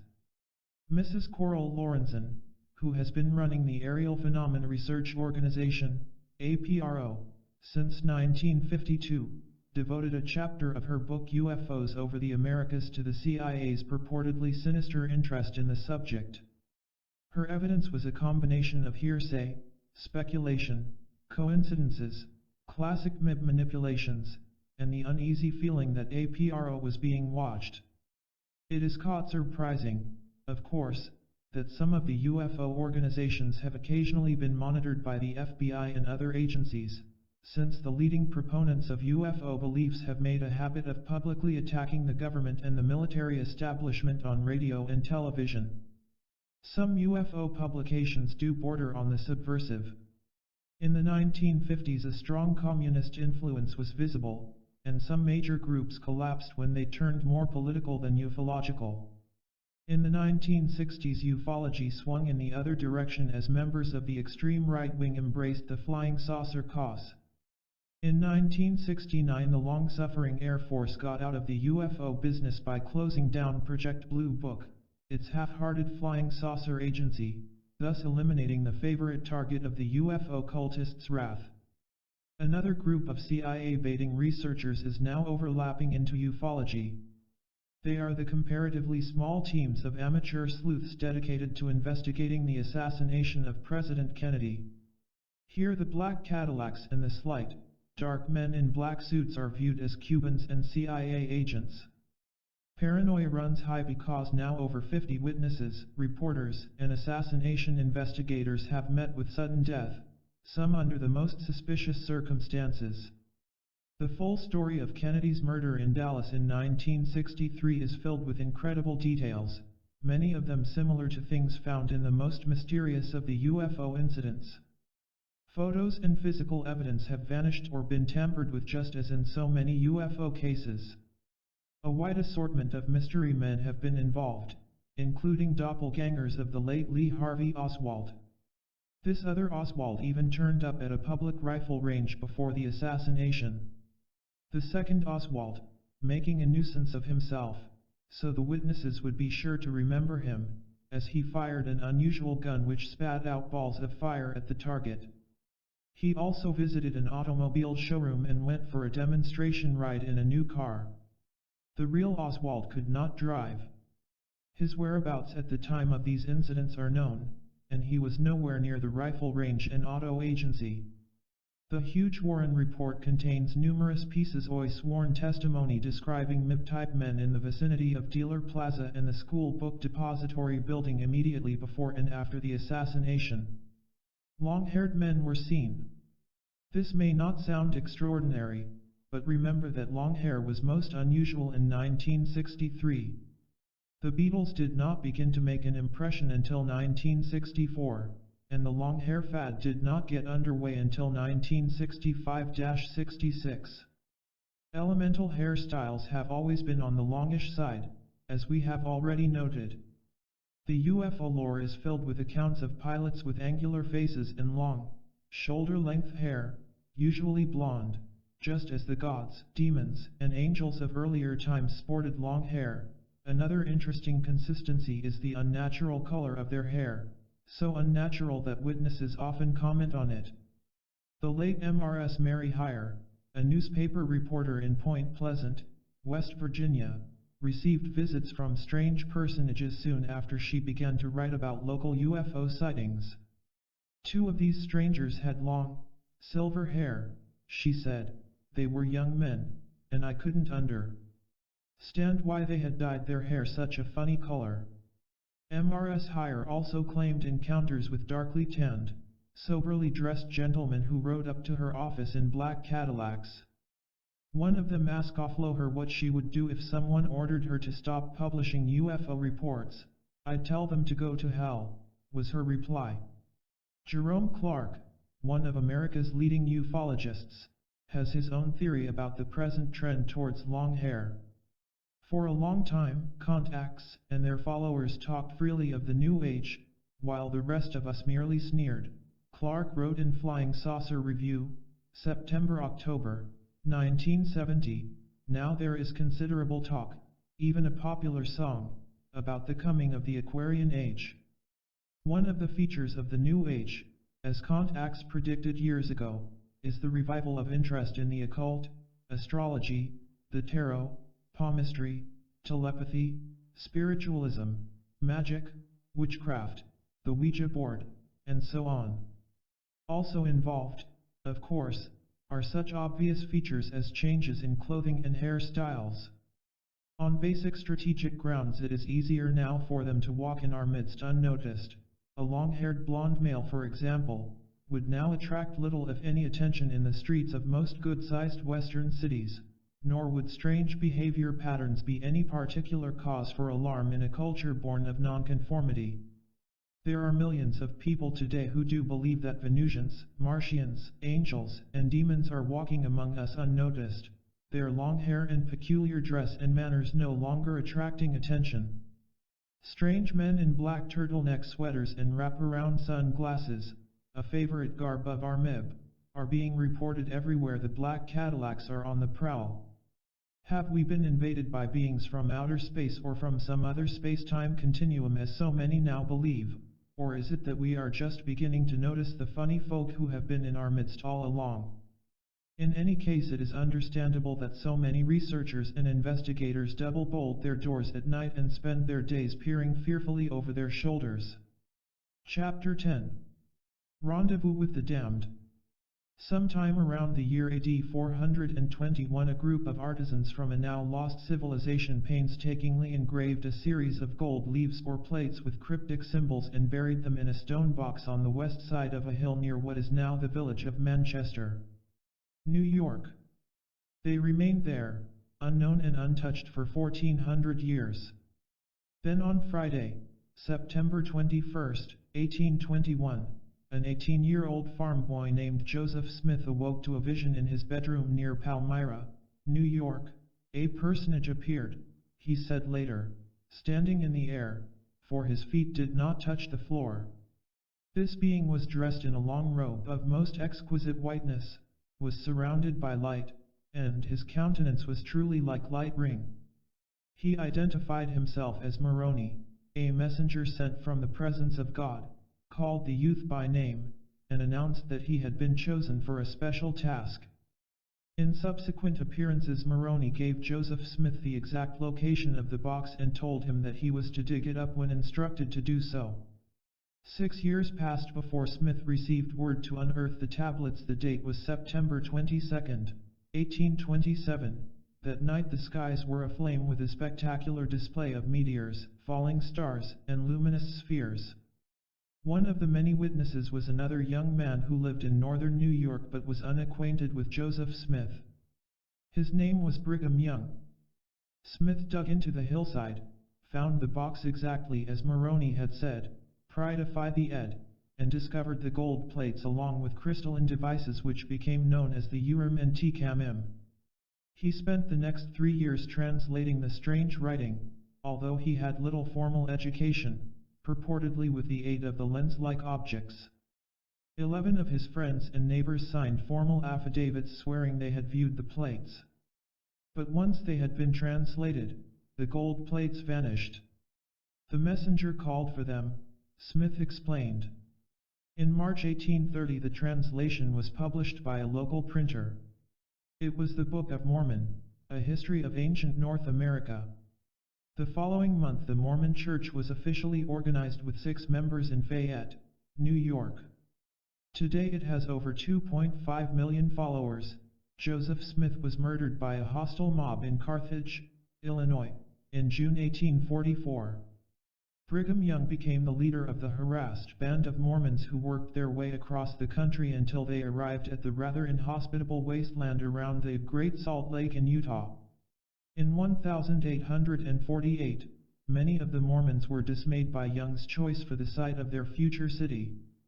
But a year later the California gold rush began and the gold-mad hordes charging westward all paused at Salt Lake City for supplies.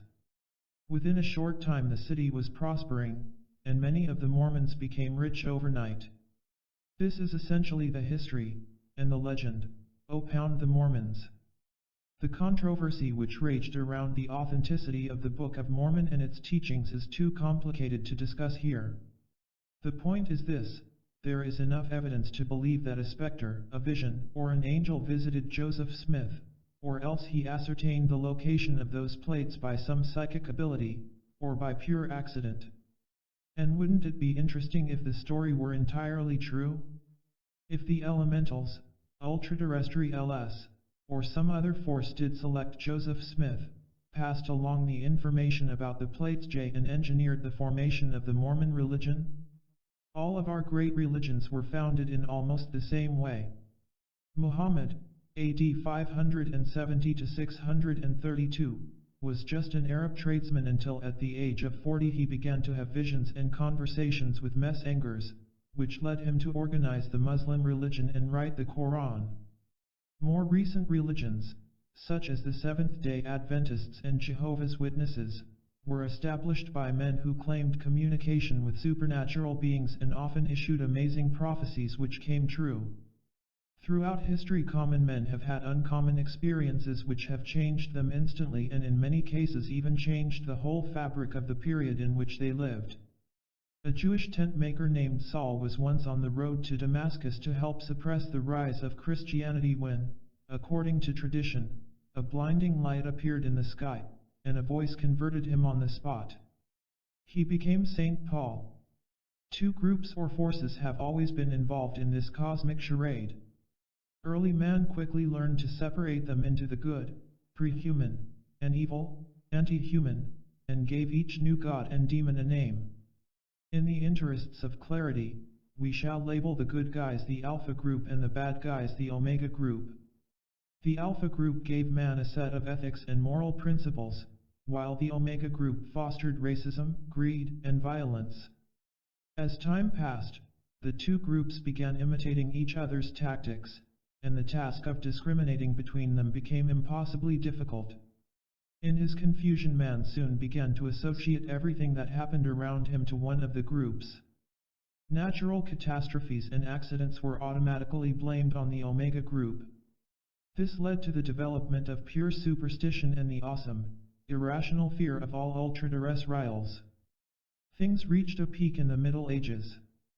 Then every new and radical invention was regarded as an invention of the devil, and men such as Galileo, who came up with new scientific discoveries running contrary to the accepted cosmological view, were jailed or burned at the stake. The Omega group delighted in spreading false interpretations of the universe and false religious teachings. For every Buddha and Muhammad there were 10,000 Cyrus Teeds. Who was Cyrus Teed? He believed that the universe was a sphere and that the earth was hollow and that we live on the inside of it. Born in 1839, Teed took up the study of alchemy in Ithaca, New York, and at the age of 30 he received his first visit from a beautiful female entity who materialized in his laboratory. Following the pattern of such contacts, she first informed him of his past incarnations. He had been mighty kings and great men in past lives. Naturally, no one ever approached by these entities has ever been identified as of lesser station. Then she proceeded to give him a detailed history of the cosmos, complete with her own special terminology which, of course, he adopted. He began to write pamphlets and books on this new cellular cosmogony, became a powerful public speaker, and gradually built a following for his profitable Koreshan cult. He used the pseudonym Korsh. He settled finally in Fort Myers, Florida, where he established his New Jerusalem with about 200 followers. He died in 1908 of injuries resulting from an altercation with the local sheriff. Teed had promised that he would rise again after death. He was buried in a concrete tomb on the island of Estero, and a violent hurricane carried his tomb off in 1921. His body was never recovered. This event gave the Koreshan cult new impetus, and it survived into the 1940s. Teedic ideas permeate the thousands of books written in every language by percipients and contacts. He proposed, for example, the existence of a supersun which served as the ultimate source of the universe. Albert K. Bender claimed that the space people described this central body to him also. Many variations of this concept exist in the literature. Long before Albert Einstein published his famous theory of relativity in 1905, Einsteinian ideas were being expounded by the ultraterrestrials and published by enthused percipients. The Big Bang theory currently in favor with leading astronomers is that the universe began when all matter condensed into a single enormous body, which then exploded. The fragments of that explosion, including our own solar system, are now hurtling outwards from the center at tremendous velocity, but eventually they will follow the curvature of space as envisioned by Einstein and return to reform a new central body. Then the whole cycle will start over again. Teed and his ilk have been talking about this same thing in their own peculiar way for centuries. Scientists and doctors who have examined people claiming visions and visits with ultraterrestrials have been puzzled by their apparent normality. In many cases the percipients have seemed too unintelligent, unimaginative, uneducated, and too sincere to have simply invented the complicated, profusely detailed stories they relate. The contactee syndrome is not a form of insanity, but insanity, particularly paranoid schizophrenia, frequently develops after the contacts begin. Investigators, however, are still debating which came first in some cases, insanity or contact. The first complete psychological study of a percipient took place in the 1890s, when Theodore Flournoy, a professor of psychology at the University of Geneva, investigated the strange phenomena surrounding a girl known as Helen Smith. Beginning in March 1892, Ms. Smith started to receive messages through automatic writing, a process in which the recipient merely holds the pen, and some other force moves it. Soon she was going into trances and speaking in a man's voice with an Italian accent. He identified himself as Leopold and proved to be something of a rascal, prefacing his communications with phrases such as, "I am here. I wish to be master of this sitting." Then all kinds of poltergeist-y activity would begin. Later, however, Victor Hugo, the deceased author, came through the medium and offered advice on how to handle the evil Leopold. The clash between Leopold and Victor Hugo escalated into a classic ultra-terrestrial game, just as the modern UFO contacts are caught up in the games waged between the spacemen and the evil men in black. Then at 3:15 am. On the morning of September 5, 1896, Helen woke up and had a strange vision. She viewed, she said, a foreign landscape with a beautiful blue-pink lake whose shores were joined by a transparent bridge. A crowd of peculiar people approached the bridge. A man of dark complexion carrying an instrument somewhat resembling a carriage lantern in appearance, which, being pressed, emitted flames and which seemed to be a flying machine, stood on the center of the bridge. Using this instrument, he flew off the bridge, touched the water, and flew bait again. By the end of that September, the dark Caucasian man had become a part of Helen's life. He appeared and disappeared suddenly when she was alone and fully conscious. Often he spoke to her in a strange unknown tongue. His name was Aston, and he was from Mars, he told her soberly. He looked more an Oriental or last Indian. On a number of occasions he guided her to his home on Mars, at least in her visions and hallucinations. Usually he was dressed in beautifully embroidered robes. Miss Smith described at length the vehicles on Mars, stating they had neither wheels nor horses, and people seemed to fly about in them. Helen quickly learned to speak the strange Martian language. Her automatic writing also developed a new twist. She began writing in unknown symbols but was able to decipher them and translate Martian into French. These symbols had the Oriental characteristics which have been so often described by modem flying saucer contacts who claim to have been aboard the craft. In later periods, Helen would sometimes lapse into this language in the course of normal conversation without realizing she was doing so. It was not, Auernwa noted, the kind of gibberish that children make up when they are playing at being Chinese or Indian. It was an actual language which could be broken down and studied. Other Martians turned up answering to the names of Remy and Esinal. Soon Helen's world was peopled with strange beings with long hair and long fingers, both common characteristics of the UFO entities described by contacts, who led her off on spiritual trips to other planets. On November 2, 1898, Helen reported rising at 6:15 am and feeling an invisible arm clasp itself about her waist.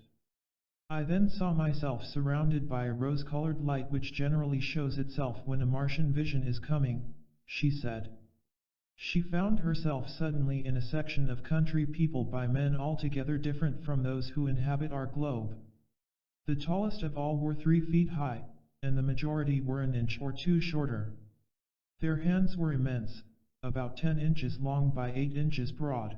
They were ornamented with very long black nails. Their feet were also of great size. These little men of 1898 resided in simple houses, all low, long, without windows or doors, and each house had a little tunnel about 10 feet long running from it into the earth. The roofs were flat, supplied with chimneys or tubes. All of the things described in Flowery's 447-page study, From India to the Planet Mars, published in 1900, have been repeated endlessly in the occult and UFO literature in other cases. The little men have since earned a special place in flying saucer lore. Flournoy speculated that Leopold and Aston could have been the same entity in different guises. Perhaps he was aware of Swedenborg's warning centuries earlier that the ultra-terrestrials could assume any identity, and more interestingly, if the percipient accepted their identity, they would eventually believe themselves that they were Moses, Napoleon, or Aston.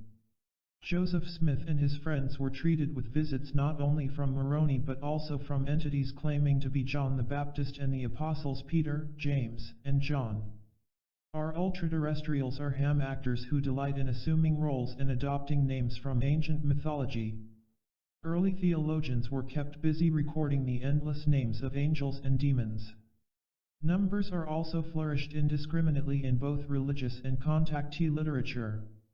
The Bible contains long chapters giving elaborate but seemingly meaningless measurements.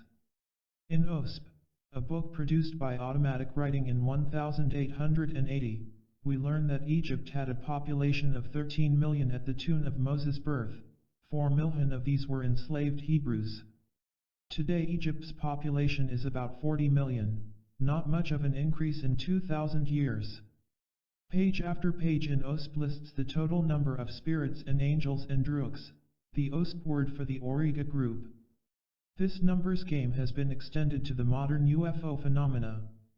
On August 7, 1965, 3 prominent men in Venezuela were present at a UFO landing and had a conversation with 2 tall, 7 to 8 feet, beings with long yellow hair, large penetrating eyes, and one-piece metallic coverall-type garments.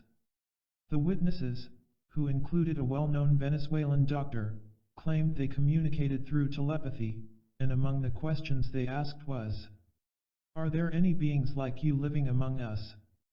"Yes," came the reply.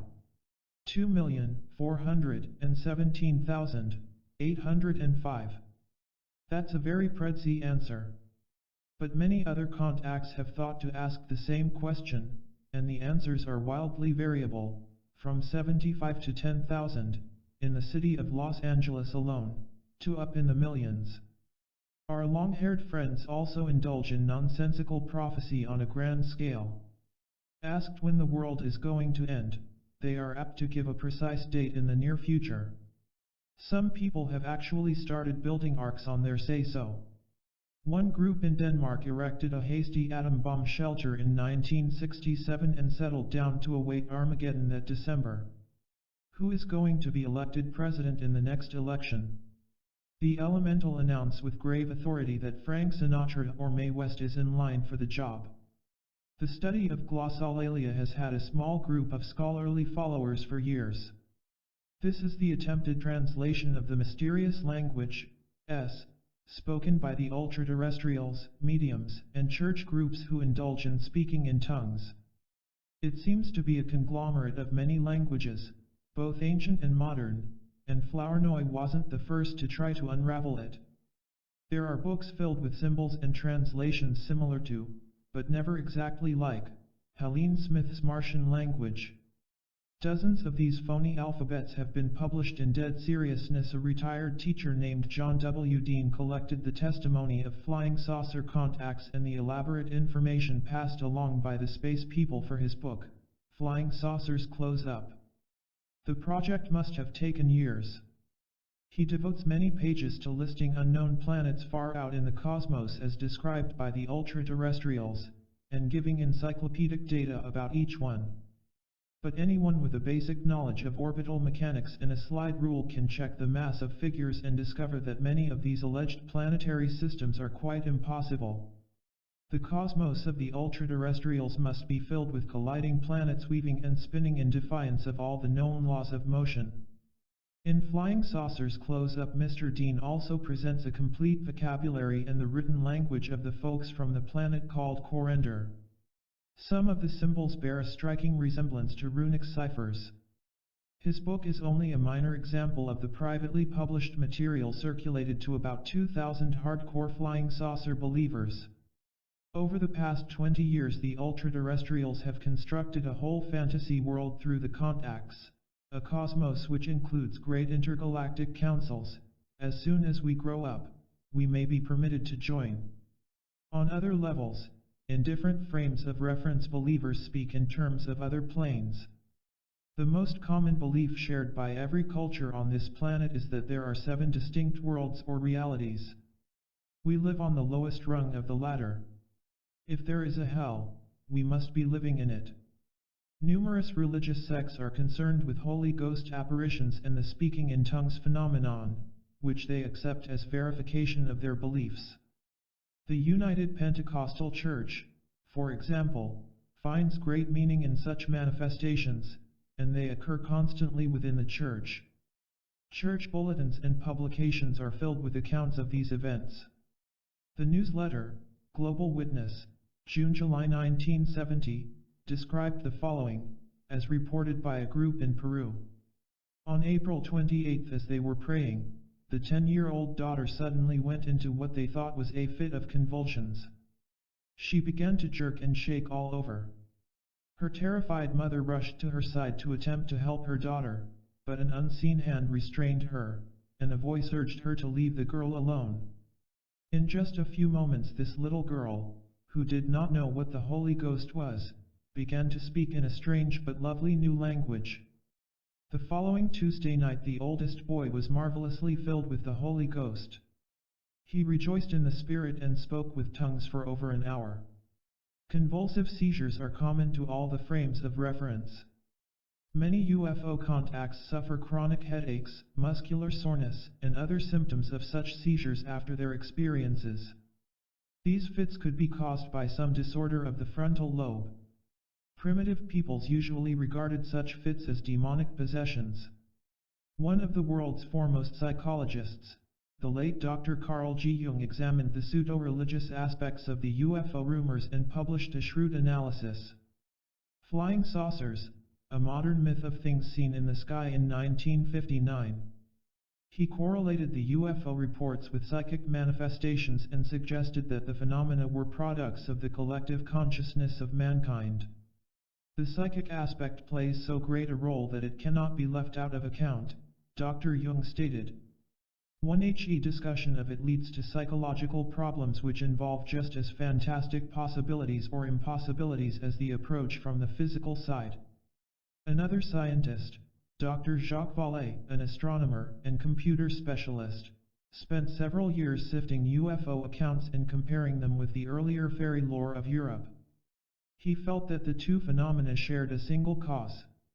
In Passport to Magonia 1, Vallée offered a catalogue of 923 flying saucer landings from 1868 to 1968, many of which included the classic characteristics of the more universal psychic manifestations.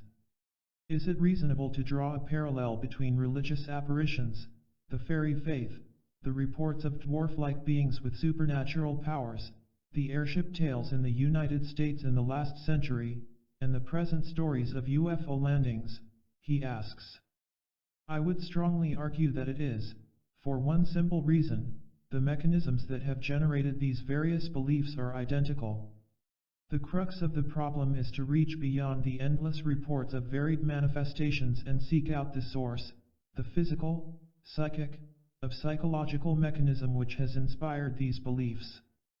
All of these incidents are subjective, that is, we have only the testimony of the witnesses that these peculiar events occurred. Although millions of people have claimed encounters with the ultraterrestrials in the past 2,000 years, many millions of others have not had such experiences. Astronomers and physicists are neither trained nor equipped to deal with a purely subjective phenomenon. Only a few examples have been given, but it is apparent that Joseph Smith, Cyrus Teed, Helene Smith, and even John Dean were all confronted by the same basic phenomenon. Each approached it in a different, individualized way, and each received information structured to support M's own beliefs.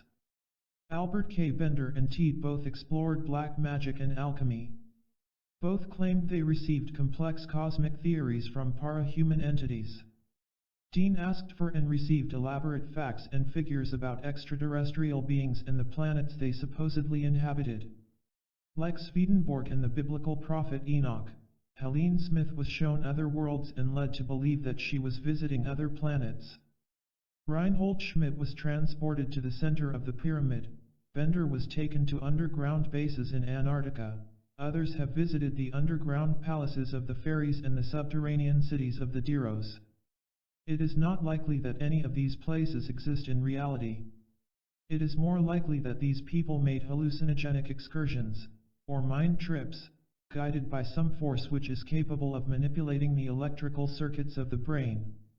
The only alternative explanation is that all these people were liars, hoaxsters, or lunatics. None of the scientists, psychiatrists, and theologians who have investigated these matters have been able to accept such a simple explanation.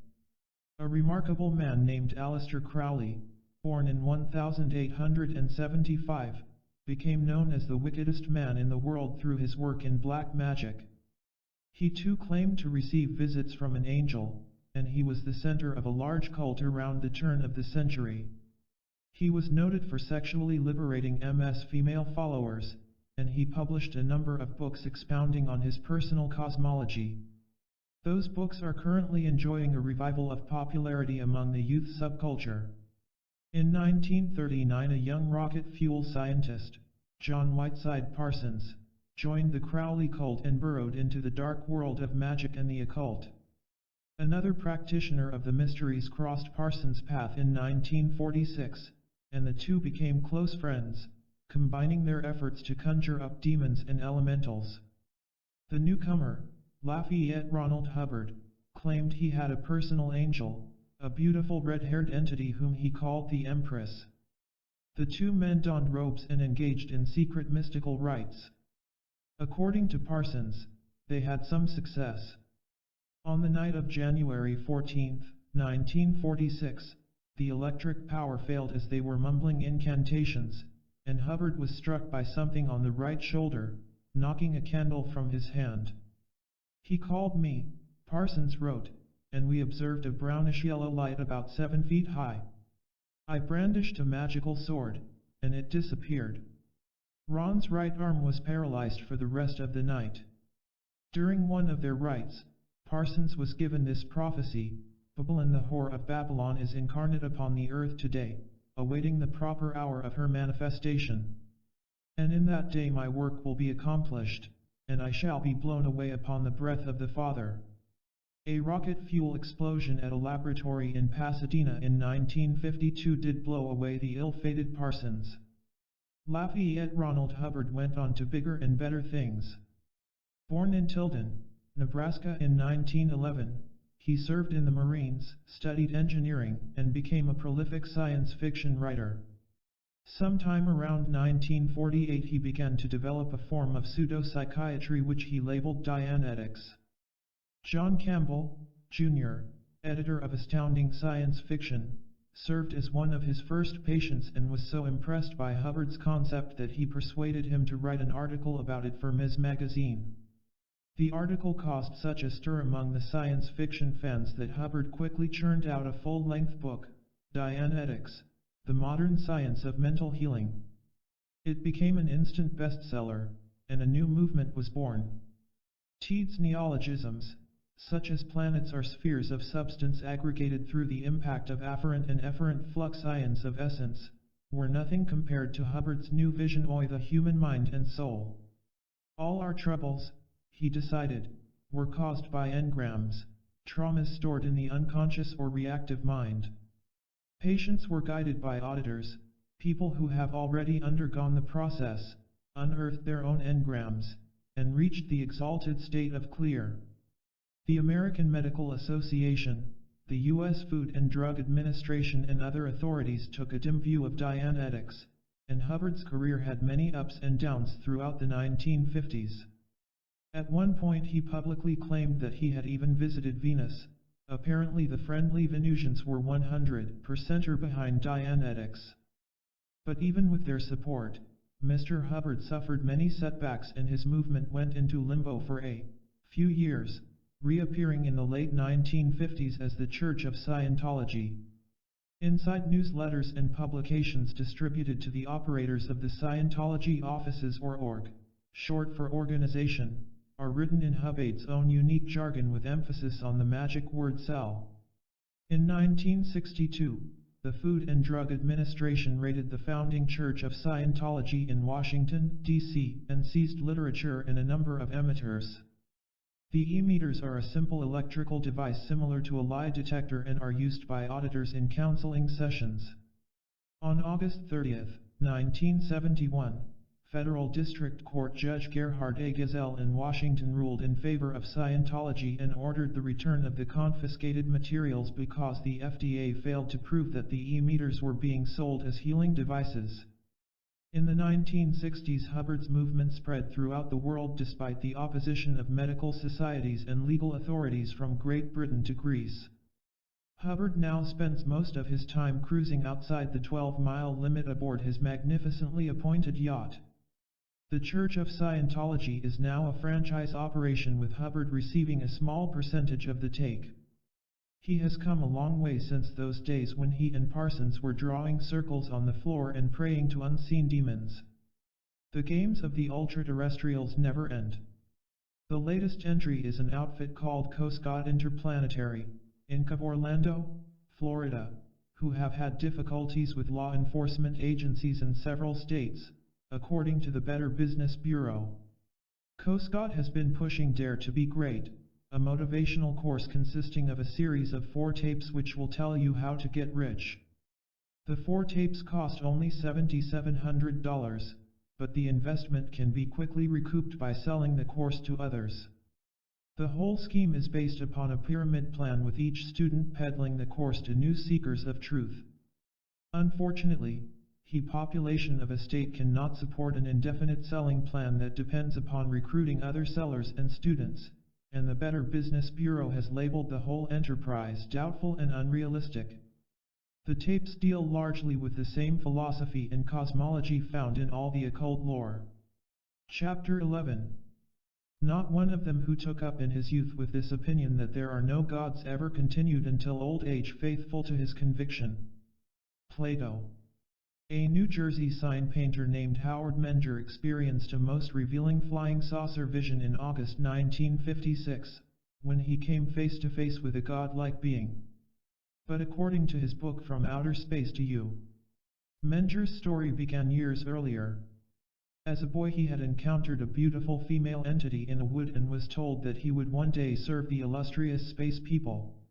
As a young man in the army he was again contacted, this time in Juarez, Mexico, by a man with long blonde hair and suntan skin, riding in a taxicab.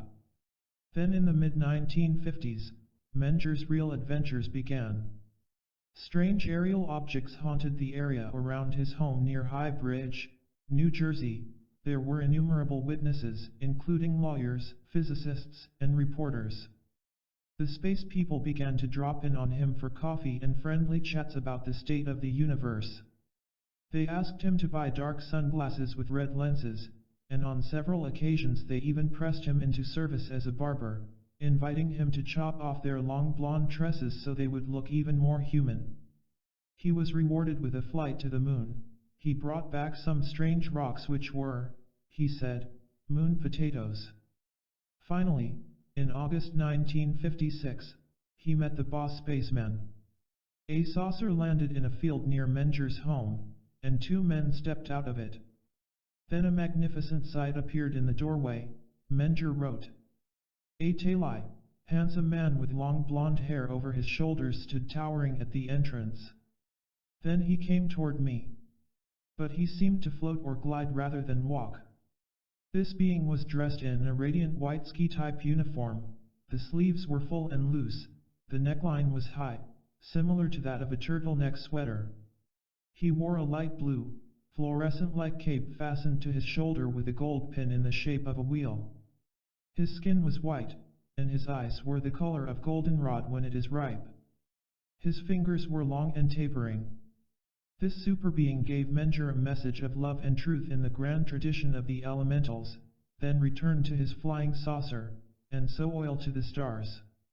When Howard Menger courageously published his story, it was privately printed in 1959, he was roundly cheered by one group of cultists for having solved the UFO mystery and roundly condemned by the equally fanatical scientific ufologists who believed in the existence of extraterrestrial spaceships but could not believe that anyone had ever been close to one.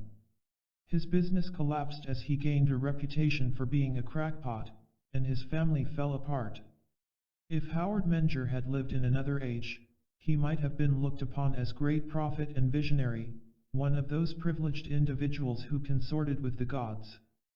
Sculptors would have been commissioned to carve mighty replicas of the super being. Poems and songs would have been written about his experience and handed down from one generation to the next. Unfortunately, Menger lived in 1956. He was laughed out of business. His book earned a few $100s from sales to the hardcore cultists and was then forgotten. But it is a revealing record of the mechanism of belief which is at work in these cases. If such things could happen in 1956, then they may also have happened in 1056 and 556 BC. There are in fact extensive legends suggesting that this sort of thing has been happening to men since the beginning of history. The long-haired, long-fingered ultraterrestrials have been walking among us forever.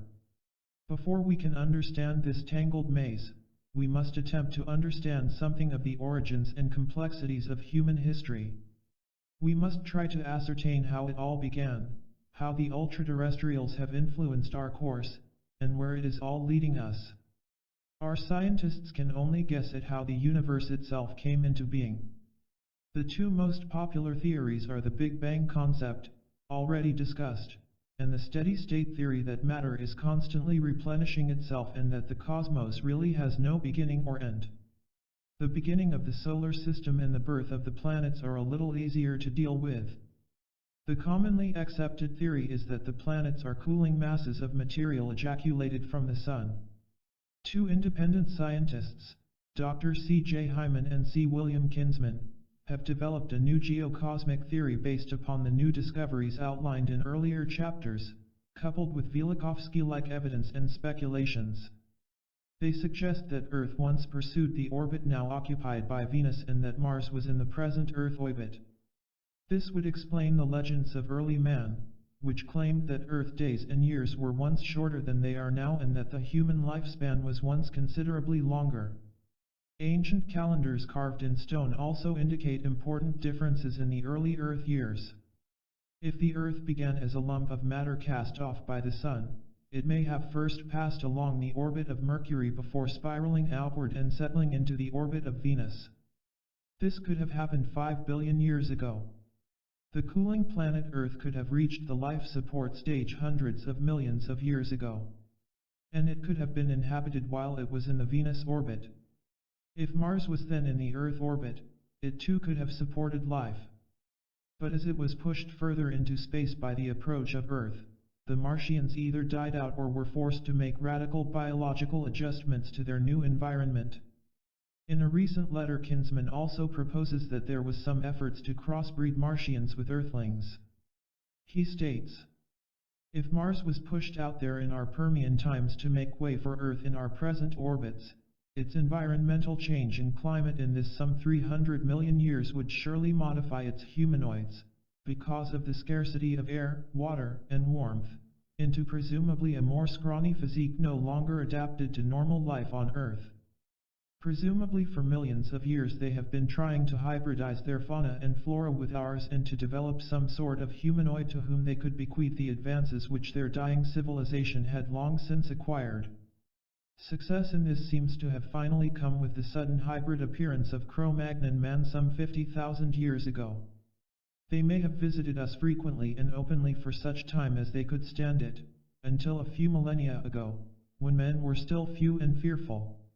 If the Earth did begin in another orbit and did undergo the changes postulated by these scientists, it may have been even more unstable than it is now and cataclysmic occurrences would have been logical." Velikovsky pointed out that human folklore has recorded many such cataclysms, including a period when the entire Earth was bathed in total darkness for 3 or more days. The Earth may have followed an elliptical orbit which carried it so far away from the Sun that it was plunged into darkness. Then it looped back and fell into the present orbit.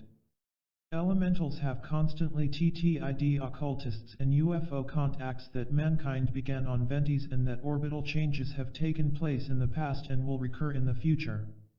On April 24, 1964, a farmer named Gary Wilcox allegedly had a 2-hour conversation with a pair of faceless little men from a flying saucer in a field near Newark Valley, New York.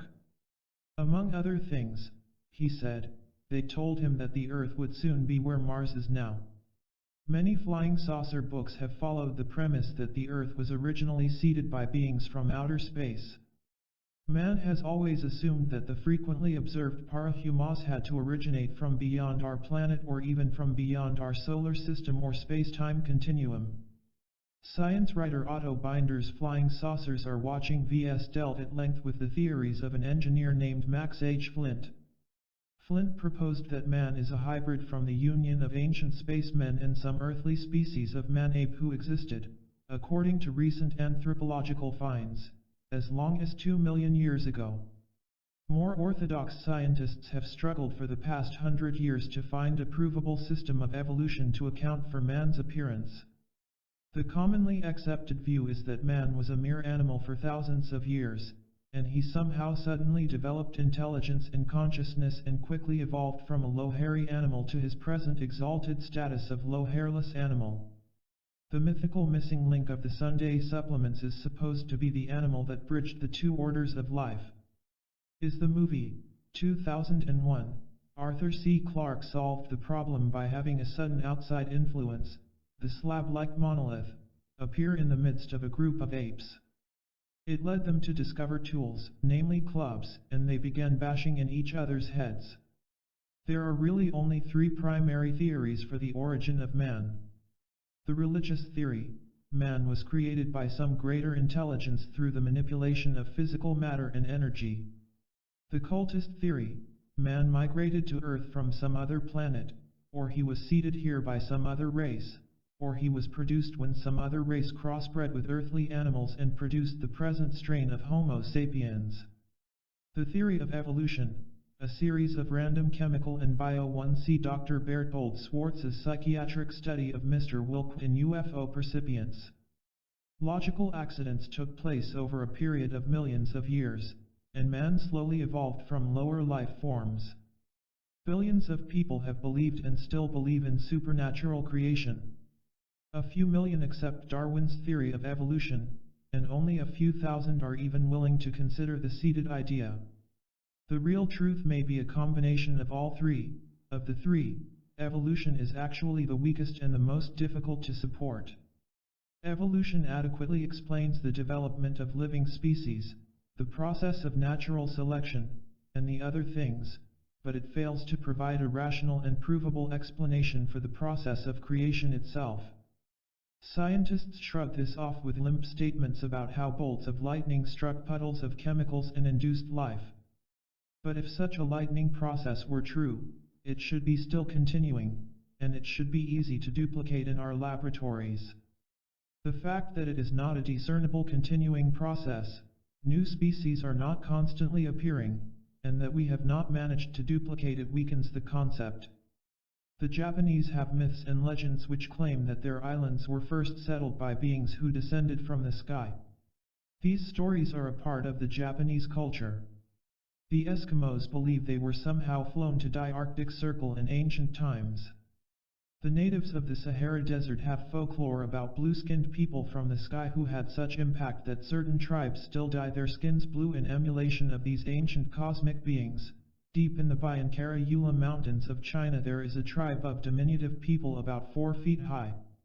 Hieroglyphs have been found in that region, on the border of China and Tibet, by Russian archaeologists. When translated, these records describe how members of the Dropa tribe came to Earth in some kind of flying machine. The stone discs bearing these inscriptions have been dated at about 12,000 years. Ancient graves have also been found there containing small human bodies with huge craniums and underdeveloped skeletons. There is, in fact, a staggering amount of historical and archaeological evidence to support the seeded notion, while the evolutionists are obliged to fall back on a few fragments of fossils in a mountain of conjecture. The concept of supernatural creation is wholly dependent upon the religious texts and the testimony of the ultra-terrestrials. The story of Adam and Eve can be found in the ancient writings of the Greeks, Syrians, Egyptians, Abyssinians, Hebrews, and many other ancient peoples. Like the tales of the Deluge and the Ark, the Garden of Eden is a universal myth. Unlike the Deluge stories, it seems to be largely allegorical. Archaeologists digging in the Middle East have found artifacts which indicate that Neanderthal, Cro-Magnon, and modern men all existed during the same period. This not only shoots down the theory of evolution, but it suggests that modern man, a creature with a conscience and a consciousness, was separate and distinct from primitive man. If we ever manage to assemble a more accurate history of Earth, we may find that modern man is the descendant of the survivors of some earlier civilization which existed thousands, even millions, of years ago, and that he has no direct biological linkage with the lower animals at all. We must not ignore the possibility that the Earth was originally colonized by beings from some other point in space. Historians and archaeologists are troubled by the fact that mankind seems to have appeared quite suddenly on this planet. Either we were placed here, even stranded here, at some point between 30 and 70,000 years ago, or we were created in some fashion millions of years after the Earth itself had been created and had passed through many ages during which it supported different kinds of non-human life. The process of creation is explained somewhat in the religious and occult texts. We are told that the first man, Adam, was an androgynous being directly linked with the supermind of the universe. He was a temporary transmogrification of energy, an ultra-terrestrial who became locked into a physical form. Once this descent occurred, he was given a mate so that he could reproduce. The Earth was already inhabited by two distinct life forms. There were primitive animals, which might have included cavemen as well as lower beasts. Perhaps the cavemen were an earlier experiment which was failing. There were also thousands, if not millions, of non-physical beings from the world of higher frequencies, who occupied the Earth by sharing the same space with the planet. These beings may have been free from the greater intelligence, fallen angels, or they may have been under the control of a lesser intelligence.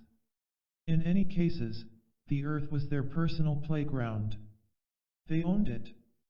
Now suddenly, a group, or several groups, of ultra-terrestrials from a higher plane descended to Earth. They were forbidden to do certain things. We can't even guess what those things were. In the scriptures, Adam and Eve were forbidden to eat the fruit of the tree of the knowledge of good and evil. This was probably more symbolism, and the true meaning is lose.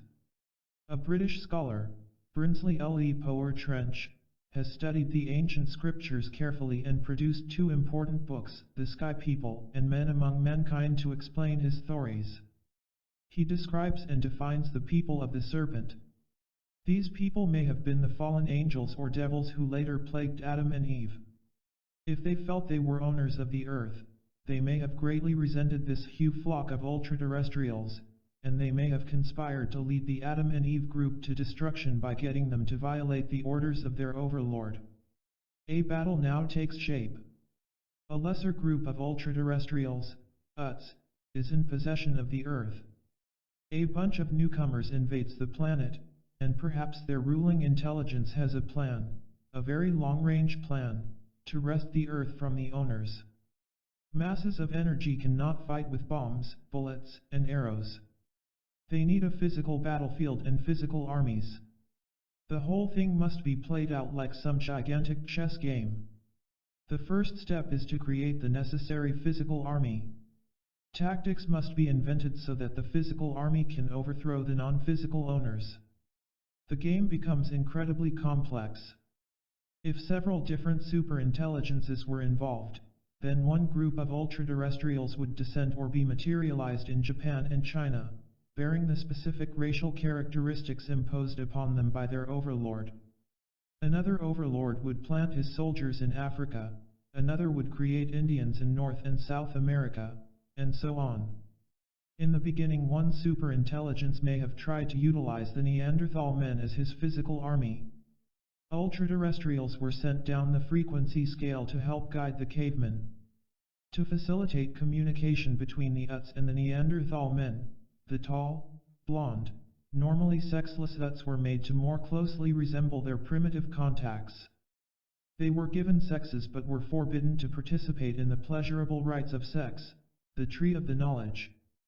The serpent people were sometimes able to control groups of cavemen and managed to trick some of the Tits into breaking their chastity. The Uts engaged in sexual intercourse with the cave women. This crossbreeding between Adam, ultraterrestrial, types and lower animals is suggested in Genesis 25:1934, and relates a miraculous birth, nervous system. Emotions were born. Frequencies were changed. The direct control of the superintelligence was driven from their bodies. They were trapped on Earth, unable to ascend the electromagnetic scale and re-enter their etheric world. With the loss of control they became animals, albeit highly intelligent animals. Since the Uts' memories were part of the greater intelligence, the loss of contact meant also the complete loss of their former identity. They were locked on this planet, leaderless, in a totally strange and hostile environment. The first Uts to be thus trapped became the first real men. They had to learn to hunt and kill, to build fires and huts. They were lost, the victims of the first battle between the serpent people and the ultimate intelligence. Now the serpent people, or Omega group, attacked man in various ways, trying to rid the planet of him. But the super's intelligence was still able to look over man, and new, more tightly controlled Uts were sent to offer advice and assistance. Earliest man was told in carefully simplified ways of his origin and purpose. The superintelligence became God, and early man worshipped him, in many ways and under many names. God worked out new ways of communication and control, always in conflict with the serpent people. Much is made of the fact that Adam and Eve were terrified the first night, indicating that they were unused to a world without light.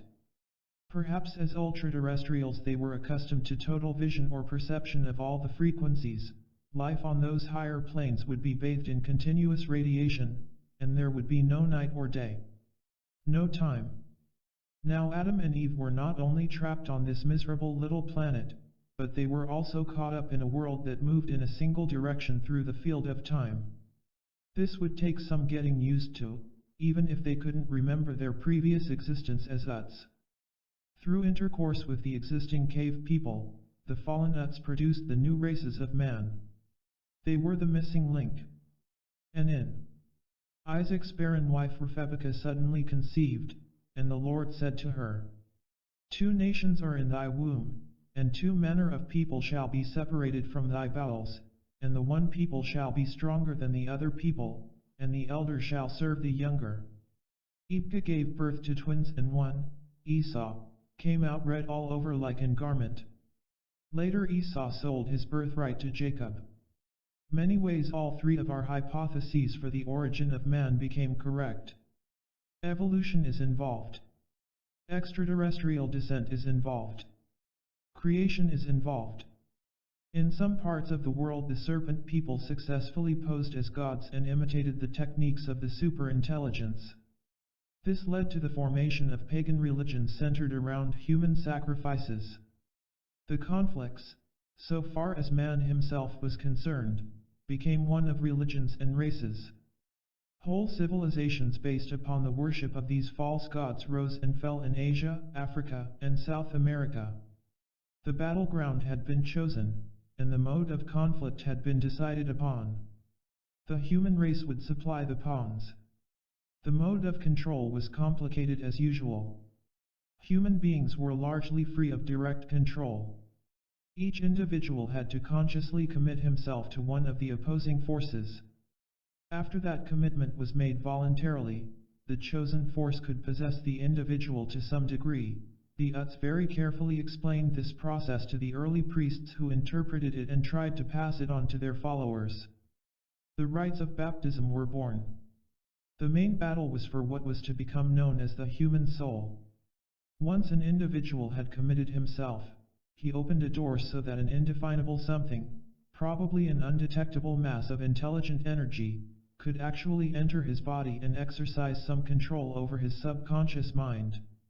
This soul was directly linked with the superintelligence and with all similar souls, thus making possible mental telepathy, prophetic dreams, and other wonders. In those thousands of cases in which this subconscious force lapsed over into the conscious mind, we find destructive fanaticism and obsession. If the controlling intelligence was omega, anti-human, the stricken individual suffers from insanity or commits criminal actions, social disorders, and so on. If this soul abandons the living body, total disorientation could conceivably result. The body might enter a mindless catatonic trance. Persons with an advanced soul could consciously eject it from their bodies for short periods and indulge in astral projection. The body would appear to be dead, or almost dead, during this period of desertion. In astral projection literature we are told about a silver cord which seems to connect the free-flying soul with the sleeping body. If that cord is cut or broken, the soul can't re-enter the body, and it dies or is possessed by an evil force. Astral projectionists claim that sometimes when they return to their body, they find a dark elemental engulfing it, trying to possess it during their absence, and they have to fight the evil thing off. The validity of astral projection is debatable, of course. But let's suppose for a moment that it is a genuine phenomenon. If some people can project themselves consciously and remember the experience, then it is also possible that many others project their souls while asleep. They're never aware that they're doing it. The liberated souls fly about, perhaps rendezvousing with other souls to receive orders or some programming process.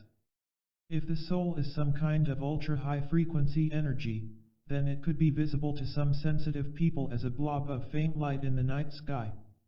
In other words, some UFOs could be astral travelers. Flying saucer contacts usually end up talking about souls and reincarnation. Karma. The UFO entities try to convey the truth about reincarnation to the people they approach. Not many of these people are able to properly interpret what they have been told. Several major religions, particularly in the Orient, are based upon the principles of reincarnation. In Tibet, when a Dalai Lama dies, the priests go out and scour the mountains searching for a small child who possesses specific birthmarks and other things which identify him as the reincarnated High Lama. Sometimes the search goes on for years. When a likely prospect is finally found, several religious and personal articles are spread before him. If the child goes unerringly for those items which had been owned by the dead Dalai Lama, he is declared the new ruler. This system works and has been in use for centuries. There are hundreds of carefully investigated and authenticated cases of reincarnation. As might be expected, a majority of these occur in India and other countries where belief in karma runs high. Usually, small children are involved. Such children recall completely their previous life in a distant village, and when investigators take them to that village, they recognize everything and everyone, have a tearful reunion with their former family, and are even able to describe in detail how they died. Actually, true reincarnation is impossible. Memory is stored by an electrical system in the brain, and when the brain dies, all memories are also cancelled out. Our personalities, egos, emotional structure, and memories are all part of the brain's complex circuitry. The brain dies very quickly, as soon as the oxygen supply is cut off. All of this circuitry dies with it, like a radio being turned off. If the soul is merely a mass of high-frequency energy, then it would not retain either memory or personality. When the body, or host, dies, this mass of energy would be liberated either to rejoin the main intelligence of which it is always a part or to find and possess a new host. It would not carry along any memory of its previous body or life. However, the computer-like superintelligence would have a complete memory of that other life stored within it. It could feed that information to another brain by channeling it through any soul at random. A person recalling a past life under hypnosis, there are thousands of cases of this, might actually just be tuning his subconscious into the central computer. There may be some subtle need on the intelligence's part to bring about interest and investigation into a specific past life. So the hypnotized person is fed the information. In OSP we are told that all cases of reincarnation are the work of mischievous spirits known as engrafters. An engrafter swoops down on an uncommitted soul and possesses it, feeding a complete memory of a past life into the brain. The main information passed along to contacts is simply that the human body provides a host for a fragment of this undefinable soul energy. The major religions have been telling us this for thousands of years, pointing out that the human race supplies the shells for souls. Man's ego has demanded that he embellish this truth by adding the belief that his pitiful personality is worthy of preservation and that his memories and personality go along with the soul. The Omega Group has made a game of this belief at millions of seances, happily posing as myriad souls of the dear departed. 2 or more intelligences are playing a game with us, vying for complete control of our bodies and souls, according to all occult and religious interpretations. It's a seesaw battle, and every possible kind of deception and deceit is being employed by both sides. They CAA make us believe anything they want us to believe, thanks to our swollen egos and flimsy brains. They can make us see anything they want us to see, thanks to our narrow field of vision.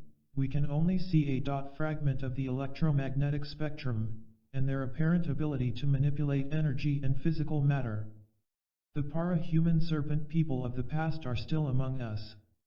They were probably worshipped by the builders of Stonehenge and the forgotten ridge-making cultures of South America. They directed us to multiply and seed the earth. Their manifestations and manipulations have generated thousands of cults, religions, and frames of reference. In recent years, hundreds of UFO contacts have been warned by the long-haired Venusians that our atomic experiments will lead to disaster. Could it be, as some have said, that atomic bombs not only kill cities, but that they also kill or disintegrate souls? If the soul is a fragment of energy linked to some great mass of energy, then this anti-atomic bomb posture of the ultraterrestrials could be defensive. The bomb at Hiroshima may have blown a hole in some other world beyond out space-time continuum, and a lot of moon food may have been lost in tie bargain. Chapter 12. The Demise of the Gods. If flying saucers are real, the skeptics say, why don't they contact us? The startling truth, as carefully recorded by the ancient historians, is that the ultraterrestrials have always been in direct contact with millions of individuals and that they actually ruled directly over mankind for many years.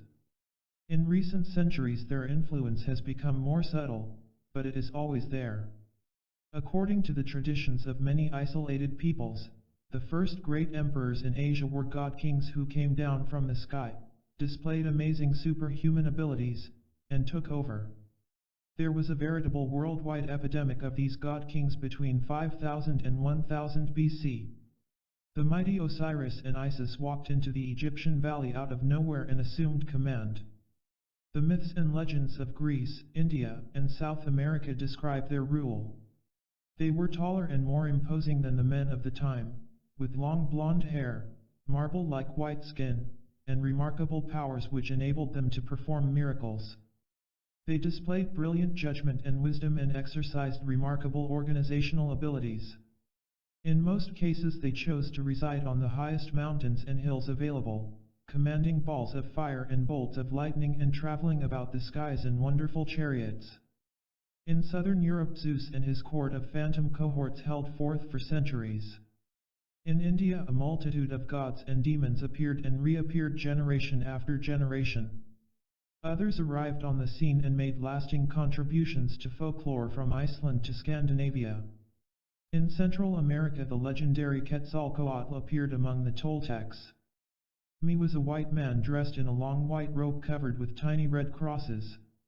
He wore a great beard and according to Toltec tradition introduced science and learning to the natives. After many years of benign rule he simply vanished, promising to return again one day. When Cortés, the Spanish conquistador, landed in Mexico 1,000 years later, The Indians greeted him with delight, believing that he was Quetzalcoatl. He took advantage of their superstition and sacked the Aztec Empire.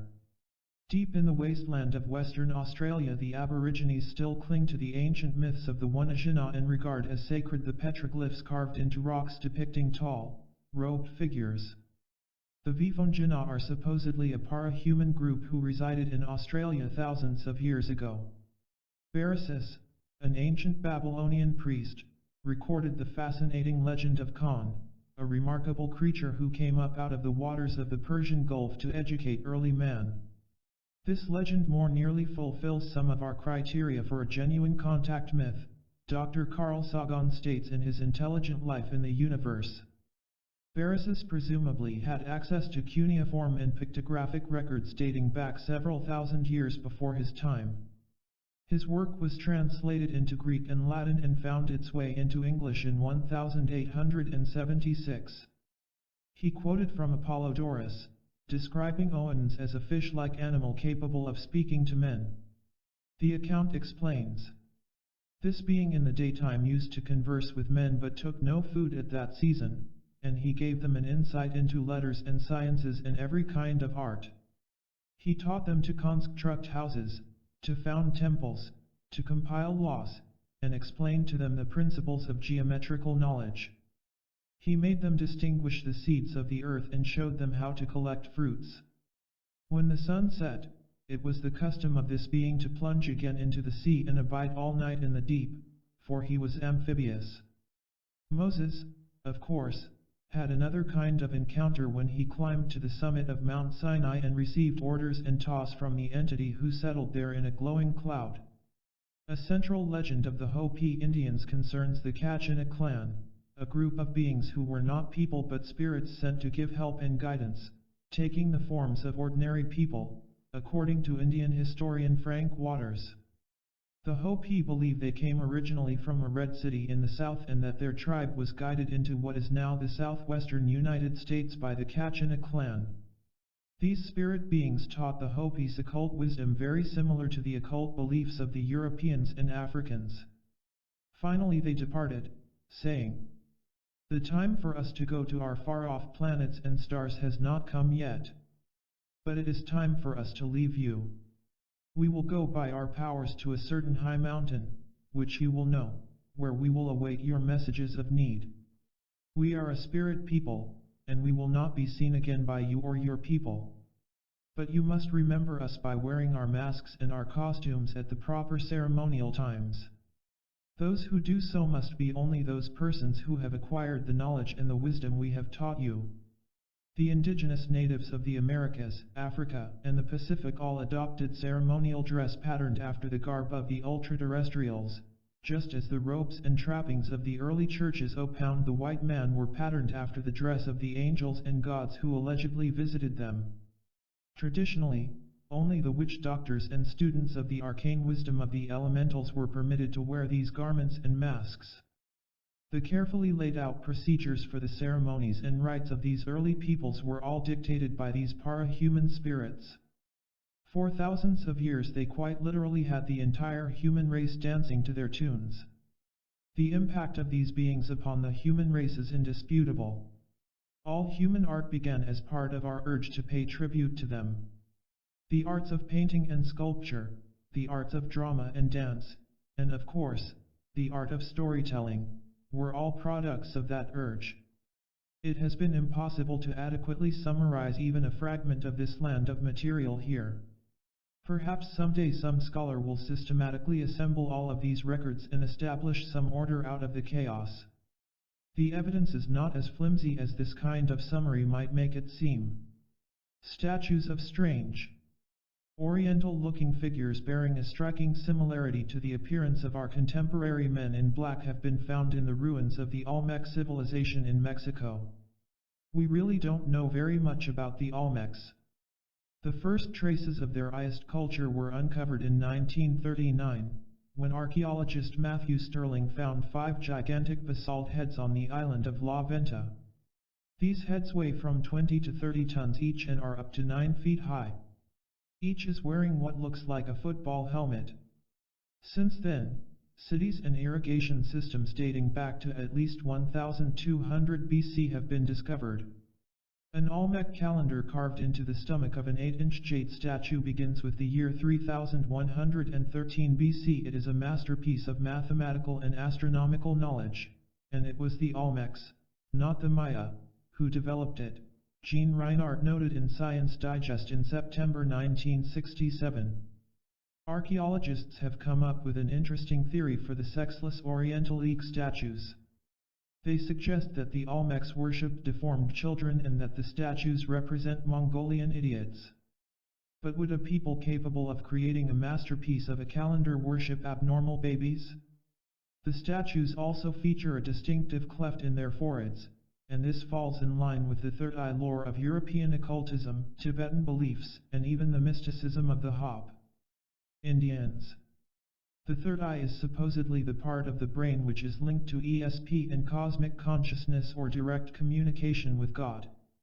The third eye symbol, an eye inside a triangle, is an ancient symbol for the deity found in many cultures from Egypt to Micronesia. It appears on the Great Seal of the United States atop the pyramid, found on every dollar bill. The Kachina clan taught the Hopis that an opening in the head existed so they could talk with God. At one time trephination, cutting a hole in the skull was a common practice throughout the world, perhaps as part of some religious rite. Hundreds of trephinated skulls have been found in Europe, Asia, Africa, the Americas, and the Pacific Islands. Many of them date back to 3000 BC. Some show signs of healing, indicating that the patient must have survived what is even today an extremely delicate operation. 370 such skulls have been found in Europe, but the finest examples come from Peru. The very thought of thousands, or even millions of early humans voluntarily submitting to having holes bored in their skulls with primitive flint instruments is enough to make anyone's flesh crawl. Some anthropologists speculate that trephination was used as a treatment to get rid of possessing spirits. But the universality of this very sophisticated operation makes this unlikely. Were all those people seeking to open the door in their heads so they could communicate with the supernatural?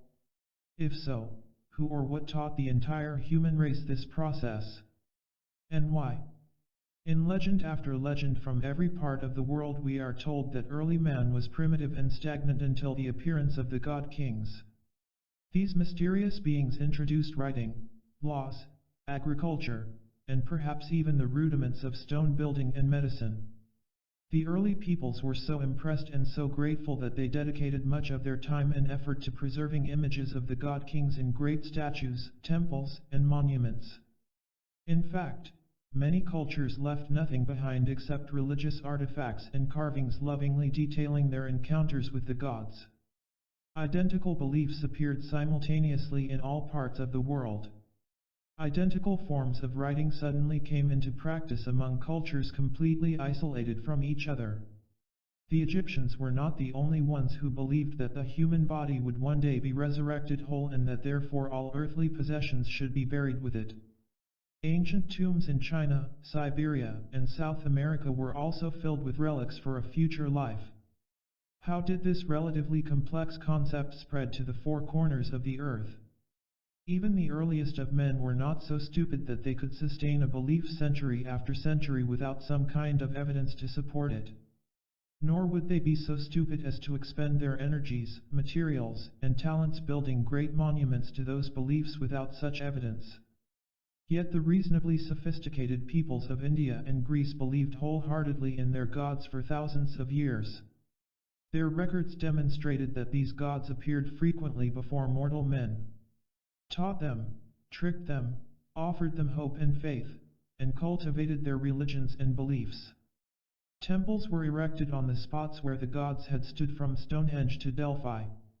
Often the recipients were instructed to build a temple on this spot. Gold, atomic number, 79, has always played an important role in all religions, and most religious buildings are roofed with gold leaf from Buddhist temples to Muslim mosques and Christian cathedrals. Could it be that the mysterious rays of the ancients are somehow able to adjust more easily to the frequency of gold? On holy days a great part of the world's population gathers under these golden roofs to pray and meditate and perhaps to have their minds probed by some invisible concentration of energy. The modern cults and sciences have seized upon the god-king legends to support their own beliefs and conclusions.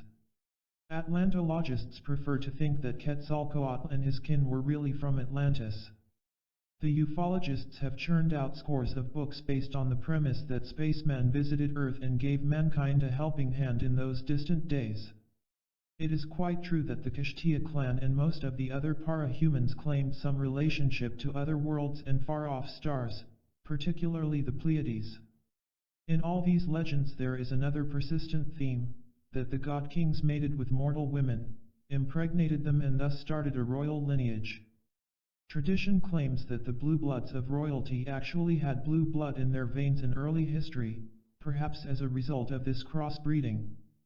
Even today some royal families suffer from hemophilia. The blood lacks the ability to coagulate and even a small cut becomes a serious wound. The mating of ordinary women with supernatural beings is an integral part of all religious lore. It is emphasized in the Bible. Some modern rulers such as the Emperor of Japan, still claim their family can be traced all the way back to a godlike ancestor. The pharaoh system in Egypt could have begun in this fashion with the para-human leader of the early Egyptians turning his rule over to a human offspring. By 1000 BC most of the god-kings had withdrawn, presumably going off to their legendary mountain hideaways. Their followers assumed, however, that their human descendants were equally wise and possessed of magical powers. Being human, these fallible kings often exploited the fears and beliefs of their people. The later pharaohs successfully masqueraded as gods for centuries. The earth had been divided up by the god-kings, each ruling, even owning, a specific area. This ownership was passed on to the human heirs, and for thousands of years a few dozen families literally owned the entire planet. They intermarried and managed to keep the system going until modern times. Although the king system degenerated slowly, it did not really collapse until 1848. The god-kings did not put all their eggs in one basket. They established parallel systems of communication and control by establishing priesthoods and strange secret cults and societies whose main purpose was to perpetuate their esoteric teachings. But again the flaws in man's basic character eventually surfaced. Greed and the lust for power caused some of these groups to exploit the populaces. There were periods in history when some of these priesthoods and societies even gained political control in Egypt and elsewhere. It is probable that this happened in the burgeoning South American cultures and may even have led to the downfall of some of them. A key claim of the early priesthoods was their purported ability to consult with the ultraterrestrials through the use of special plates, amulets, and crystals handed down to them. These artifacts were usually worn about the head and heart during religious ceremonies.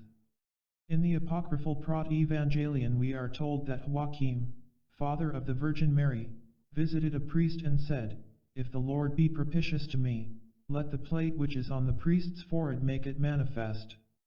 And he consulted the plate the priest wore and saw it, and behold, sin was not found in him. Such a plate is described in Exodus 28:36. Early kings and dictators purportedly consulted with angels and supernatural beings who appeared frequently to advise them. Historical records assert that everyone from Julius Caesar to Napoleon had meetings with mysterious para-humans who materialized and dematerialized mysteriously. The sacred crown of Saint Stephen is supposed to have been delivered by an angel to a pope who permitted Stephen I to be crowned king of Hungary with it in 1001. The mysterious gypsies sometimes claim their amulets and crystal bales were given to them by ultraterrestrials. Numerous modern flying saucer contacts display tektites and pieces of quartz which they say were given to them by Venusians. Mr. Ralph Lale, a businessman in North Carolina who once ran for Congress, visited a cavern deep in Brown Mountain under the auspices of the Space People, he says, and was later flown to Venus. He was given some chunks of crystal as proof of his claims. When Joseph Smith dictated the Book of Mormon to his wife, he sat behind a screen with the gold plates, apparently translating them with the crystalline devices he had found in the stone box. Modern UFO contactee writings are filled with enigmatic statements about crystals and how they hold some key to the mysteries of the universe. There are many interpretations of such statements, but no one has managed to crack their true meaning. In the past 20 years, however, crystals have suddenly assumed great importance to our technology. We call them transistors. Although Fawells and Bergier shrug off the UFO mystery in their The Dawn of Magic, they seem to subscribe to the cultist belief that spacemen representing a superior technology once visited the Earth. They offer their charming cargo cult theory, speculating that early man's religious rites were actually based upon their observations of the strange behavior of the god kings. A god king manipulated a radio and talked into a stick, microphone. Presto, a fleet of aerial vehicles soon arrived with supplies. After the departure of the god kings, men tried to imitate them by chanting into sticks too, and so prayer was born. This brings us full circle. The ultraterrestrials imitated the appearance of man, and eventually man began to imitate them in his rites and ceremonies. We made masks and costumes duplicating their strange appearance. We hauled enormous rocks hundreds of miles and carved replicas of their features for our temples and cities. Whole civilizations of stone builders apparently committed themselves entirely to the service of the god kings and willingly sacrificed thousands of their own people in bloody ceremonies on the sacred hilltops in tribute to these beings. For many centuries human sacrifices played an important role in the religion of all the people of the earth. In the Bible, animal sacrifices are described. Even Abraham led his son to a mountain and prepared to kill him in sacrifice to the Elohim, the original biblical word, which is plural and means gods. It has been given singular translation in the Modem Bible. The early priesthoods wielded considerable power. Oracles and mediums resided in the great temples, issuing accurate prophecies, and many inaccurate ones. It was a time of miracles and magic. The priests were the only educated men, and as usual some were unscrupulous enough to turn a neat profit from the beliefs of the people. But gradually the old tried and true methods for communicating with the ultraterrestrials began to fail. According to legend, there was great rivalry among the gods. False messengers betrayed the believers and caused all kinds of mischief. And around 500 BC a new force began to make its presence felt among men. In India, a wealthy young man named Siddhartha Gautama fell asleep under a tree, so the story goes, and when he awoke, he was filled with a great new philosophy, a new view of man's relationship to the cosmos. He renounced all his worldly goods and set forth to preach under the name of Buddha. Around that same time a Persian named Zoroaster underwent a similar experience and founded a great religion. While in far-off China the great philosopher Lao Tse created Taoism and reshaped the thinking of the Orient along with another contemporary, Confucius. In the Middle East several of the biblical prophets, including Zechariah and Daniel, were conversing with supernatural entities and undergoing illuminating experiences. None of these men knew that the others even existed. Many centuries would pass before their independent ideas and teachings would spread and overlap.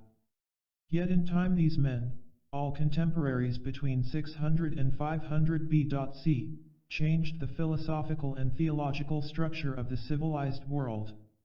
Because of them that century stands as a landmark in the history of our planet. So the old priesthoods deteriorated, some were slaughtered outright, and new beliefs were born. These beliefs centered around the awareness that there was some force beyond the ultraterrestrials, that mankind was only part of a larger pattern, and that individuals were merely an extension of some distant, unknown intelligence. The stage was being set for a new conflict, a battle royal between the old gods and this cosmic consciousness. Muhammad appeared 1,000 years later to lead the Arab people away from the old gods, rallying his people with the chant, "There is but one God, and that God is Allah." Instead of simply disappearing under the wave of monotheism, the old priesthoods went underground, becoming secret societies devoted to preserving the teachings of the elementals and the secrets of communication. There was already a tangled maze of such societies, such as the Druids mentioned earlier, so the ultra-terrestrials had plenty of followers even into the newly enlightened age. The Romans were still worshipping their gods on Mount Olympus, and the Hebrews were firm in their belief of Jehovah. Then one day 3 expensively robed gentlemen with oriental features strode into the court of King Herod and informed him that a most remarkable child was about to be born somewhere in Judea. Meanwhile the angel Gabriel visited Mary and told her she was to bear this child. The 3 Orientals made their way to Bethlehem, accompanied by a brilliant glowing object in the sky. Joseph left Mary in a cave, according to the Prot-Evangelion, while he went to seek a midwife to help with the birth. Then time stood still. Chapter 8 of the Prot-Evangelion relates. But as I was going, said Joseph, I looked up into the air, and I saw the clouds astonished, and the fowls of the air stopping in the midst of the flight. And I looked towards the earth and saw a table spread and working people sitting around it, but their hands were upon the table, and they did not move to eat. They who had meat in their mouths did not eat. And they who lifted them up to their mouths did not put anything in, but all their faces were fixed upwards. And I beheld sheep dispersed, and yet the sheep stood still. And the shepherd lifted up his hand to smite them, and his hand continued up. And I looked unto a river and saw the kids with their mouths close to the water and touching it, but they did not drink. Unbelievable though it may be, this paralysis of time is common in UFO and psychic lore. It is almost as if the world is frozen like a frame of a movie film projected on a screen. Time continues to flow only for the percipient. When Joseph returned to the cave with a midwife, they found it filled with blinding light. The Christ child was born. The birth, and death of Christ had been prophesied centuries earlier. Brethren of the Qumran priesthood even established a regular night watch, scanning the skies of Judea in expectation of some sign of the heavens. Although the exact birth date of Christ remains a controversy, most theologians and scholars believe that it was sometime in the year 4 BC. That year, according to the astrological records of the Qumran priests, a comet produced a heavenly spectacle, and there was a fiery conjunction of several planets in the zodiacal sign of Pisces. Pragmatists naturally assume that the Star of Bethlehem was that comet, and to followers of Velikovsky, it might have been the comet Venus. Jesus' appointed role seems to have been to try to lure the Hebrews away from Jehovah to worship the supermind of the cosmos, the god of the Oriental illumined ones. In this he failed.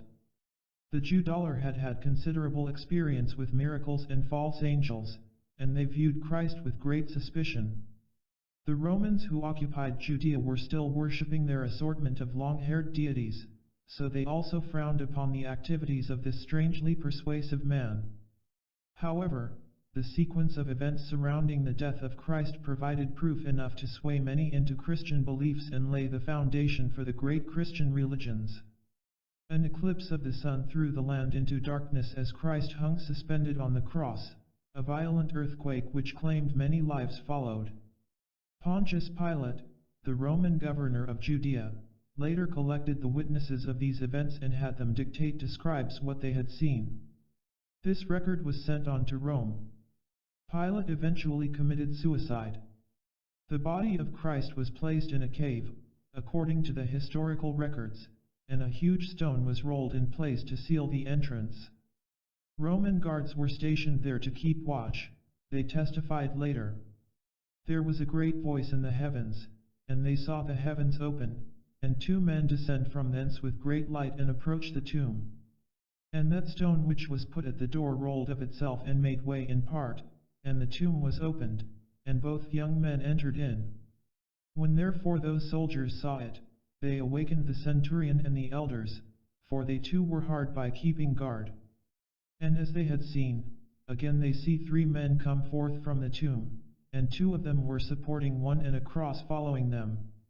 In other texts these 2 young men were described as wearing brilliantly white costumes, and the soldiers were reportedly paralyzed like dead men, unable to move a muscle while the body of Christ was being removed.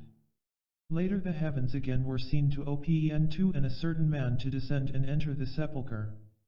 This certain man remained behind, for when the soldiers and followers of Christ approached the tomb, this being told them not to be frightened and advised them that Christ had been taken or had risen. 1 Here we have an extraordinary sequence of events and coincidences. Natural catastrophes struck the exact area where Christ died. A group of witnesses heard a sound in the sky, saw a brilliant light, and were rendered immobile as two beings descended, entered the tomb, and removed the body. One entity remained behind to make sure that everyone knew what had happened. Later the ghost of Christ appeared before his disciples to further explain the concept of resurrection. A concept which, as has already been pointed out, can be traced back to the early Egyptian civilization. Christ's ministry was brief, spanning only a few years. He traveled only a few hundred miles and spoke to only a few thousand people. Nevertheless, his impact upon human history is undeniable and immeasurable. Buddha and Lao Tzu changed the whole texture of life in the Orient, and then 500 years later Christ wrought a similar change in the West. A series of minor miracles, visitations, and supernatural manifestations reinforced the beliefs of the early Christians, and they willingly died in Roman circuses for those beliefs. Then gradually the pure Christian concepts were absorbed into the established God-King system. Opportunists and exploiters moved in as the Roman Empire collapsed, about AD 476, and the Dark Ages began. The biblical records were suppressed, censored, and distorted. A succession of religious wars swept the West, claiming the lives of millions.